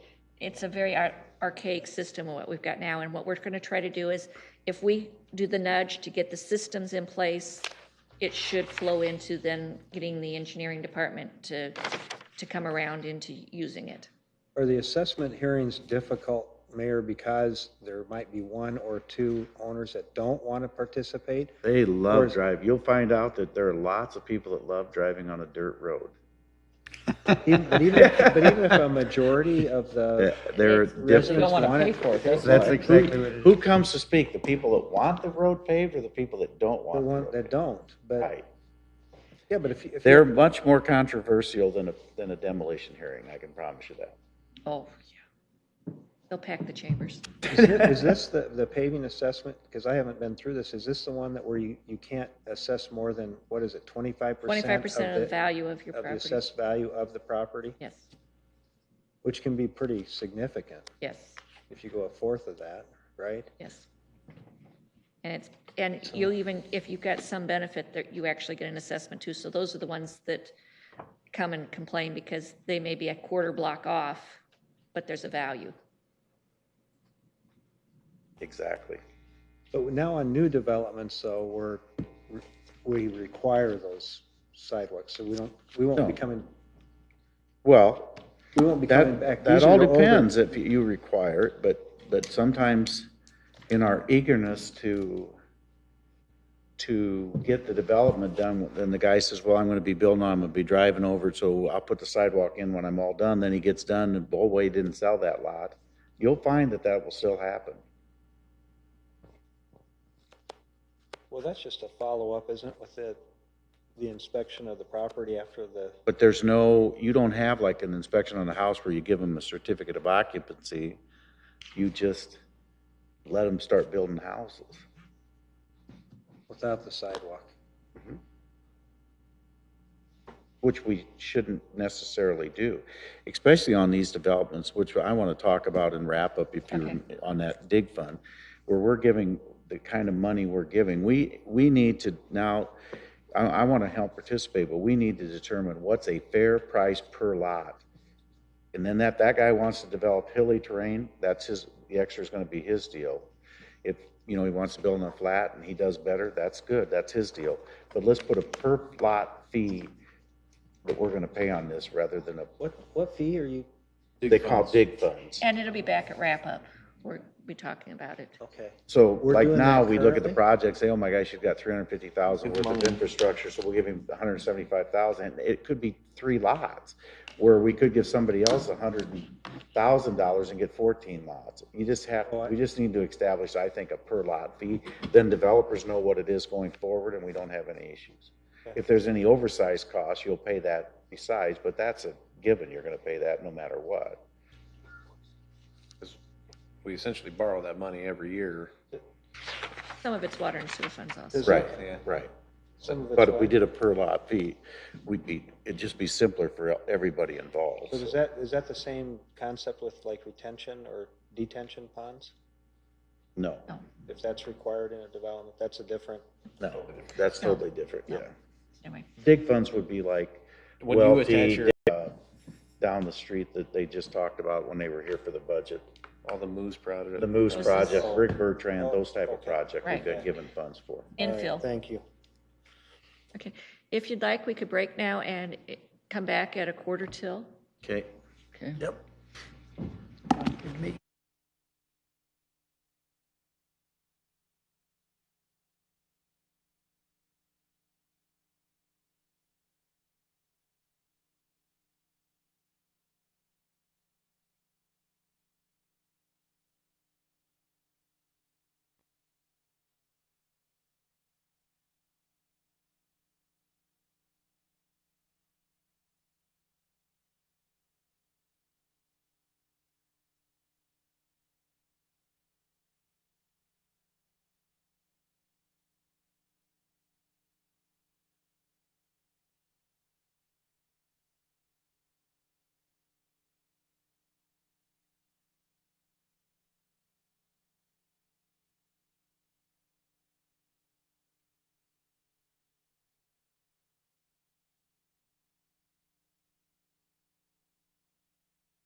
Okay, we are back live.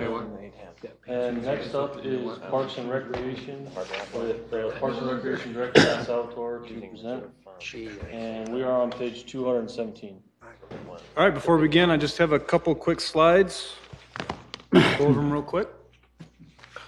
First off, just wanted to go over our inventory of everything involved with the Parks and Recreation Department. 53 parks, 24 miles paved trail. We got the Long Lines Family Recreation Center and Climbing Wall, IVP Ice Center, Lewis and Clark Park, 2 18-hole golf courses, 3 cemeteries, 5 swimming pools, 1 splash pad. We're also in charge of municipal band, Sister City Committee, special event permits. We have 12 leases for athletic complexes and park properties, and over 25 youth adult recreation programs and special events. This was the goals that we presented last year, which were some of our accomplishments.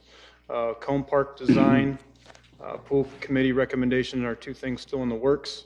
We put together a trail strategic plan. I'm going to bring that back as a council presentation on March 7th to present that in its entirety to the council. We're looking at doing the Big Sioux River Dike Trail Phase 2, or that was completed last year. We're doing Phase 1 this year. Development of the former Argosy Casino site is Chris Larson Park. Our first public meeting is going to be March 8th. Campground development, the first public meeting there is February 26th. We created some new programs. We had a new summer camp, yoga in the park, Bags League, Halloween Spectacular that we partnered with the Y on. We partnered with youth associations on weekend tournaments. We're going to be doing a big one here April 29th through May 1st. It's a USSSA World Series qualifier. And we created a Parks and Recreation Foundation. Our application was approved by the IRS in November. Goals for FY17, I-29 trail design, campground design, our downtown park groundbreaking, Big Sioux River Dike Trail Phase 1 completion, Lewis and Clark Park renovations, complete the Riverfront Master Plan, and we're going to start the process of grant writing, fundraising, and we're going to keep doing new programs. We have a kickball and wiffle ball planned at Miracle Field. We're going to do a Live Healthy Iowa 5K. Eric has a brunch with the Bunny program planned and some more climbing classes. Hopefully the Easter one. When is the, I keep wanting to know, when is the trail to connect Leeds going to be bid? I believe that is well, they're going to start working on design, and that would be a fall letting. This fall? Yeah, I think so. Don't quote me on that, Mayor, but I believe so. That's where engineering is working on that right now.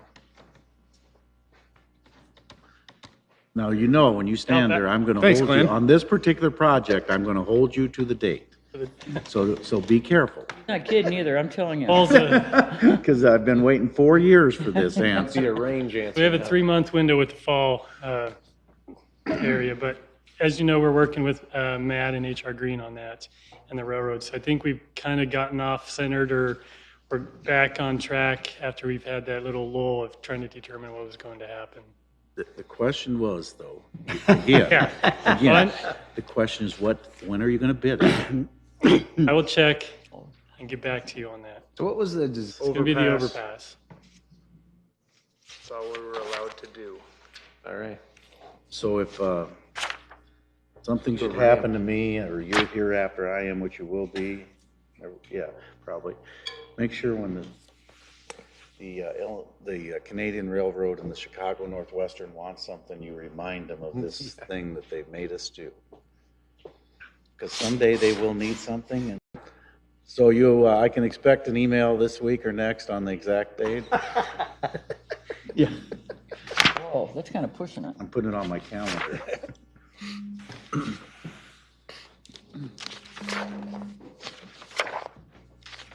Go ahead.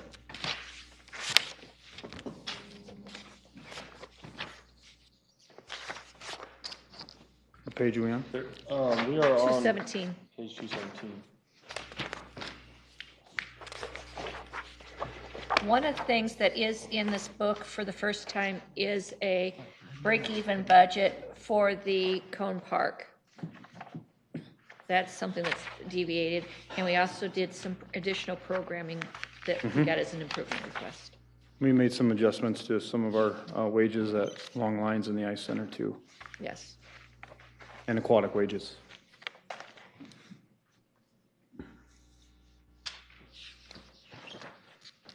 I know those are big percentages here, but that's just something we have to do on something like that. We have to be competitive in the wage market, and that's.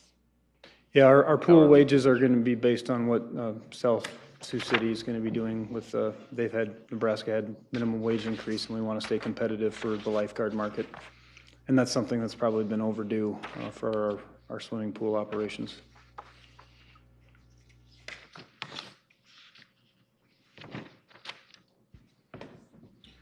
You say it's break even, so I'm assuming you're adding some of these numbers together to get there, because you've got Yes. 109 in expenses. If you go 109 in revenue as well. to And it must be in different categories. page 229. Exactly, you can see Mayor. the actual Yep. budget.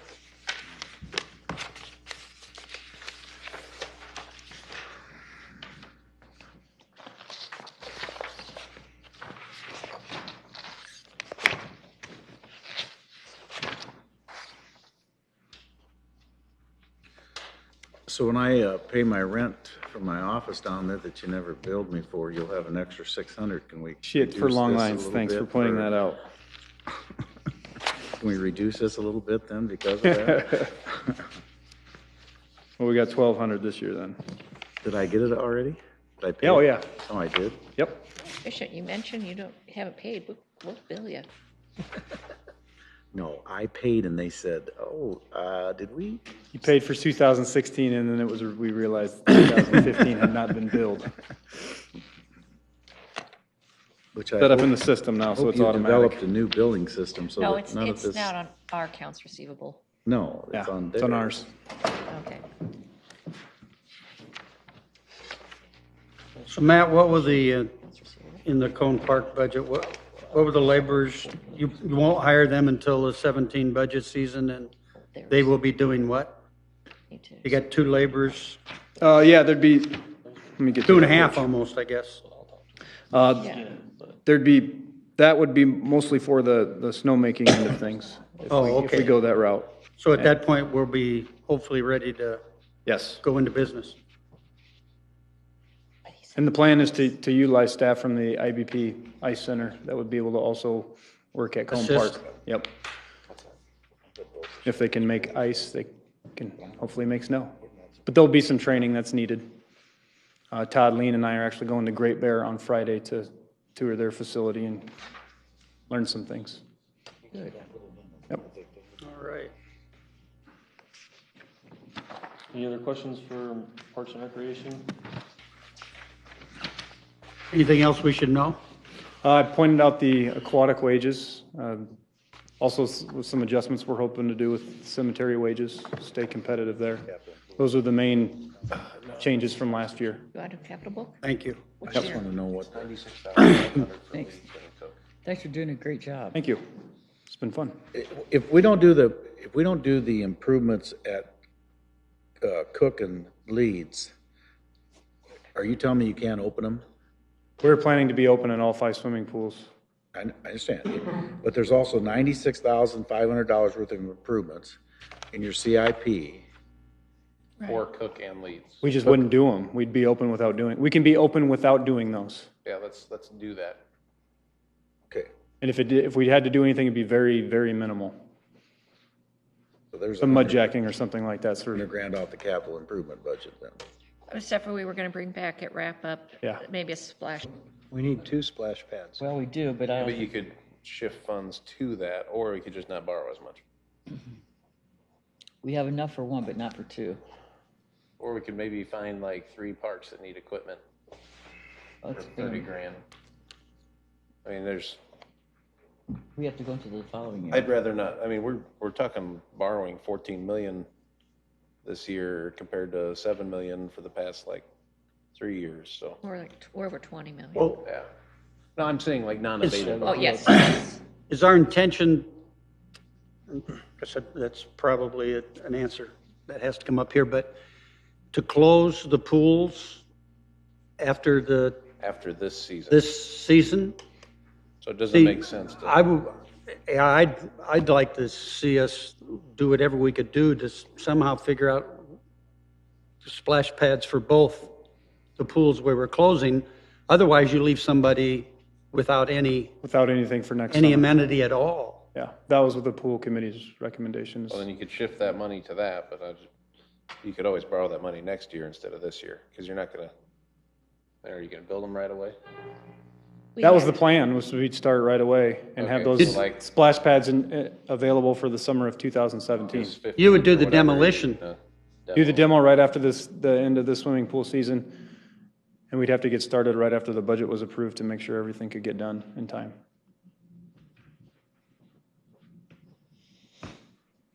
Be back and wrap up with it. Okay. Thanks, Matt. Thank you. Thank you. And we are moving on to utilities on page 335 with Utilities Director Mark Sims to present. Good afternoon, everybody. Hi, Mark. Hi, Mark. Glad somebody responded. Afternoon. Cold crowd. Happy to have you. How's Trying to it? figure out, the mayor mentioned this morning about four honeymoons. I wonder if that's 4 separate honeymoons that I get to have. Well, Matt's had a pretty good long run. He's probably had a longer run than anybody today. I don't want to take anything away from him, but No, but I know Rick is feeling kind of bad because he'd like to have one before he leaves employment, so I could donate him. Yeah. 3 years of honeymoon. That's the case, but, We'll work on that one. well, what you have in front of you for utilities budget, things that we're recommending here really are designed to maintain the level of service that has helped us to accomplish the things that we have to this date, the mission that you see on page 332. But there's a couple of exceptions to that I kind of wanted to point out. As you're aware, first of all, utilities and field services, management, and public works administration were split out this year. And so you see a little bit of a difference with the budget there. And that's reflected on page 337. Then on 338, another difference, Zenith Water Treatment Plant. The goals there, one of those includes optimization. You're going to hear that buzzword a few times as I talk with you, but hopefully you'll understand the purpose behind that as we get a little further into this. Southbridge goals are on page 340, and one of the big things that's driven the need for some increase there is we anticipate that Seaboard Triumph will be coming on board and using water before the end of the budget year, and so we needed to prepare for that. And then again, we're looking at optimization of the membrane cleaning process out there to make that more efficient. As far as environmental services, goals are on page 342, and maybe a couple of key things that one of them that I've heard from you, a desire that I understand you have, and I think we also have, is that we find ways to expand our recycling efforts. And so that is kind of factored into what we want to do with the budget. Many of the things we believe we can do with just some additional public education and some, That's a good intern job, right? some there. volunteerism, Calling up those some types people of that haven't things. Signed up and get them signed up. So I have talked with the AB and with Melissa, and we'll continue to work towards finding ways to better use recycling, or whether it's something to do with stormwater, as you did last fall with the Girl Scouts. I've had 1 or 2 companies contact me already asking, can we volunteer to do something for the city? And they, they just kind of want to have their name out there as being a good citizen of Sioux City. So I've passed those on to Melissa, and she can sure talk more about those if you'd like. But those are some of the goals there. And then I assumed that maybe the thing that we'd end up spending the most time on this afternoon would be our wastewater treatment facility. And so I want to just share a few things in regard to that. And this really kind of goes without saying, but I will say it anyway. I know that it's your priority that whether it be wastewater, water, or really any other function that we do, that things that are very high on everybody's priority list would include employee safety, compliance, and again, maybe another buzzword, but very important to us now, particularly with the wastewater facility. Odor control, I know, is a concern for you, capacity for growth and cost savings. So once again, we've tried to build those things into what our request is that's before you now. Specifically for wastewater, odor mitigation efforts, we have looked at York Lift Station, and we'll be getting a report to you hopefully within the next 6 weeks, maybe sooner than that, depending on how soon we can get the vendor to give us the information we need. Peroxide, what is it, US Peroxide or whatever? Did a trial there, and we've got preliminary numbers and preliminary results back, and things were encouraging there. Along with that, obviously, you know that we've cleaned, I forget, Tim mentioned it, but I don't know how many feet, like 3,000 feet of sewer line down there in that area, and took out about 79 tons of solid material. And that has an impact definitely on odor control. You need to be aware that over time, that material is going to redeposit. It's just the nature of a sewer line, and so we'll have to come back and look at doing those things, you know, somewhere down the road. But that does have an impact. I don't think it solves the problem completely by any means. One of the disadvantages we have is that the trial that was done that focused on York Lift Station had to be done kind of in the middle of winter here, and that's probably the least opportune time to be able to look at odors. But we wanted to have some answers for you, not only for budget here, but going into, you know, the next season here, so that you can make some decisions on that. So, and we believe again that we'll have some good information for you very shortly on that. We have had them look at the headworks of the wastewater plant as well. And I think Keith mentioned, I wasn't here Monday night, but watching tail end of the meeting that night, and you mentioned that there were some concerns about lift stations, and if we could narrow that down a little bit, there's 14 lift stations, so. York was one, okay, and then Floyd the other. Okay, Floyd. And we also did get that memo 2 weeks ago saying that you had met with, I believe it was US Peroxide is the name, right? Our right. vendor, our odor vendor. Yep. And, you know, I was always under the assumption that we had those lift stations in our odor control contract at the past. I know right. Riverside, Riverfront, but I thought for sure Floyd was included in that mix. In there. Floyd is impacted by it, but is that just chemical dosing? Pretty much. Now, Floyd also has an existing odor control system in place. Are you talking the canisters? The canisters, but the material for the canisters was not replaced. And we originally had that, I think, in our budget recommendations this time around, and then in discussions with Bob and several others, we kind of all agreed at that time we didn't think Floyd was showing up as an odor issue. But obviously, if it is, we want to relook at that. So, and there's chemical dosing that impacts Floyd. I do think from Floyd a couple has different sources. Odor issue. I mean, I'm sorry. I think Floyd lift station does have an odor issue. I mean, did we monitor what sulfide levels or? Yes. Yeah. And what did we find? I don't have that in front of me, but I can sure get it for you in the report. If we could get some of those results too, I mean, it'd be nice to have all the information on it. Yep. Yep. We're going to do a complete report on kind of the history again, and give you all current information so you know where things are at. And so it definitely is a concern of ours, a priority of ours. not inexpensive by any means, so be aware of that. And you guys already know But we're spending a lot for We had a odor control, but.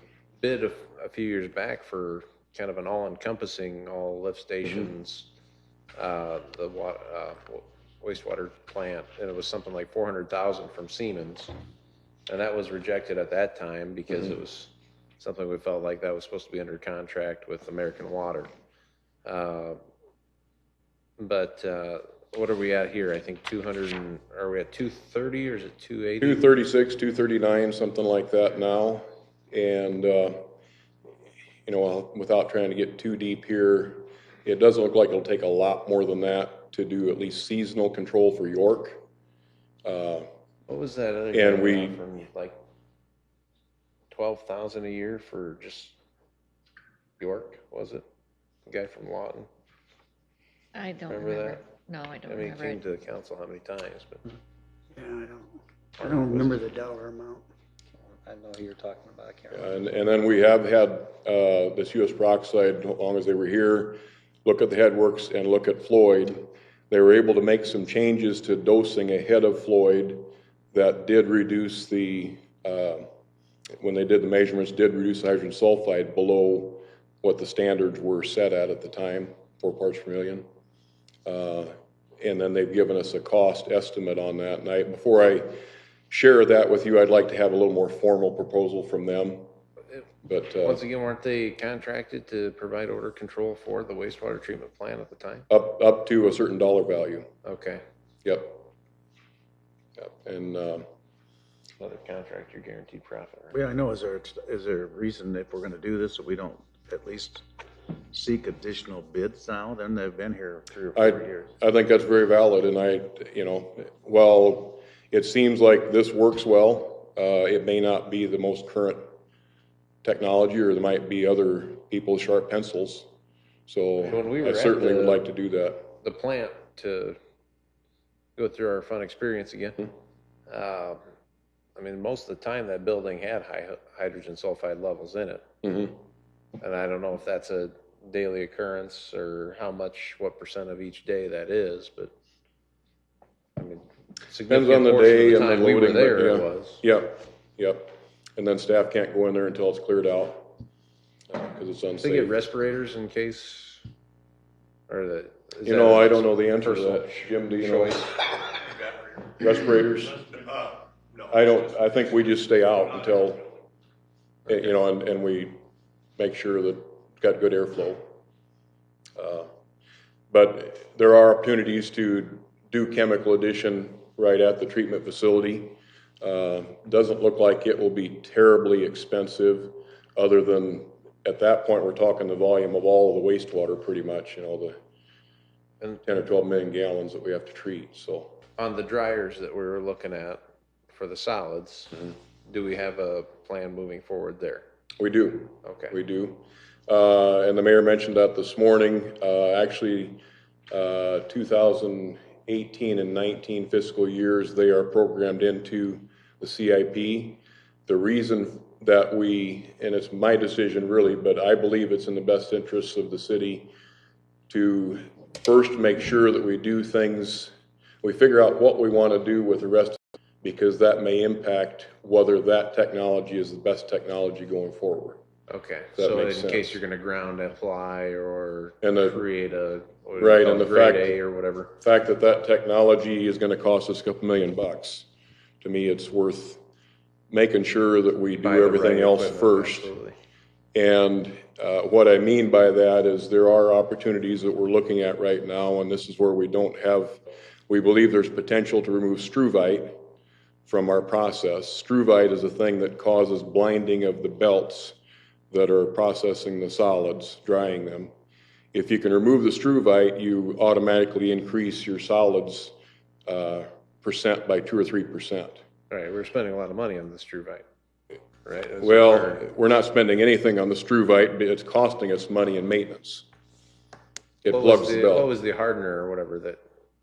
There's a polymer that we use. The polymer, that's. the- Polymer is also very expensive. There are just so many factors that you have to consider that I think it's very prudent for us to take slow down just a little bit and say, what do we intend to do long-term with each process before we, you know, for example, buy the screw presses that we looked at. I thought the payback was pretty quick on those, though, was it not? Because when you stop buying as much polymer. It could be less polymer, and it dries the solids more. And my math is really rough here, but I think that for every % solids that we increase before we send it to the landfill, we save about $48,000. Right. So there is definitely benefit to that, but you know, but there are a lot of factors again to have to look at to make sure that we do it the right way. So,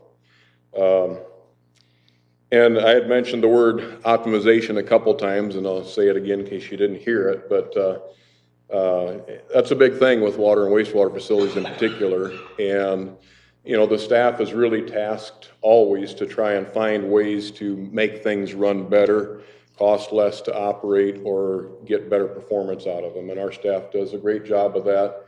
They're very well trained and continuing to advance in that training to be able to do that. But things that we're focusing on right now are the kind of the bigger ticket items, and we've kind of picked off 3 or 4 things that cost us the most money. And one of the big ones is the solids processing. You know, our budget, I think this year was somewhere close to $700,000 to have the solids transported and landfilled. And because it's still too wet when it reaches the landfill, there's a potential of having to spend another $500,000 to dry it up enough. And that $500,000 number is a pretty much a moving target number, because we don't know, for example, this load, is it going to be dry enough that they don't have to mix anything? And is the next load too wet? Is it going to rain? You know, what's going to influence that? And so for that reason, the number is pretty high. But you can see it adds up pretty fast. That's a lot of operating budget money that has to go into that solids processing. So we've looked very hard, and we hope to bring something back to you, hopefully in the next few weeks here. Solid proposal, options or alternatives to be able to do a better job of the solid processing and reduce those costs. And I'm fairly confident it'll be a considerable savings, but it was just not possible to accomplish that in the time we've been here and you know, in preparing for budget and stuff. So who's the consultant that's helping you on what you're going to propose? At this point, no consultant. What's that? At this point, no consultant. So you guys are We've just certainly doing got this in- inputs from a lot of sources, a lot of people, but we've not retained the just services of doing any. it in-house? Pardon me? You're just doing it in-house? To this point. Certainly make a lot of phone calls, and you know, we may not get it quite as right as a consultant or engineer might, but we'll get close. And then maybe we can refine it, you know, at some point with them. So that's kind of the big thing, the solids. We also need to look at our chemical usage and things like that. But and if you have questions, we can certainly try and answer those. Another thing that you went through I think it must have been last spring, and approved was a fat, oils, and grease program. And that basically was mandated by EPA. And to some extent, maybe the city's hand was forced a little bit on. They're going to ask about that. So the fact that you passed that is a feather in our cap. But it will also require continued development of that program. The benefit to that program. Good comments, because that was a 4-to-1 vote too. So you hit the Where's buzzer. that honeymoon? That be aware that every time you can remove fats, oils, and grease before it gets into the sewer system, that reduces the chance for a blockage or whatever. So there are a lot of benefits. And the other benefit to the FOG is that it can become a very good source of fuel to generate biogas at the treatment plant, which we use to heat our sludge with, basically, and then we don't have to buy gas from Mid-America. So there are other benefits to that, and we can talk more about that another time. And then we have to be aware we do have recommendations and requirements that DNR has placed upon us. We have a deadline of March 1st to respond to their last inspection report. And we negotiated that date with them to get it past budget hearings so that we could give them something firm saying this is what we're committed to do. And so based upon what you decide to do budget-wise, that will impact, how we formulate that response to DNR. There may be things that come out of the EPA audit, and also and these are all routine, by the way, to my knowledge. They weren't triggered by anything special, just something they do to give us a little more heartburn. But the State Hygienic Lab is also here, I think might even be this week, Jim? Today, and they're inspecting our laboratory facility.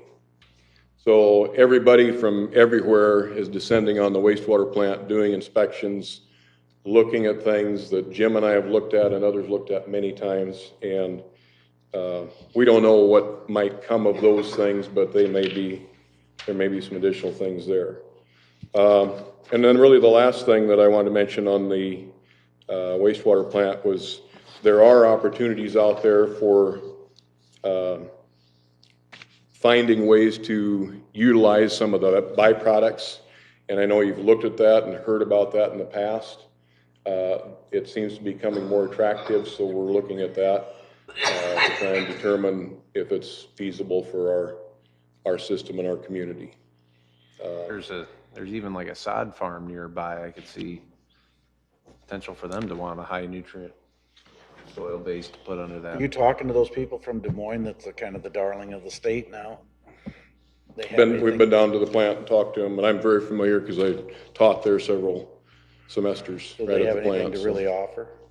Pardon me?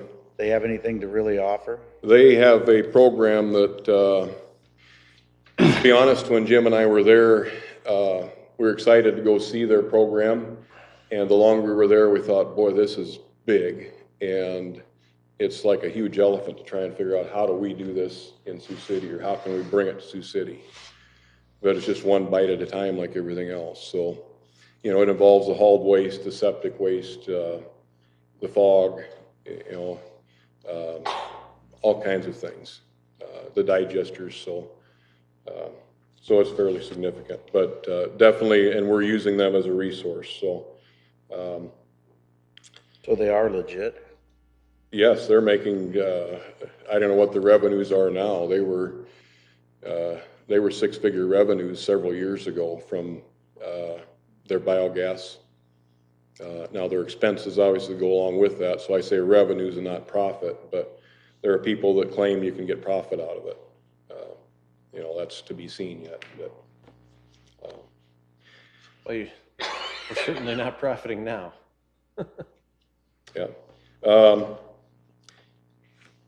I mentioned our staff, and just to give them one more pat on the back, they are always keeping their ear to the ground. You hear about things like what's going on with Flint, Michigan now, and with lead and copper, and we've already been looking at many articles and several staff talking to people, trying to make sure that we understand how that might impact us, and they work very hard at that. Your leadership is exceptional.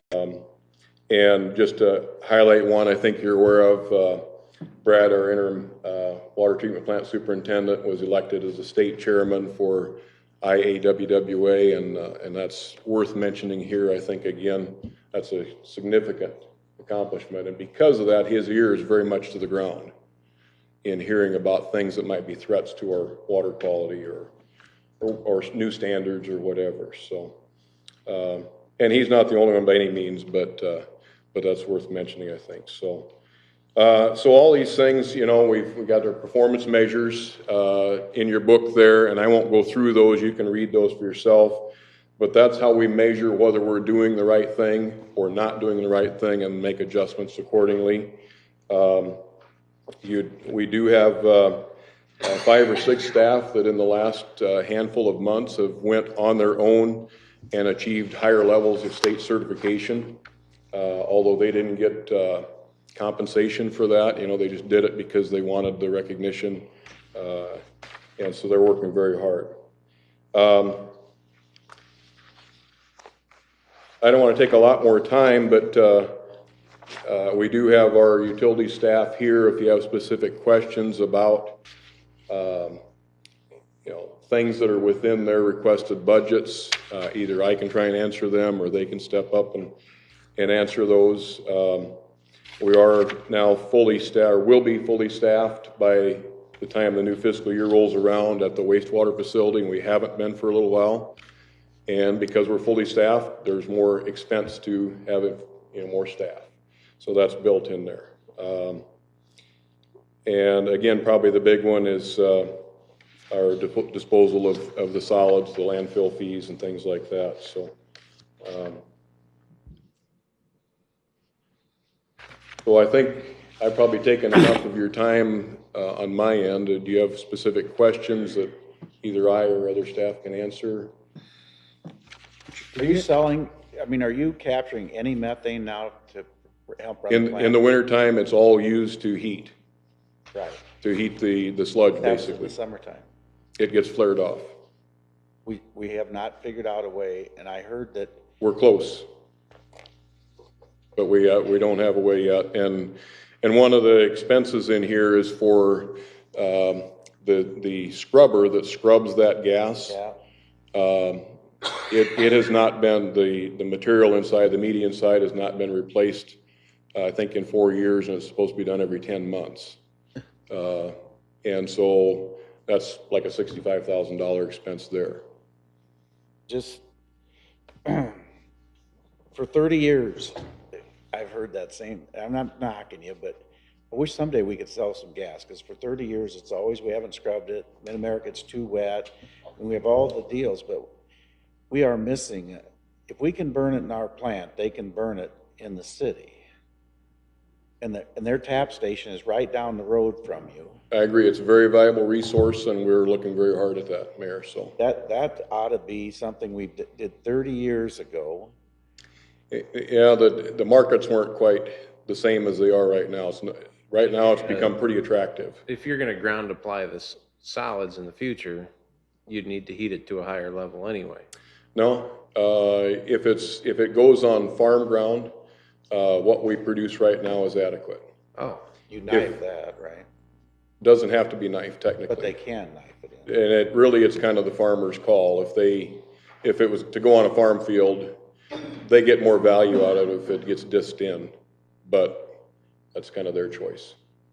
But obviously all of it goes to the landfill right now, and there's no beneficial reuse to that. And we are under contract till 2020 for that to happen. 2020. Wow. For that to happen. And there's no out in that contract? Discuss that with you maybe privately rather than here, but yes. Yeah, there's got to be. Yeah, that's another thing we're looking at, but so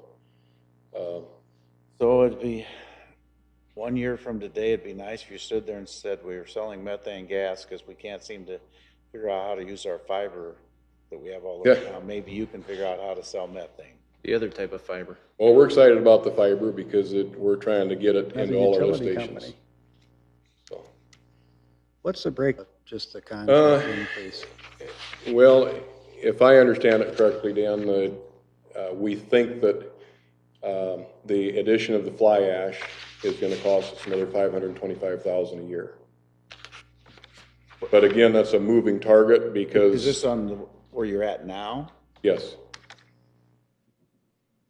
Yep, and we planned this budget based on doing that. It's got to get that.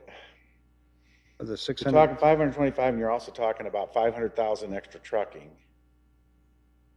That's what it costs you. No, the trucking is about between 600 and 700 now. If you had more solid, you would reduce. You're about 13%. You can go to 23.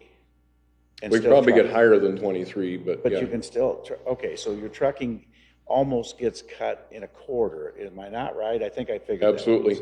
Okay, so 150,000, another five, and there's a huge savings to solid this sludge up. Yep. Every percent, again, it's my rough math, so please don't hold me to it, but I think That's it's why I went about these- $48,000 for every percent we can go up. But our existing belt presses are blinded by this struvite, which we potentially could take out of the stream, and we could get 2 or 3 more percent out of those. If we switch to the dewatering technology, which we're gonna spend a couple $1 million on, we might be able to get to about 20%. If we look at other technologies, there are some that'll go up to 25. But you have to look at the cost and benefit of all of those before you decide which is the Ongoing best. operating is only gonna grow higher. So keep that in mind too. Yep. Where interest and debt goes lower, over time. So. Mhm.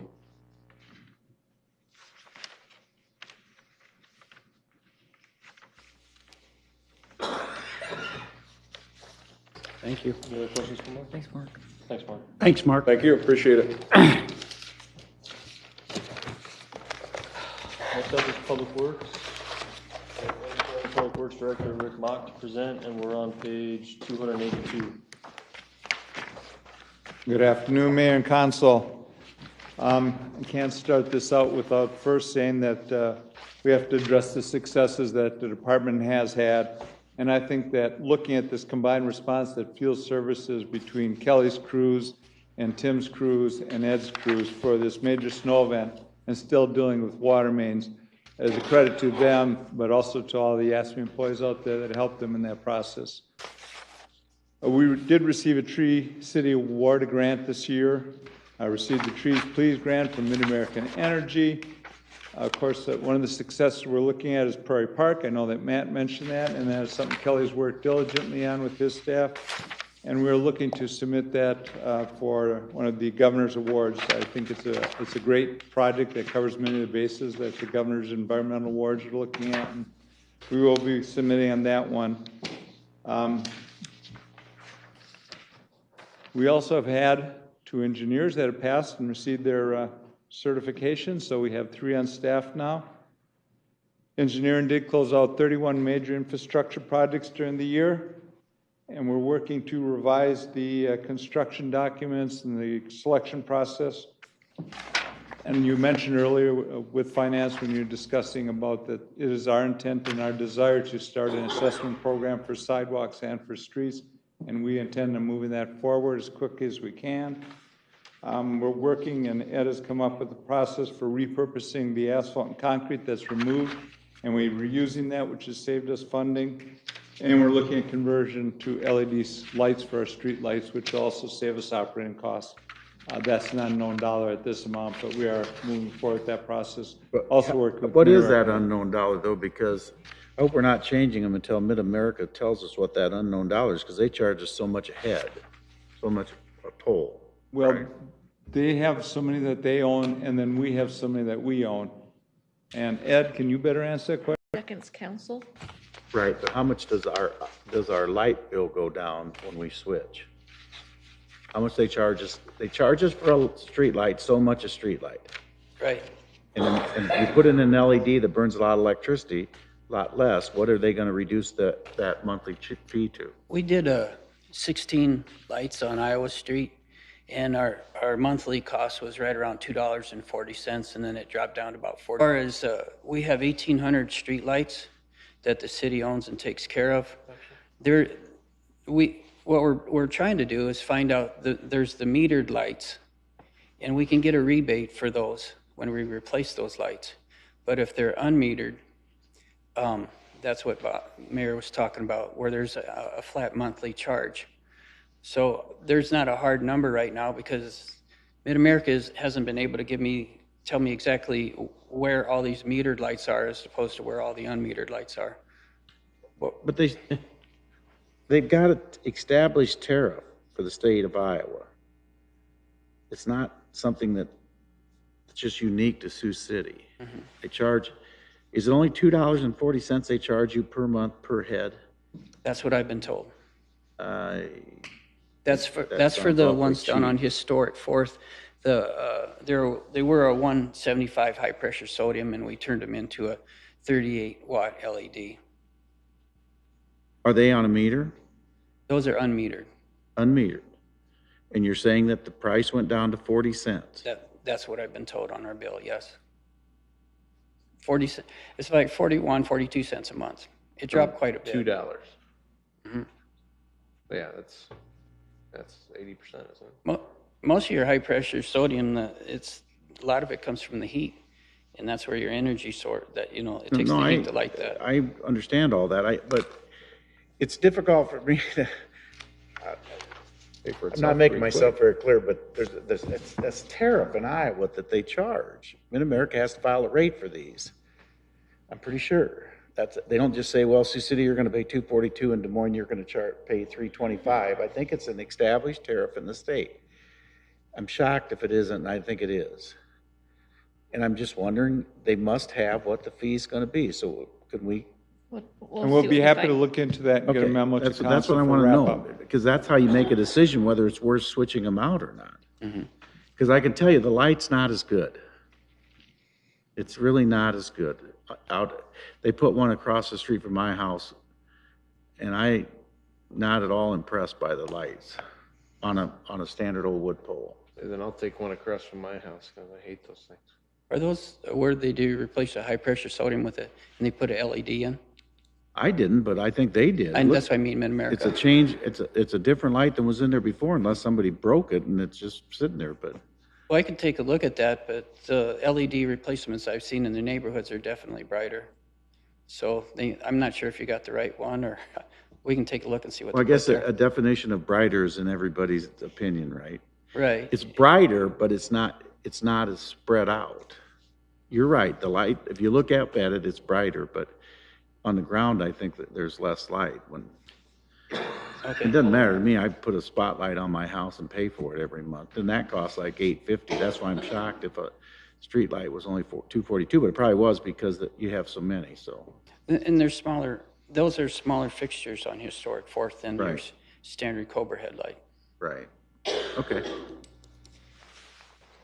Otherwise, pretty much the budget on page 282 for Public Works has stayed relatively flat. It's increased because of labor costs, insurance costs, fuel costs, and some CMG charges. There was an increase in engineering. We upped up some money for GIS. That's the direction we're needing to go, and we were able to utilize some of that GIS layering that the city's been investing in to assist the fire department in a timely fashion when ISO was in here for the new fire rating, and we're hopeful that we will be successful at getting rated of #1, and be the first fire department in the state to be #1. So with that, if there's any questions from council? I see we're using a lot more road use tax revenue. And Yes. isn't that intended to, that's the gas tax, essentially, is it not? It is the gas tax. It was kind of more intended to go towards capital projects, was it not ongoing? No, it was for operating as well. Right. And it was a balancing item, raise property taxes and keep money in road use for future, or use it now, and we felt that. Over the last 10 years, we've become very reliant on property taxes for maintenance, road maintenance. I can't speak for Sioux City, but it used to be cities could fund their entire road maintenance budget on road use. We got so far off that now we're trying to restore. Kind of following the intention of the funding. I think we are. We are. And then also keep focus on ongoing road maintenance too. Right, but if you go back and look at our capital budget, there was a tremendous amount of street improvements that we were doing, so I think we're getting a good mix. It's just how we're funding it. How many miles of, this might not be a question for you, Rick, but gravel versus paved roads? We have about 420 paved. I think we have it listed in there, and then it's like around used to be. 69 unpaved. So 420 paved, 69 miles unpaved. Some of the 69 is never gonna get paved, but you got blocks in town intermittently that we send a road grader out for, which just drives me crazy. You should close the street down or do something. Well, you could We've probably had in the past, pave it if for you what may your remember, maintenance costs. There's been discussions about some of those streets, and the neighbors don't want them because their garages are off to the paved street, and their side of the garage is on the unpaved portion, but that creates problems for not only maintaining, but it also creates problems with the mud and debris running off and getting in the storm sewer. Chicago Avenue out there. We've got like 2 blocks of 17th or West 17th that's still gravel, and that's just year after year I kind of brought up, let's try to put together a CIP to put 4 to 6 inches of asphalt on these streets. And We do have a CIP in there, but it's also a special assessment deal, and we have not had anybody yet that's wanted to pay for us to do that. there's one that I heard of that was willing, I think it was West Street. Well, there's a host of them that need to be done. But I think when you look at 69 miles of gravel needing $1.5 million versus 420 miles of paved needing 2.8 million, I mean, one's clearly a higher cost, not to mention the equipment and CMG costs that come with having road graders for gravel. I'd agree with you. There's some streets in Sioux City that I've lived here my whole life, and I never understood why they haven't been paved yet. Mm-hmm. And we'd sure like to move forward with that too. That's for us to decide, just so you know. You can close them too. Well, I think there probably will be some. Well, and maybe that's worth looking at, which streets to vacate, you know, maybe the West 17th would be a good one to look at. Just Well, those ones vacating out and- there in Chicago, if they, or whatever it is, if they don't have a garage on them, why do we keep them open? We can look into that. They could buy it and make a long driveway if they want.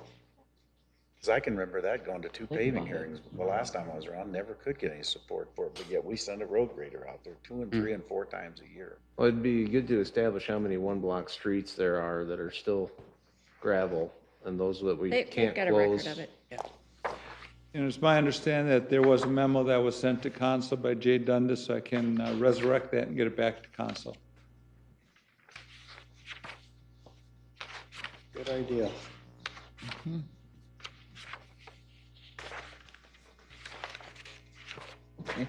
Thank Any you. other questions?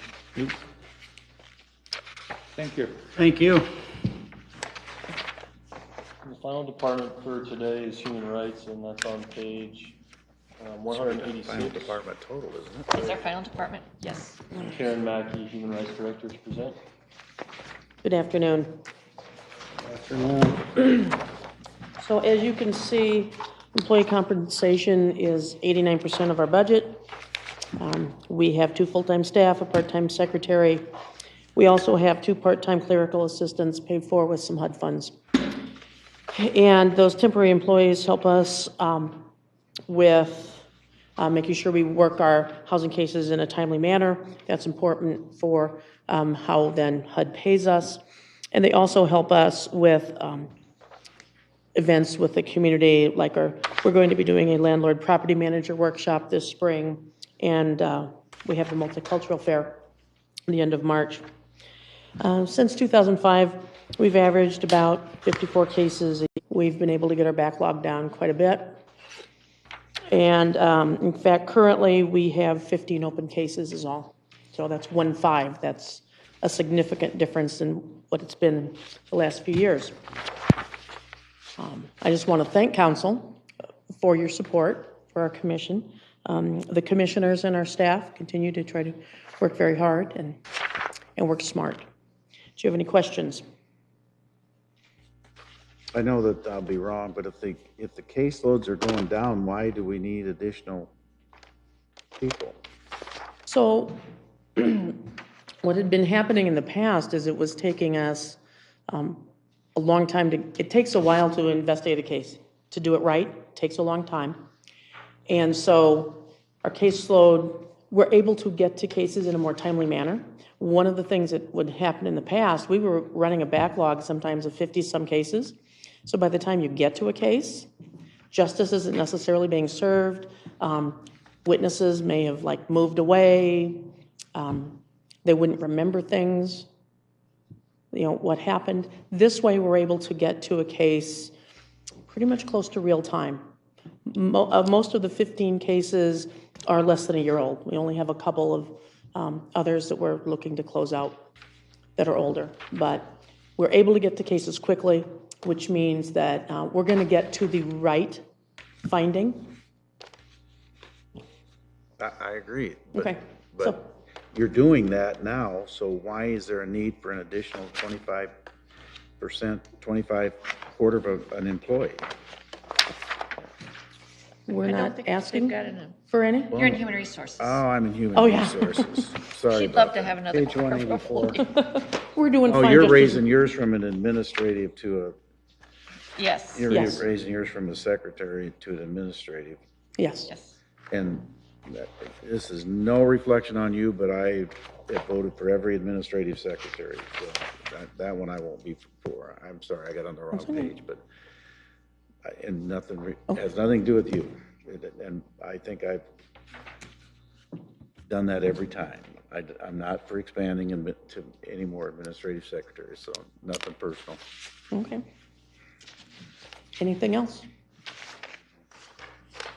Thanks for all you're doing. Well, thank you. Thank you, very Karen. much. Thanks, And Karen. thank you to your staff for being flexible with me. All righty then. Is that it? That's all. Move we adjourn.